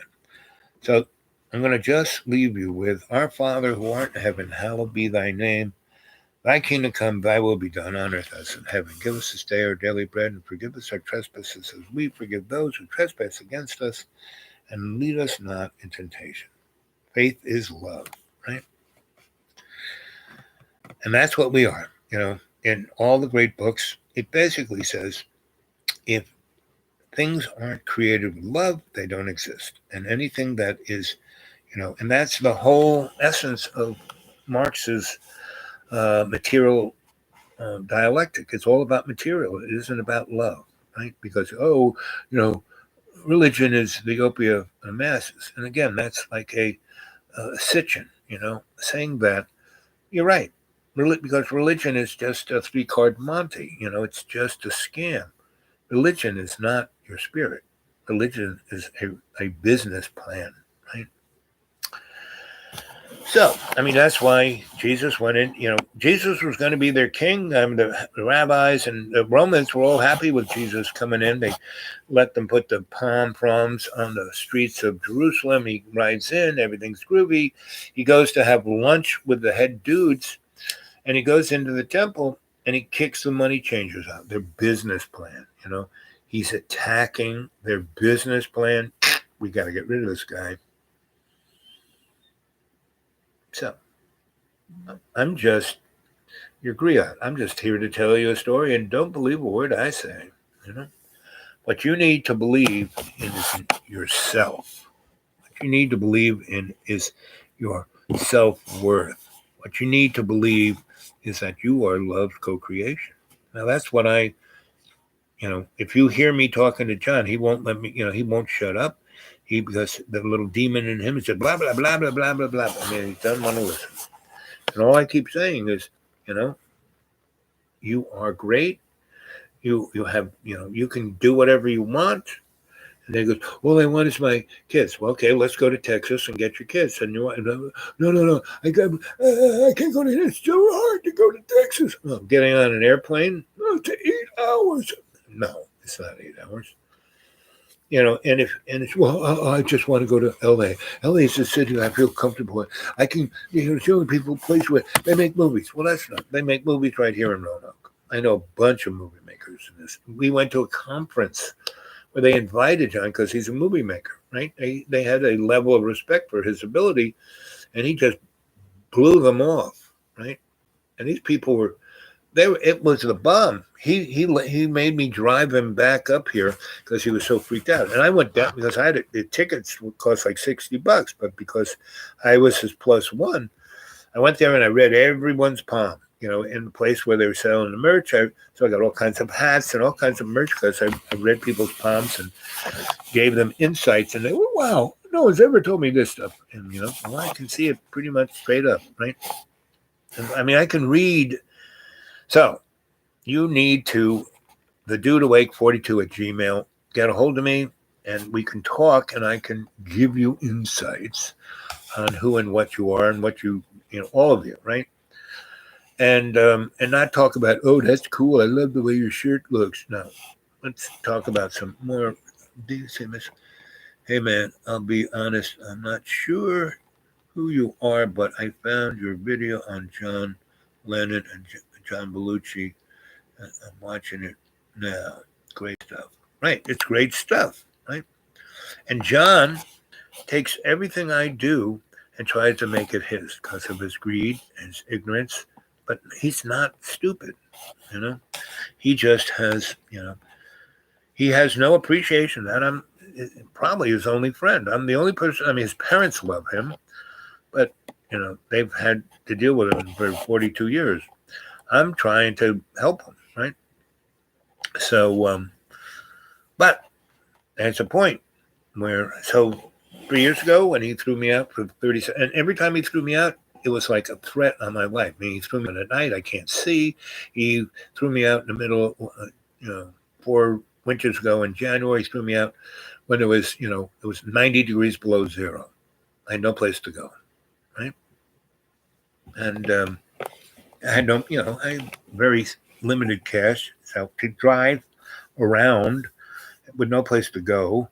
And what did I do? I went to this town in West Virginia that I helped kind of, the town was blown away by they did a mountaintop retrieval of coal and it got filled up with water and then blew up the side of the mountain and took out this town and wiped away the county road, took out the power lines, the water, everything. And the state said, they didn't want to deal with it. The coal company didn't want to deal with it. So they told the state, just say that this town doesn't exist anymore. And, so the 300 people who lived there had to move and they got nothing from the coal company or the state or anybody.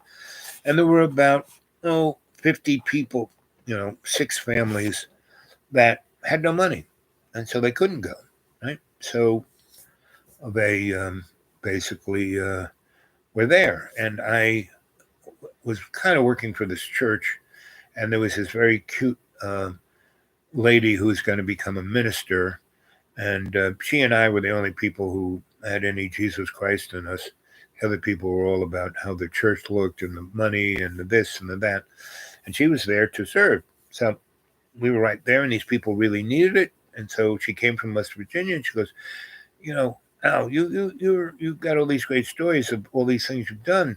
These people really need somebody. Can you help? Of course, let's go. Because this is a very attractive woman and lots of fun and really smart, and she's not neurotic or crazed about her sexuality, and her she's Methodist, so she was all, and we'd already been sparking a little bit. And so I'll go up there with her for a month, and, out in the middle of nowhere. God knows what this thing's going to be. I said, well, just take my tools with me. Let's go. She had a really great, that kind of Toyota 4-wheel drive. It almost looks like a military vehicle.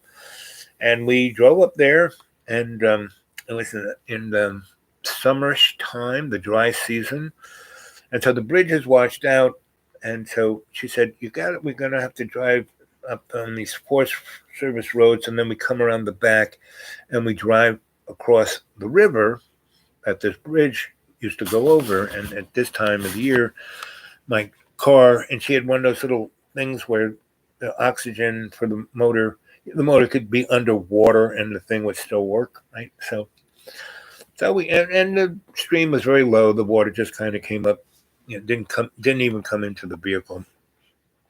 Just came up to the little panels, and we drove in and came in around the back, and there the people were. And so I'm kind of looking, so it was really pretty, really nice.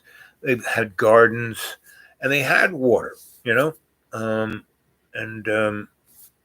was a well, and it had rained and rained and rained the summer and fall. And then they had a lot of snow, so it was almost an artesian well. The water was coming out, but it, wasn't hooked up to the system. And there were lots of houses there. There were like at least 100 pretty nice houses there, right? And the flood didn't it just wiped out, the power lines and the water that came over and the bridge and the stuff that came over that, right? So, I'm looking at it, and they have a septic system that's there that kind of looks like it should work, and it had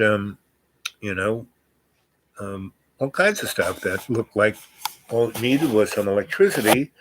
And so then I looked at the high tension lines, and in actuality they did not really get blown apart. I mean, they still went over into where that town was, into the transformers. What happened was the flood went into that transformer facility, and a few things kind of blew out, right?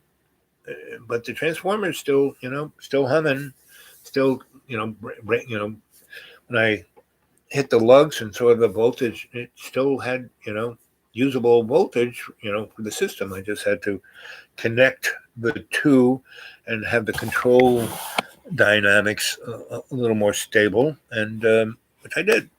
I hit the switch, bango, everything lit up, right? And they had been living there for about a year and a half without electricity, and they were like, wow, and I took care of that in about, less than a day. We got there one day, I kind of sussed it out, figured out, kind of went to their, whatever was left in their hardware store. I went over to where the utility company was and see what shit they had left behind, because the bridge was down. So, those guys are lazy. They got more shit than they know what to do with. If they couldn't drive their truck in there and move the shit out, they weren't going to do it. So everything I needed, I had my tools and I had everything that I needed to get that done. So I did that. And then we went over and looked at the water. And again, all it needed was electricity, pumped it in, and it got the septic system working. And the next thing that we found that was quite interesting, in West Virginia, if there's so much natural gas in West Virginia that if it comes out of the ground on your property, you can stick a pipe in it and use it yourself. So that was the case. yes, I had a gas line that came through on that bridge, but there was a place where they had already, gas was there coming out, and they had a pipe with a valve, right? So again, went over to the hardware store, and they had like a lot of copper pipe, like you would use for water. But copper pipe does a very nice job with gas. Not a problem. You have the right fittings, have everything tight, and you don't mess with it once you get it working. Not a problem. So it was about 200 feet. We had about 1,000 feet of copper pipe. So we just, 1 inch went from that valve, put the right fitting, put the copper pop on, ran it, over to where it goes into the system that went into all the houses. So we did that. Bingo, bango. They had electricity. They had running water. Their toilets, they had a septic system that worked, and they had gas. And it was like we did that in less than a week. And they were like, oh. So I was like Santa Claus. They were like, oh. And that girl, so we spent the rest of the summer there. We got a nice house for ourselves, like the rich guy's house. And it was nice. All those houses were in great shape, right? And so, we spent the summer there. We had the sweetest of times. And then she was going to go out to Colorado and finish, get ordained and get her whippiness. And, she did not think having sex with me was a mortal sin. Oh, flatulence. Oh, whatever John calls sex, Just God wants us to have a good time, basically. And the thing is not to hurt other people. And John does it. The worst, to beat somebody up is one thing, but to say mean things to try and hurt their heart. And that's that demon in him. So that demon's not going to try and, hurt you physically. And that the demon in John, what's interesting, is the only person, John, that I've seen in 7 years that he physically hurts is himself. I mean, I've seen himself hit himself in the head with a hammer, punch himself in the head. I mean, really hurt himself physically, right? And he's constantly going, I want to kill myself. Now, suicide is from my experience, people who talk about it don't do it. People who are going to do it, just do it, right? But a lot of people who talk about it and then, try to, have a, whatever you call it, outreach to get attention, they just happen to, get lucky or get unlucky and do it. Because I've had a lot of friends who've done that. I mean, they weren't going to do it, but oops, no one got to them soon enough, And so I'm trying to intercede here, and no one else seems to want to, right? And so, because he's, I've had a lot of friends in this town who are shrinks. I was shrink, so there are a lot of good shrinks. The institution itself, just as most medicine is pretty corrupt.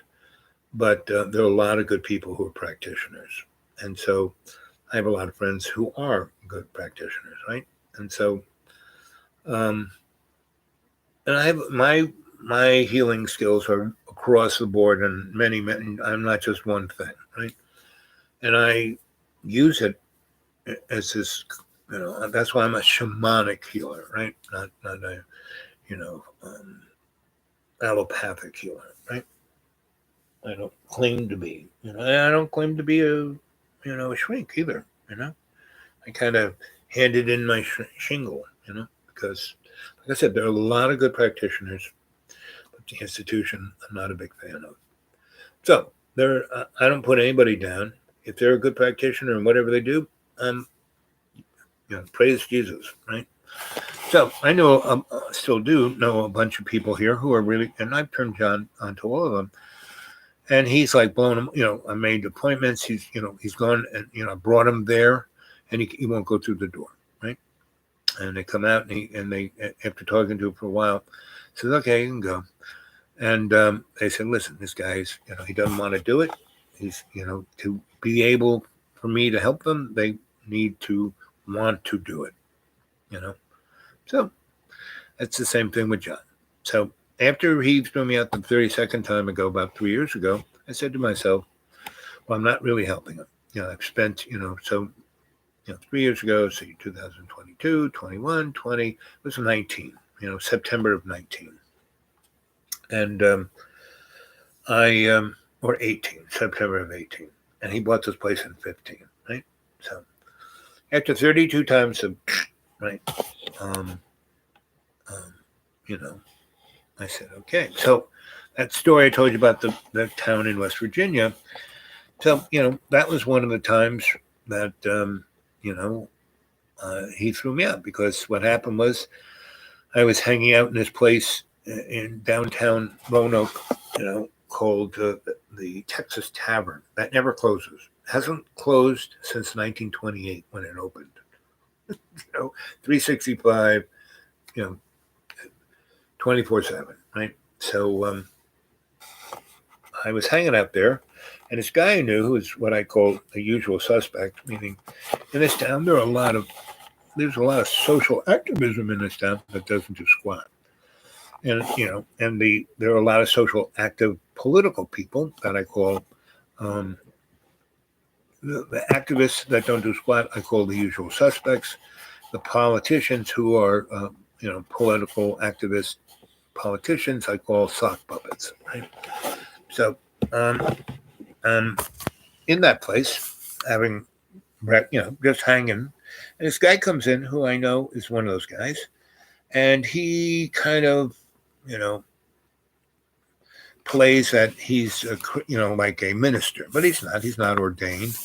He has no real I mean, I had more teaching. I went to a seminary to be a Catholic priest, and then about 8 years later, more than that, 12 years later, I was in a Hebrew Lubavitcher learning to be a rabbi. And my rabbi, who really loved me, he comes, so you need to be a rabbi. And I said, a rabbi, I'm Italian and Irish and German, and severe Catholic, recovering Catholic. And is that, how does that fit in with being a rabbi? And he goes, well, no one's perfect. And he goes, we Hasids, we're like the Baptists of Jews. We'll take anybody. But I was really interested in the Kabbalah, and that was his expertise. And he didn't get to, in his, he was just teaching people to be, Hasidic rabbis and not, scholars. And so, he was jonesing for a student to be a scholar. So that was it. So this guy is, just playing at being a minister. And he had a nonprofit where he would take kids from colleges that needed to have like a thing saying that they did a social activity for the community to graduate. And they would come to stay with him for, show up Friday and leave Sunday. And he would take them to the Salvation Army or to the Red Cross or to the mission, and just have them take cans out of boxes and put them on shelves. And that was, they do that for like 4 hours, and that would be it. And he would give them a T-shirt, and he would get from the college $300 to $1,000 for that per student. And every weekend he would have somewhere between 5 or 20 students. And he was doing that. He would have them sleep on the floor of the Salvation Army and, do that. And he was making, 40, 50 grand a year for that. That was his little scam, which is pretty much religion, right? A scam. And then this really nice church right in the middle of downtown, a real old, like 120-year-old, beautiful church, about 400 people in the sanctuary. They have a school building in the back of the building, and in the basement they have the community center. You can feed 500 people a day. Amazing kitchen. And so anyway, he said, listen, they're gonna make me minister because they're all old and they want a young guy, and I'm gonna be their poster child. He's perfect one, right? Really good looking, well spoken, but really not the sharpest pencil in the deck. and really, not very ethical, right? So, but these old folk, they had they were down to 30 people, and they're not too ethical either. But they wanted a younger person and get more young people in there and keep their church going even if they die. So they could be remembered as the founders, and they aren't. Anyway, so he goes, I need somebody to go do that. And I said, so you need a community activist. That's what you need, right? And you're not very good at that. You're just good at attending. He goes, that's right. And he goes, that's why I like you, Al. You're honest, and you always talk to me in the ways I need to be talked to so I don't screw up. And then you let me be the guy in front and make the money. And you don't seem to care about that, but you just seem to care about people and that they're taken care of and that, I seem to be kind and that I don't screw up. I said, yep, I'll do it. I said, I need a place to stay, though. He goes, well, I'm going to give you a key to the church, and you can sleep in the bell tower. All the heat in the whole place goes straight up there. And there's a room just below the bell tower that's insulated and really nice, and no one will ever see you. And the only thing is, you can only go in after 9 o'clock and just go straight up and go to bed. And there is a bed up there. And you can't bring any stuff up there. And you have to leave by 5:30 because the old lady who's the secretary usually comes in around 6. So you can't be there. She can't see you coming down the staircase. She can see you come in the front door because you're going to be my assistant, but you're going to be the community activist, community outreach, and that'll be fine. And they'll love you, right? You just start doing the stuff you do, and they'll love you, even though they are scum.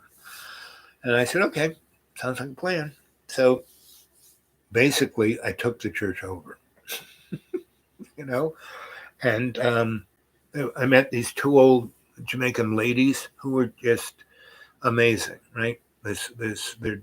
Their niece or their goddaughter or their granddaughter was a girl I knew who was a pretty good dancer, and she wanted to teach kids how to dance. And there was this place called the Hope Center that I was their community outreach person, and I was their go-to guy. Whatever needed to be done, if they needed somebody to give them $200 to pay the electric bill so the power would be, because those people were the only people in the whole freaking town that was doing they were doing what the United Way was supposed to be doing.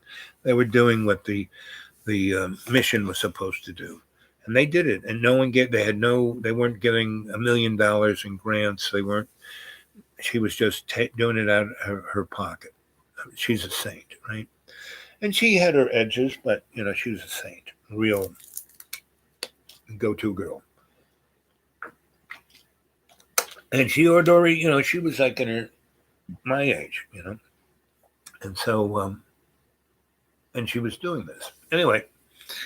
So and there were other people like that I was being their go-to guy, and that's like I said, there's about 20 different organizations that I helped do that in, right? But they all, like this guy, wanted me to do everything to make them look good so they could make money, and that barely I was, shouldn't even be there, right? No, I said, so what are you going to pay me? Nothing, Okay. So, I said, okay, right, let's go. Show me the place. So, better than staying in the Texas Tavern 24/7. But those guys didn't care. And there were other people who did the same as I did, So, we go over there, and it's a beautiful place, and he shows me everything. I said, okay. So I start, slowly and, ease my way into the, hearts and minds of those 30-old folks that are curmudgeonly. And the guy who was the minister who had a heart attack and he couldn't do it. So that's why they got the young guy, my friend. Anyway, so and all he's focused on is doing a sermon every Sunday. And I started writing because he did not know the Bible worth squat, and he didn't know what each Sunday meant, right? So I started writing his, but he delivered the speech very well. So, I would write it for him, teach him on what it was, and he would take it from there. And so, I'm easing my way in, and they have Bible lessons, right? The church service is like around 11:30, only once. That's all they do. That's his only thing. 11:30, and then the rest. He has his kids come in and stack cans. And so, but on Sundays, 11:30 was service, but at 9, everyone would come in for Bible studies, right? And so there's this woman who was like, the milkmaid of torture, right? And she knew the Bible. Oh, she knew the Bible. She didn't know the Bible was crap. So I would go there and I'd sit there and I'd look like a homeless guy, I look like I look now, right? And so anyway, she's there, and so I'm sitting there for this lesson. She's totally wrong, and she's, just telling people what it is and not like using the Bible. Like if you're doing Bible studies, you should use the Bible. And so I don't say anything. I don't try to upstage or anything. And I say, towards the end, I said, excuse me, but, I've studied the Bible and I love the Bible and I love coming to church and going to Bible studies, but every other church I've ever been to, we study the Bible by studying the Bible. And she goes, well, I know it better than anybody. I said, well, that's good. That's good. That makes a good teacher. But we should be looking at the text because that's what the Bible is. It's the text. And you study the text and then you live the text. If you just tell us what it is, we can't quite live it. And in the Bible, it kind of says that.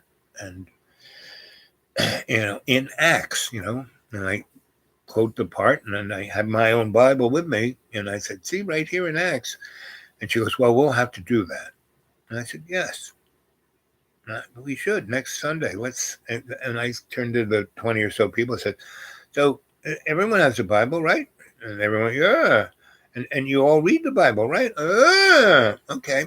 And you'd like to bring your Bible with you because it's your mommy's Bible or your favorite Bible, and we can study it all together from the text, right? So everyone gives a thumbs up on that. And so as we're walking out, I said, listen, I would love to be your assistant. We get together, they got that nice kitchen downstairs, so whatever day of the week you want, we can have a nice little cup of tea and we'll go over, and we'll have the minister and we'll go over what the teaching of that Sunday is going to be. And we'll go over the text and we'll all be on the same page. How's that sound? She goes, sounds good. Thank you very much. Right? Because I didn't show her up. I didn't say that she was a harlot and a scam artist and all the rest, and that she didn't know squat about the Bible and she was teaching it totally incorrect. And the Bible morons would want to burn her at the stake, even though they do the same. And so anyway, so I kind of ease and like the next Sunday I show up because I noticed when I showed up, all those old people were there already. And they looked like they had been sitting there for a while because they had no other place to go. So next Sunday I showed up an hour early and, the door was already open. One of those, old people had the key and she let herself in. And there were already 3 or 4 people. And I already learned everyone's name. So I just this is an hour and a half before the minister was even going to show up. So I just went around and talked to everyone and said, so what'd you do this week? How did I, blah, blah, and have them just tell me everything about their lives and their stories and how many kids, how many grandkids, how many great-grandchildren, what do you realize, what did you do when you were in high school? Did you graduate, what school, did you grow up here in Roanoke? And what was, and I would just do that. And by the second week, all those people loved me. The 40 old folks that were, on the board and in that scene, right? And that's when I said, okay, I'm going to now tact and start being the, community outreach guy. And so I kind of went to all different neighborhoods and started getting people to come, right? Looking for people who were homeless, people who had no church to be at, people of that. And then I started, and they all had kids. So, within 3 weeks, the church size had doubled, and these were all people with kids and had jobs. They weren't like homeless people, but they weren't all white. There were a few black folks and lots of Hispanic folks and a couple of folks that were like girls coming together, best of friends, and boys coming together, best of friends. And so the old folks kind of got, joyous about that somewhat. And everything was going great. And then I met these two women who were Jamaican old ladies, and they came early, and I said, "Oh, let's." I was always taking the new people on a tour of the whole place to see what they wanted to do with it. And when I took them downstairs, they started to cry, and I said, "Oh, what's the matter?" And she goes, "Well, when we were in Jamaica, we had our own restaurant, and it was very successful. And then because of politics and other things, we basically got deported from our own place and ended up here. And we have no context, nobody, anything. And we just, we live in, crappy, community housing. And all we want is to open up a restaurant and make a living like we did before, so we can have a life and not just be, strung out.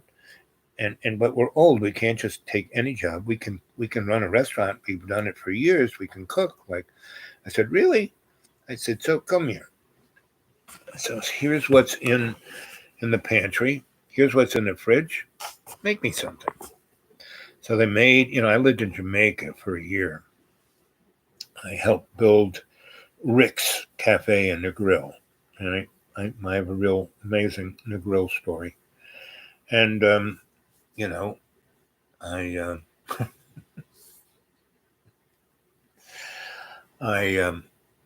so they made these pasties, really amazing curried vegetable pasties, just from the stuff that was, been in the larder for the last year. And they were amazing, just freaking amazing. And I said, "Okay, I think this will work." And they go, "What do you mean?" I said, "We're going to start a restaurant right here. Let's look at this place. 9-burner Garland stove, a bain marie, a fryer-later, 3 ovens, walk-in refrigerator, dishwasher, all the china, everything you need in a restaurant is here. This is a church. You won't need to get you won't have to go to the city. You won't have to get a permit. You won't have to get a license. You won't have to pay taxes." And they were like, I said, "Yes. All we're going to do is we're going to start making lunch next. We're going to figure out how you want to do it, what we're going to have, what your menu is going to be, and we're going to pick a date when to start.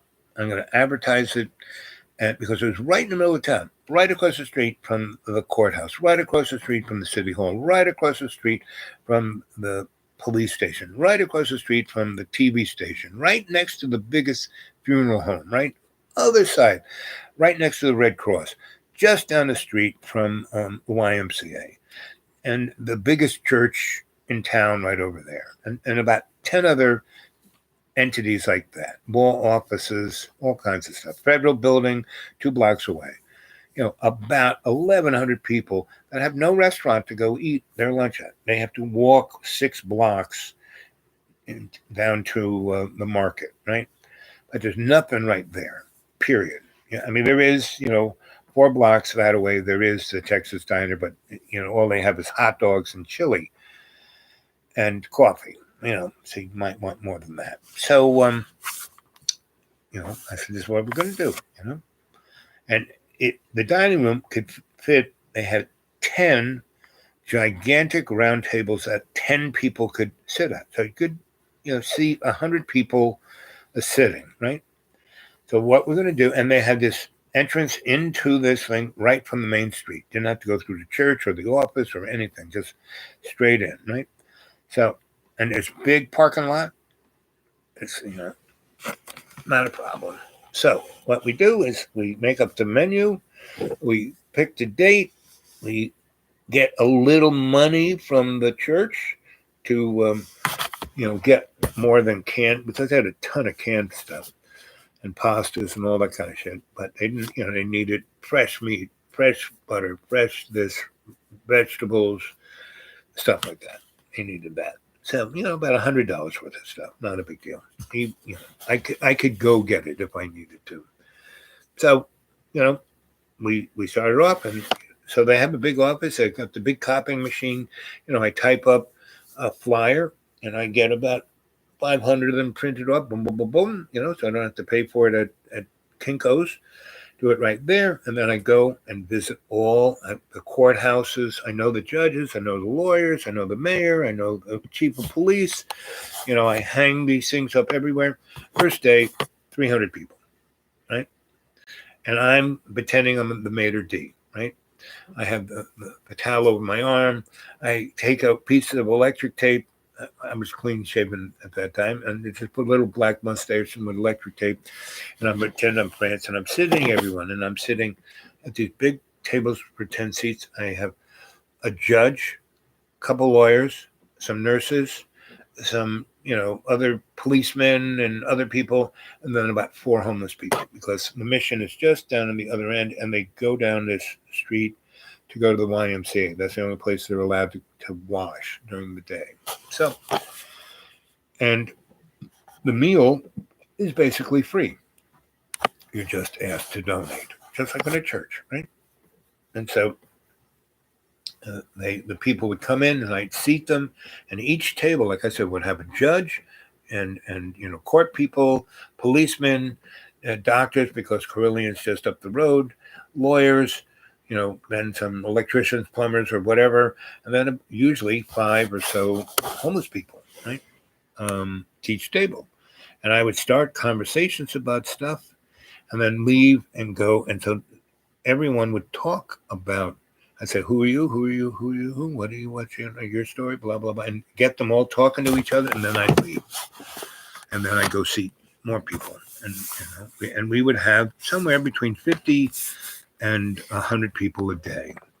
And majority of them were, judges, lawyers, people who had at least $100 in their pocket. And the homeless people, I would never say, I said, because I would come around with a basket and say, for lunch, you don't have to pay, but a donation would be nice. And then when the judge opened his wallet, and he'd have like a couple of Benjamins, I said, how about a Benjamin, Your Honor? Come on. This is going to the church and the people who work here. And wasn't that, that meal was the best meal. And this conversation, I had the most fun. This is the best. 2 Benjamins, So first day we had $2,500, right? Oh, the battery is getting low. And so, yeah, battery's getting low. There we go. Yep. So, it's a grand success, right? And so they're making really good money. So they bring in 10 people to 20 people every day and pay them $50, right? They're making $2,500. They're paying out maybe $400. And these are people in their community, their nieces, their nephews who don't have a job, don't have an education. They're getting paid, right?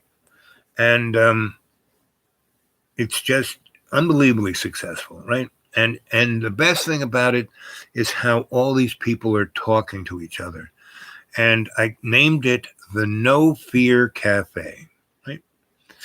And so policemen got to know homeless people and other people they didn't know, and everyone, the cops were really great. I already knew a lot of them, and they just kept saying this was better and better. And I kept bringing, these ladies really baked really well. And so I would bring baked goods into the police department, into the courthouse, into the city hall, to the mayor. The mayor really loved this stuff. So first month, these ladies make almost $30,000, right? And the church, the guy goes, well, church should get some. I said, no.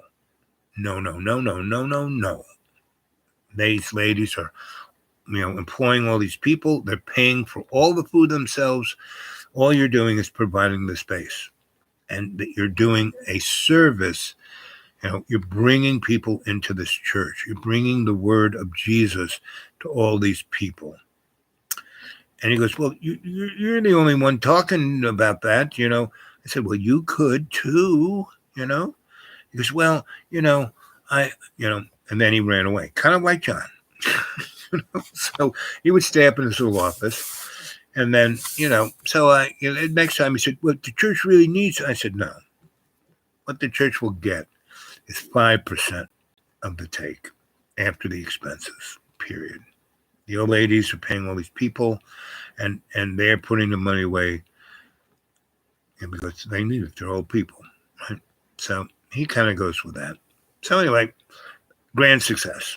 Next thing we do is, so they have this back side of the building that is, an amazing school, right? So they have this place that made a perfect daycare center, started a daycare center. So people who were work could drop their kids off. Didn't charge them a nickel, right? And there were a number of the old ladies who just were like, wanted to be a grandma, and go there they were. And two of them were teachers. So they were teaching the kids how to read, and they were feeling better than they had life in their body. And so the office lady said, well, we're doing so much. It's like getting too much for me. And by this time, I couldn't stay in the bell tower anymore. He said, oh man, people are starting to think that you're living here, and that can't be. And I said, okay. So every Tuesday, I had this thing called Action Tuesday, where anybody who wanted to have a meeting or, conference or whatever, as long as it was positively motivated, it couldn't be politically, like us against them. It had to be something that was positive for everybody, or else you couldn't do it. So many of them, what would happen of Action Tuesday, the old ladies would make all these great pasties, and I would make a gigantic, 10-gallon pot of vegetable stew. And from all their leftovers. It was like the leftover stew. And so that was Action Tuesday. And they had a big coffee urn, so we'd always have coffee. And so most of those Action Tuesdays were very interesting because it wasn't focused on any specific anything.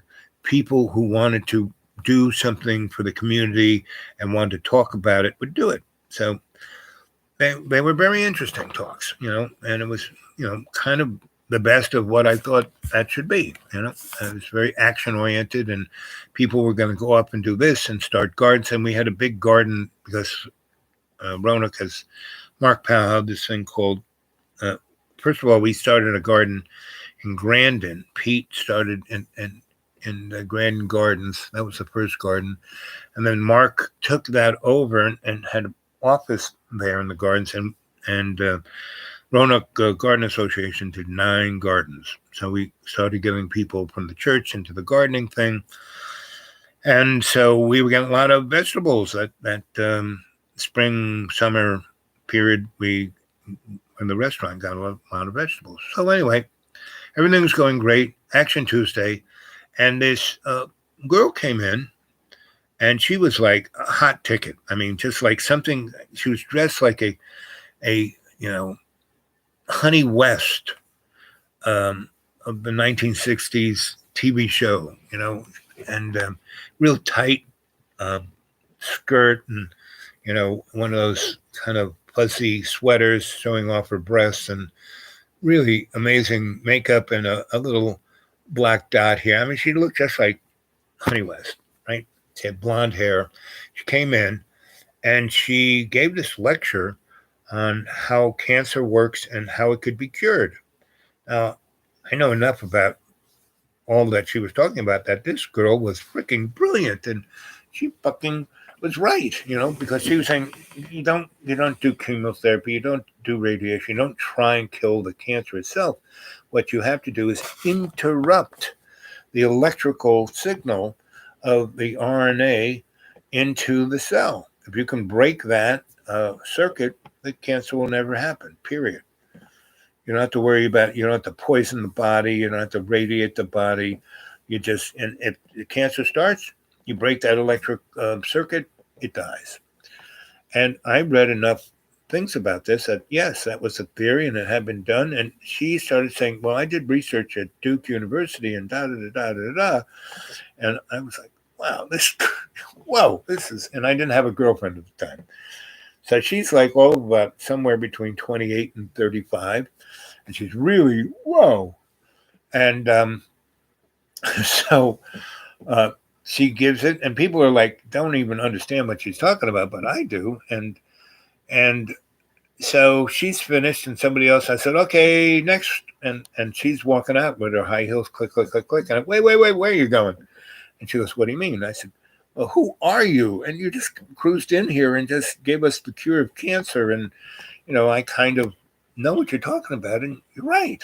And he goes, of course I'm right. I said, what are you doing now? She goes, I'm a bartender. So what? I said, what are you? She goes, well, I'm a woman and I'm right about this. And I did all the research at Duke and, they threw me out.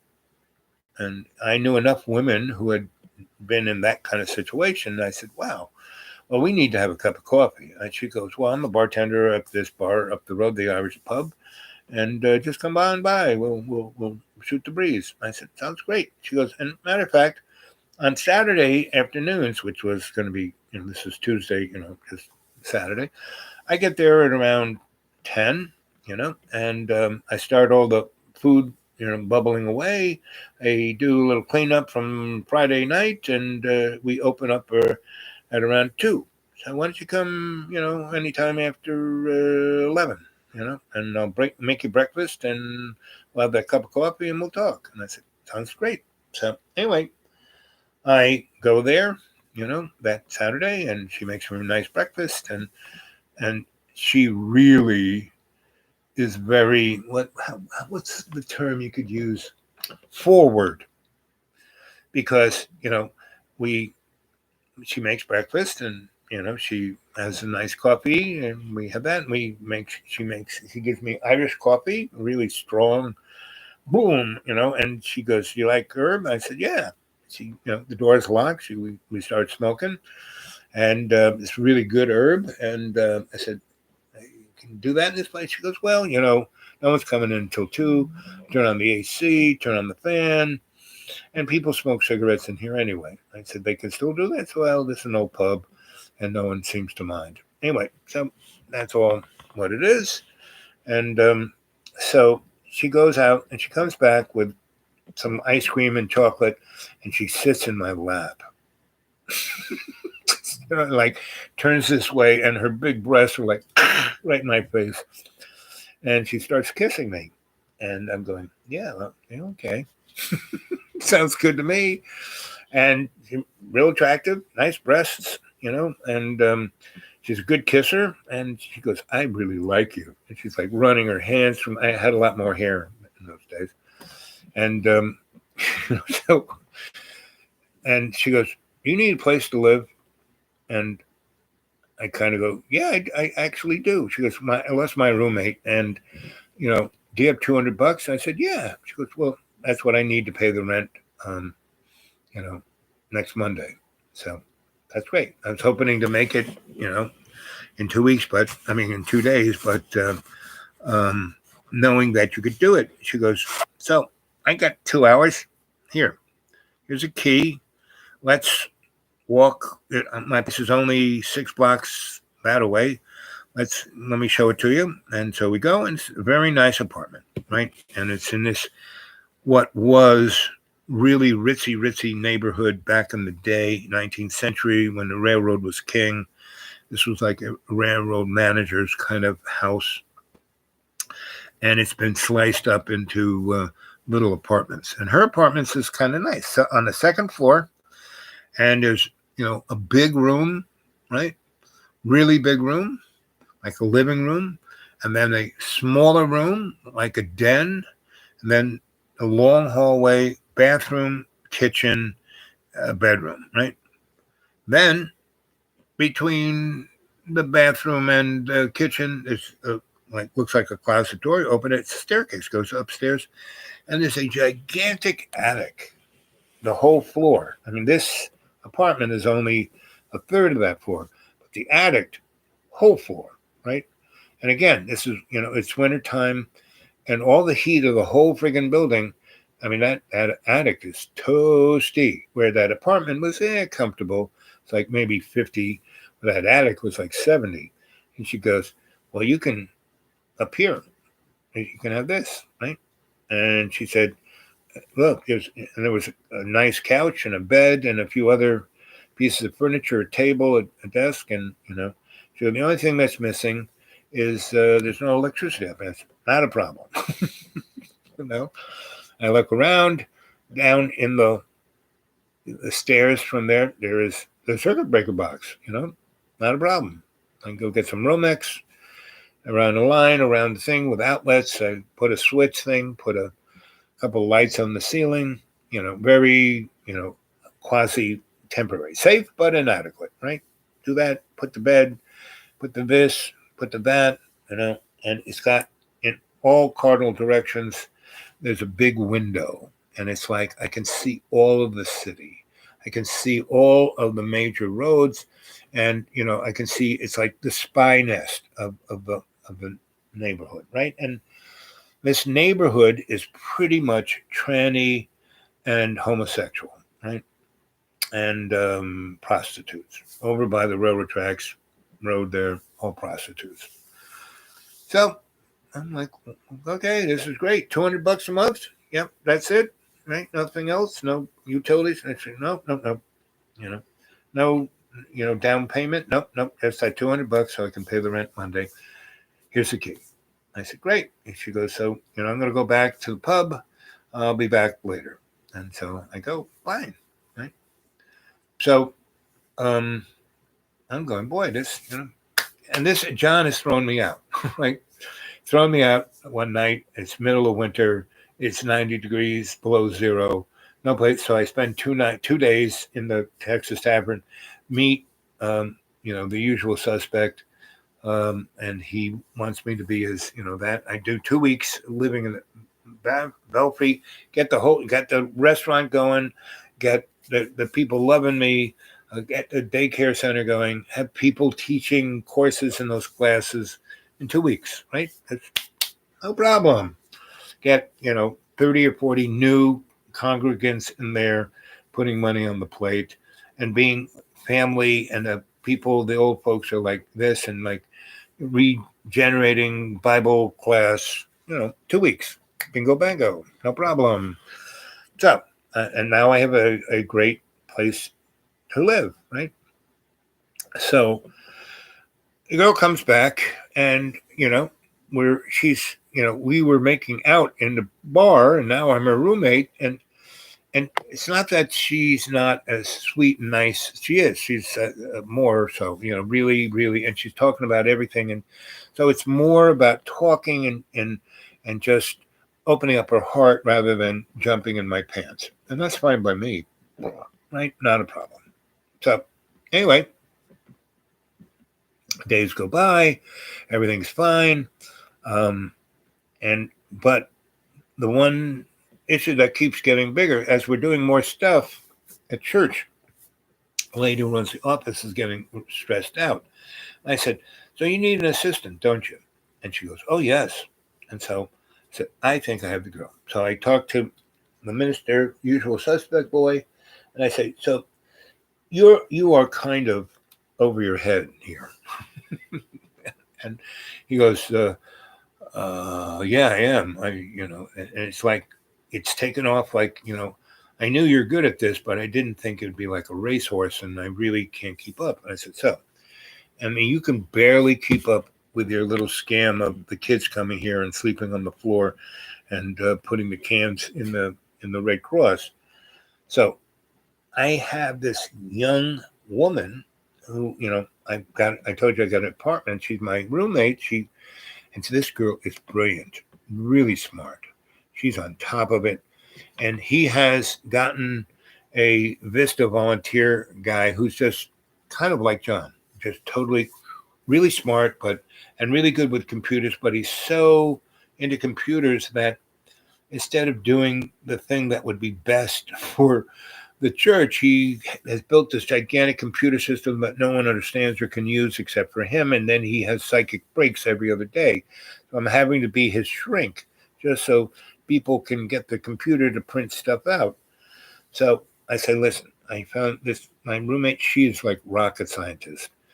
And she can take care of this guy so you don't have to, I don't have to. And, she will run everything, and she writes grants. Now, I've been telling you about grants and that, the church should be writing some grants, and you, for your nonprofit, should be writing some grants so you can extend it into a way that it actually does some good. That these kids actually get some experience with a community that they're not that they don't know. That's what, I read all the mission statements from all the colleges that you facilitate, and that's what it says these kids are supposed to do, not just pile cans on top of each other. And so he goes, yeah, so bring her in. So I do. And he's like totally, this woman is so on top of it, so amazing. He's like intimidated. I said, listen to him. And basically it's like summertime, and they have this nice little garden in the back of the church, and I sit them there and say, listen, both of you guys need each other. You are totally incompetent. You, on the other hand, young lady, are the most competent person on the planet. So just lighten up on each other and make each other look good. And pay her $300 a week. You're making more money off the restaurant than that per week. Instead of putting it in your pocket, put it in hers. And still, I'm not getting paid yet. And so maybe you could give. And the old ladies, we want to give you some money. I said, no, you keep that. It's all yours. It's not a problem. So, but they gave me tons of food and this and that. And, I'm always getting the fringe benefit, right? So, anyway, it's all going great. My success, everyone knows in this town, and especially in downtown, in the church, and in the big church across the street, and the mayor and the police department and the the court folk and the federal folks, they all know that, yes, this is Al is doing this, right? Anyway, so we're doing great. And so this woman, and so we're going into the fall and then into the winter, and this woman who's a great musician, great artist, great everything, she does a Christmas story in the sanctuary. And I deck it out, because the sanctuary is like a theater. I just light it and scenery, and a friend of mine who's an artist, she does the scenery, and she gets off on that, and it's a tremendous success, right? And it's all black. It's an all black Christmas, right? And so half those people join this church. So now the church has maybe 100 people in it, and new 100 people, and there's the only white people are the old white people, and they're starting to feel. Now, the black folk are really sweet and nice to everybody.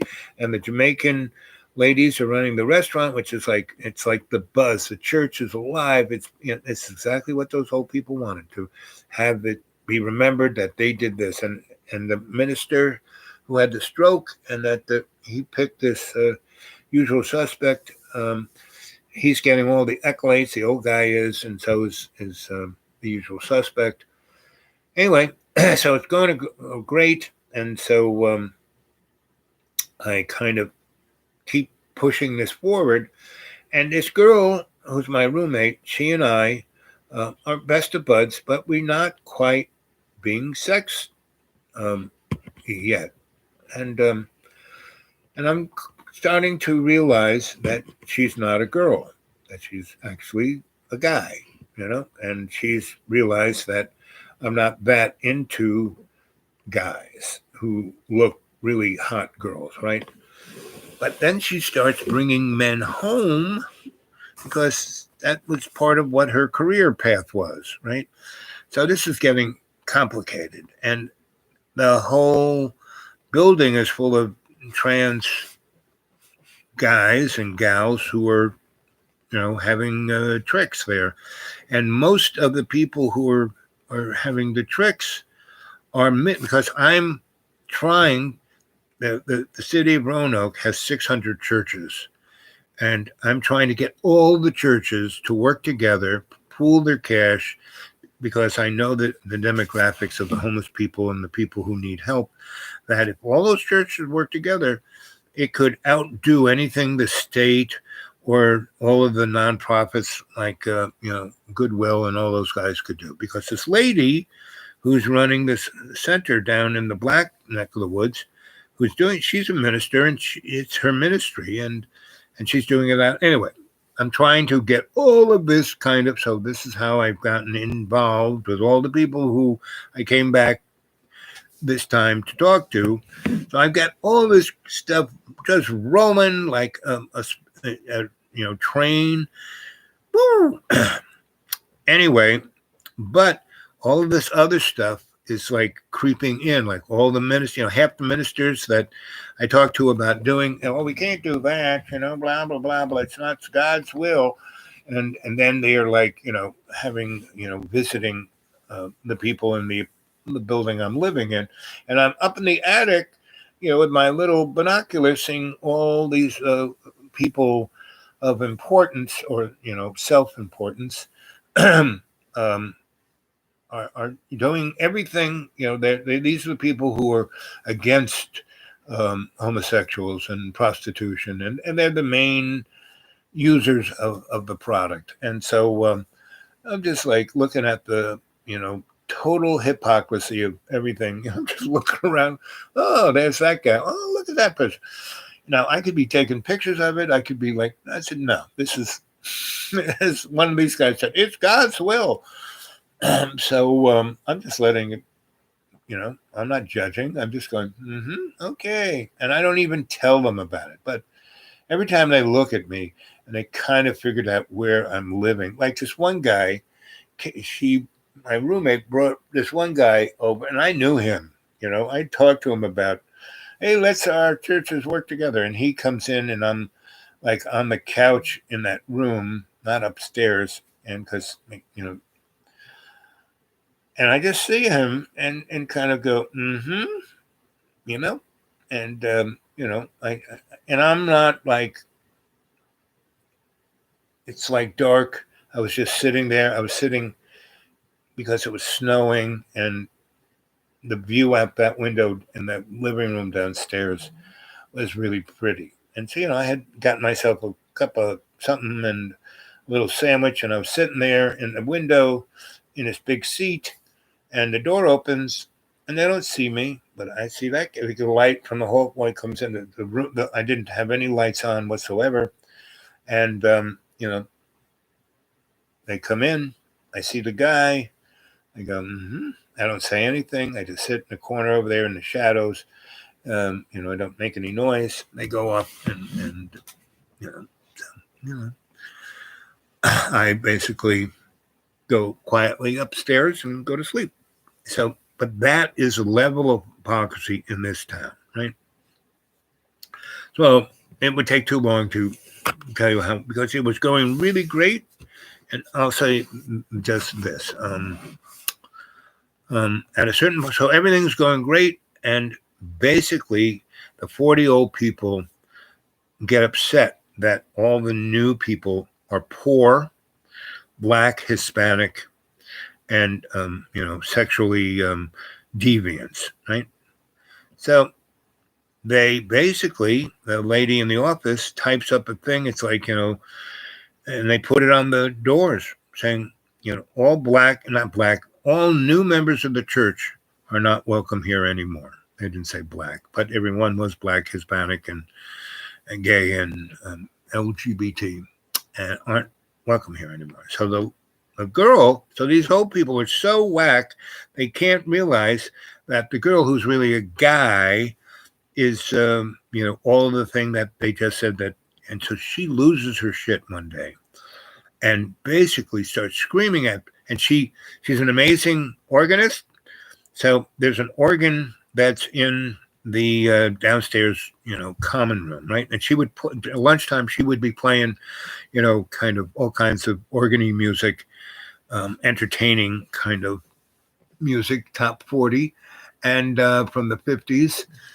And then when she'd take a break, she would go up into the sanctuary where they had a real serious pipe organ, and she would be, and they, right in the keyboard of the organ, they had this other keyboard that rang the bells, that you could play those big bells up there like you were playing a piano, And so she loses her shit, and she starts like playing like, something out of, the Village of the Dams, the organ and the bells, and the whole building is shaking.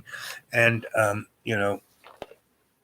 the ministry guy, the usual suspect kind of goes, what's going on? And she just lets him have it. And they start screaming at each other because what he did was he got upset that he wasn't getting a cut. After 4 or 5 months and the restaurant really being uber successful. And I told the old ladies, listen, you've gotten friendly, because they would come out and talk to the judges and the police and the people who work in the licensing bureaus and all of that. I said, just make yours, just like restaurant people do, the story, go out and schmooze with all these people, because at a certain point, this guy is going to kick you out of here. Oh, he'll never do that. We're doing, this is, everyone loves this, blah, blah, blah. I said, trust me, this is what's going to happen. I can just see him, because what he told me, he goes, you can't be the maitre d' anymore. You can't just sit the people around like you're doing, because the judges want to sit by themselves and they don't want to be with all those homeless people. And no, the judges like doing that. So that's what he said, I'll be the maitre d'. And that's what he did. And by him doing that, the number of people who came to sit dropped by half, precipitous, right? Like in a week. They still bought the food from the old ladies and took it out. And the old ladies actually liked that better, because they didn't have to do the serving and the cleaning and all of that. And they just would, and the lady was kind of cool. She said, so bring your styrofoam, clean your styrofoam container and bring it back, or bring your own container and your own bag. She was really into, because she, in the place where she was in Jamaica, it got just covered in styrofoam containers and plastic soda bottles. And she really, and this is a good 12 years ago, not 12, John, maybe 5 years ago. Anyway, so he basically, so it and she won't give him any money. So she has saved enough money. And when I said, this is what's going to happen, she went and talked to one of the higher judge there and the mayor and the guy from the Chamber of Commerce. And they all decided that this was such a great thing. The Chamber of Commerce was going to cover the whole thing, find a building for them, pay for the renovations, do all of that, and put the ladies in there. And, they would take a certain percentage, but not a lot, but just to cover their not profit, but they were going to use it and put it on the websites and have as a tourist thing for that, because there was no real place to eat in that neck of the woods. And they wanted to eat there. They loved being in there. They loved the atmosphere of what it was. Even the Chamber of Commerce guys were kind of schmucky, and the feds. Everyone loved the fact that everybody, it was the No Fear Cafe. And so the ladies, started their own restaurant, and the Chamber of Commerce and the city basically covered it, so they didn't have to go through the agita of doing it. And I set them up as a nonprofit, so they didn't have to pay taxes, and everybody was happy. And it was going. So, the guy, they just kind of eased out of the church and went into that building. And he was like, and they said, listen, Al was doing this great stuff, and you're like destroying it just for your ego and the old, you're just doing it to keep the old white people happy. And we're out of here. After they put that notice on the door, all new members of the church aren't welcome here anymore. And so, basically what happened. So then, of course, after my roommate lost her mind there about all of this, they said, you're no longer welcome here either. I said, fine, I'm out of here. No problem. See ya. Bye. Have a goodbye. Goodbye and good luck. And within weeks, they went straight back to what they were. Nothing happening, just the old folks. And within a year, I don't want to say all of them died, but 90% died. A real not happy way of dying. I mean, they got really sick, and yet, they wasn't years and years, but long enough for them to not be happy about it. And so did the usual suspects. So now the church is, no one's in it, and it's going to be, auctioned off and either torn down to make a parking lot or, turned into a coffee, turned into a Starbucks or something. So that is endemic of Roanoke, and why I came back to be here for these last few months to just all of those folks who I helped try to stir things up here to do something interesting. They are stuck. I haven't been here for 3 years, give or take a month or two, and they've gone nowhere. They've done nothing. I set them up as a 501c3s. We did all kinds of things. They've done nothing. And the folks who did do stuff that couldn't get these people to work with each other, they left, period. All the ones who were doing something, they said, fuck it. I've been here my whole life. Nothing works. It sucks.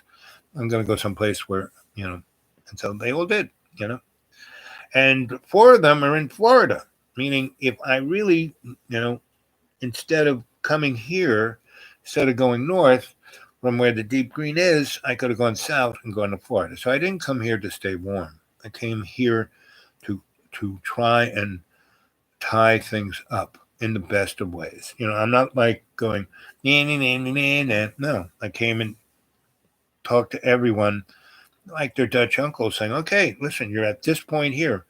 If you don't do anything more, and you have to do it. This is your organization, not mine. I was just a helper. It's just a cheerleader, and I'm not here anymore. It does not make sense. You keep calling me saying, oh, please, like John, I was showing John the other day all the things. I mean, I have every single voicemail, every single text message, everything he sent, because all of this stuff goes in the cloud. This thing has pretty humongous memory since it's all up in the cloud. Let's see. Play one last thing for you.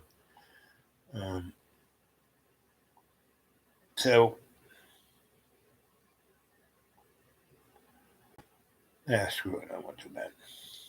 Take too much effort. I'm just going to say goodnight. Because we've been here for 5 hours and 29 minutes. So, and it's 1 o'clock, 1:21. What have you guys been saying here? Thanks, Bob. Let's see. Good night. Okay. Oh, wow. I wanted to mention that to you about him. From what I heard, he sounded a bit insisting on the whole Bible thing. Yep. That's and like I said, Faith and Love. Sound like but tried Resonance TX. Rigged Game. Yep. Hey Bob. Big Shane. Hey Big. It's Shane from CPR Boone. Oh. Thank you very much. How have you been? Oh. Yes. Shane, you still working there? I'll be back soon. The spring. I'm snowed in on top of a mountain in Roanoke. And great. Shane, do me a favor. Drop me a line at my email, which is the Dude Awake 42@gmail. That way I can communicate with you, right? I've been wondering about you and hoping that when I come back, you'd still be at CPR. And, but do that. So I'll have something, no matter where you go, I will, be able to get in contact with you. Okay. So drop me again, please, Mr. Big. And the big part of Shane is his heart. Shane is the greatest guy. And he's so smart. He doesn't tell people how smart he is. That's when you know someone's smart. He's a great guy. He's got a great heart. The biggest thing in Shane is his heart. He's sweet guy. Smart. Great at what he does. He's aces in my book. Thank you, Shane. Good to see you. Again, get a hold of me. The Dude Awake 42@gmail. You got me on your card. Actually, you got my card. You can give me a call on my phone number. I'd love that too. Text me, leave a message. Just leave something that I can get back to you, because you know how to get a hold of me. I can't get a hold of you. And I will be back when it's warm. Like I said, could go to Florida. I might still go to Florida, but I'm stuck up here. I can't. And that's what the show is about, being stuck. Okay, I got to go. I've been doing this. My esophagus is, I don't want to really push it out. But I'm glad I waited long enough for Shane to jump in. Thank you, buddy. Get a hold of me. Leave a message. You got it. And anybody else who wants to get a hold of me, the Dude Awake 42@gmail. Dude Awake 42@gmail. And this is Dreamy Dreamland with Sensei L. Bob. Thanks. And anybody wants to put something on PayPal, I could really use it as we are at the end of the week, end of the month. Okay, I got to go. I love you. See you later. Tomorrow, I'll do one in the morning and one in the afternoon.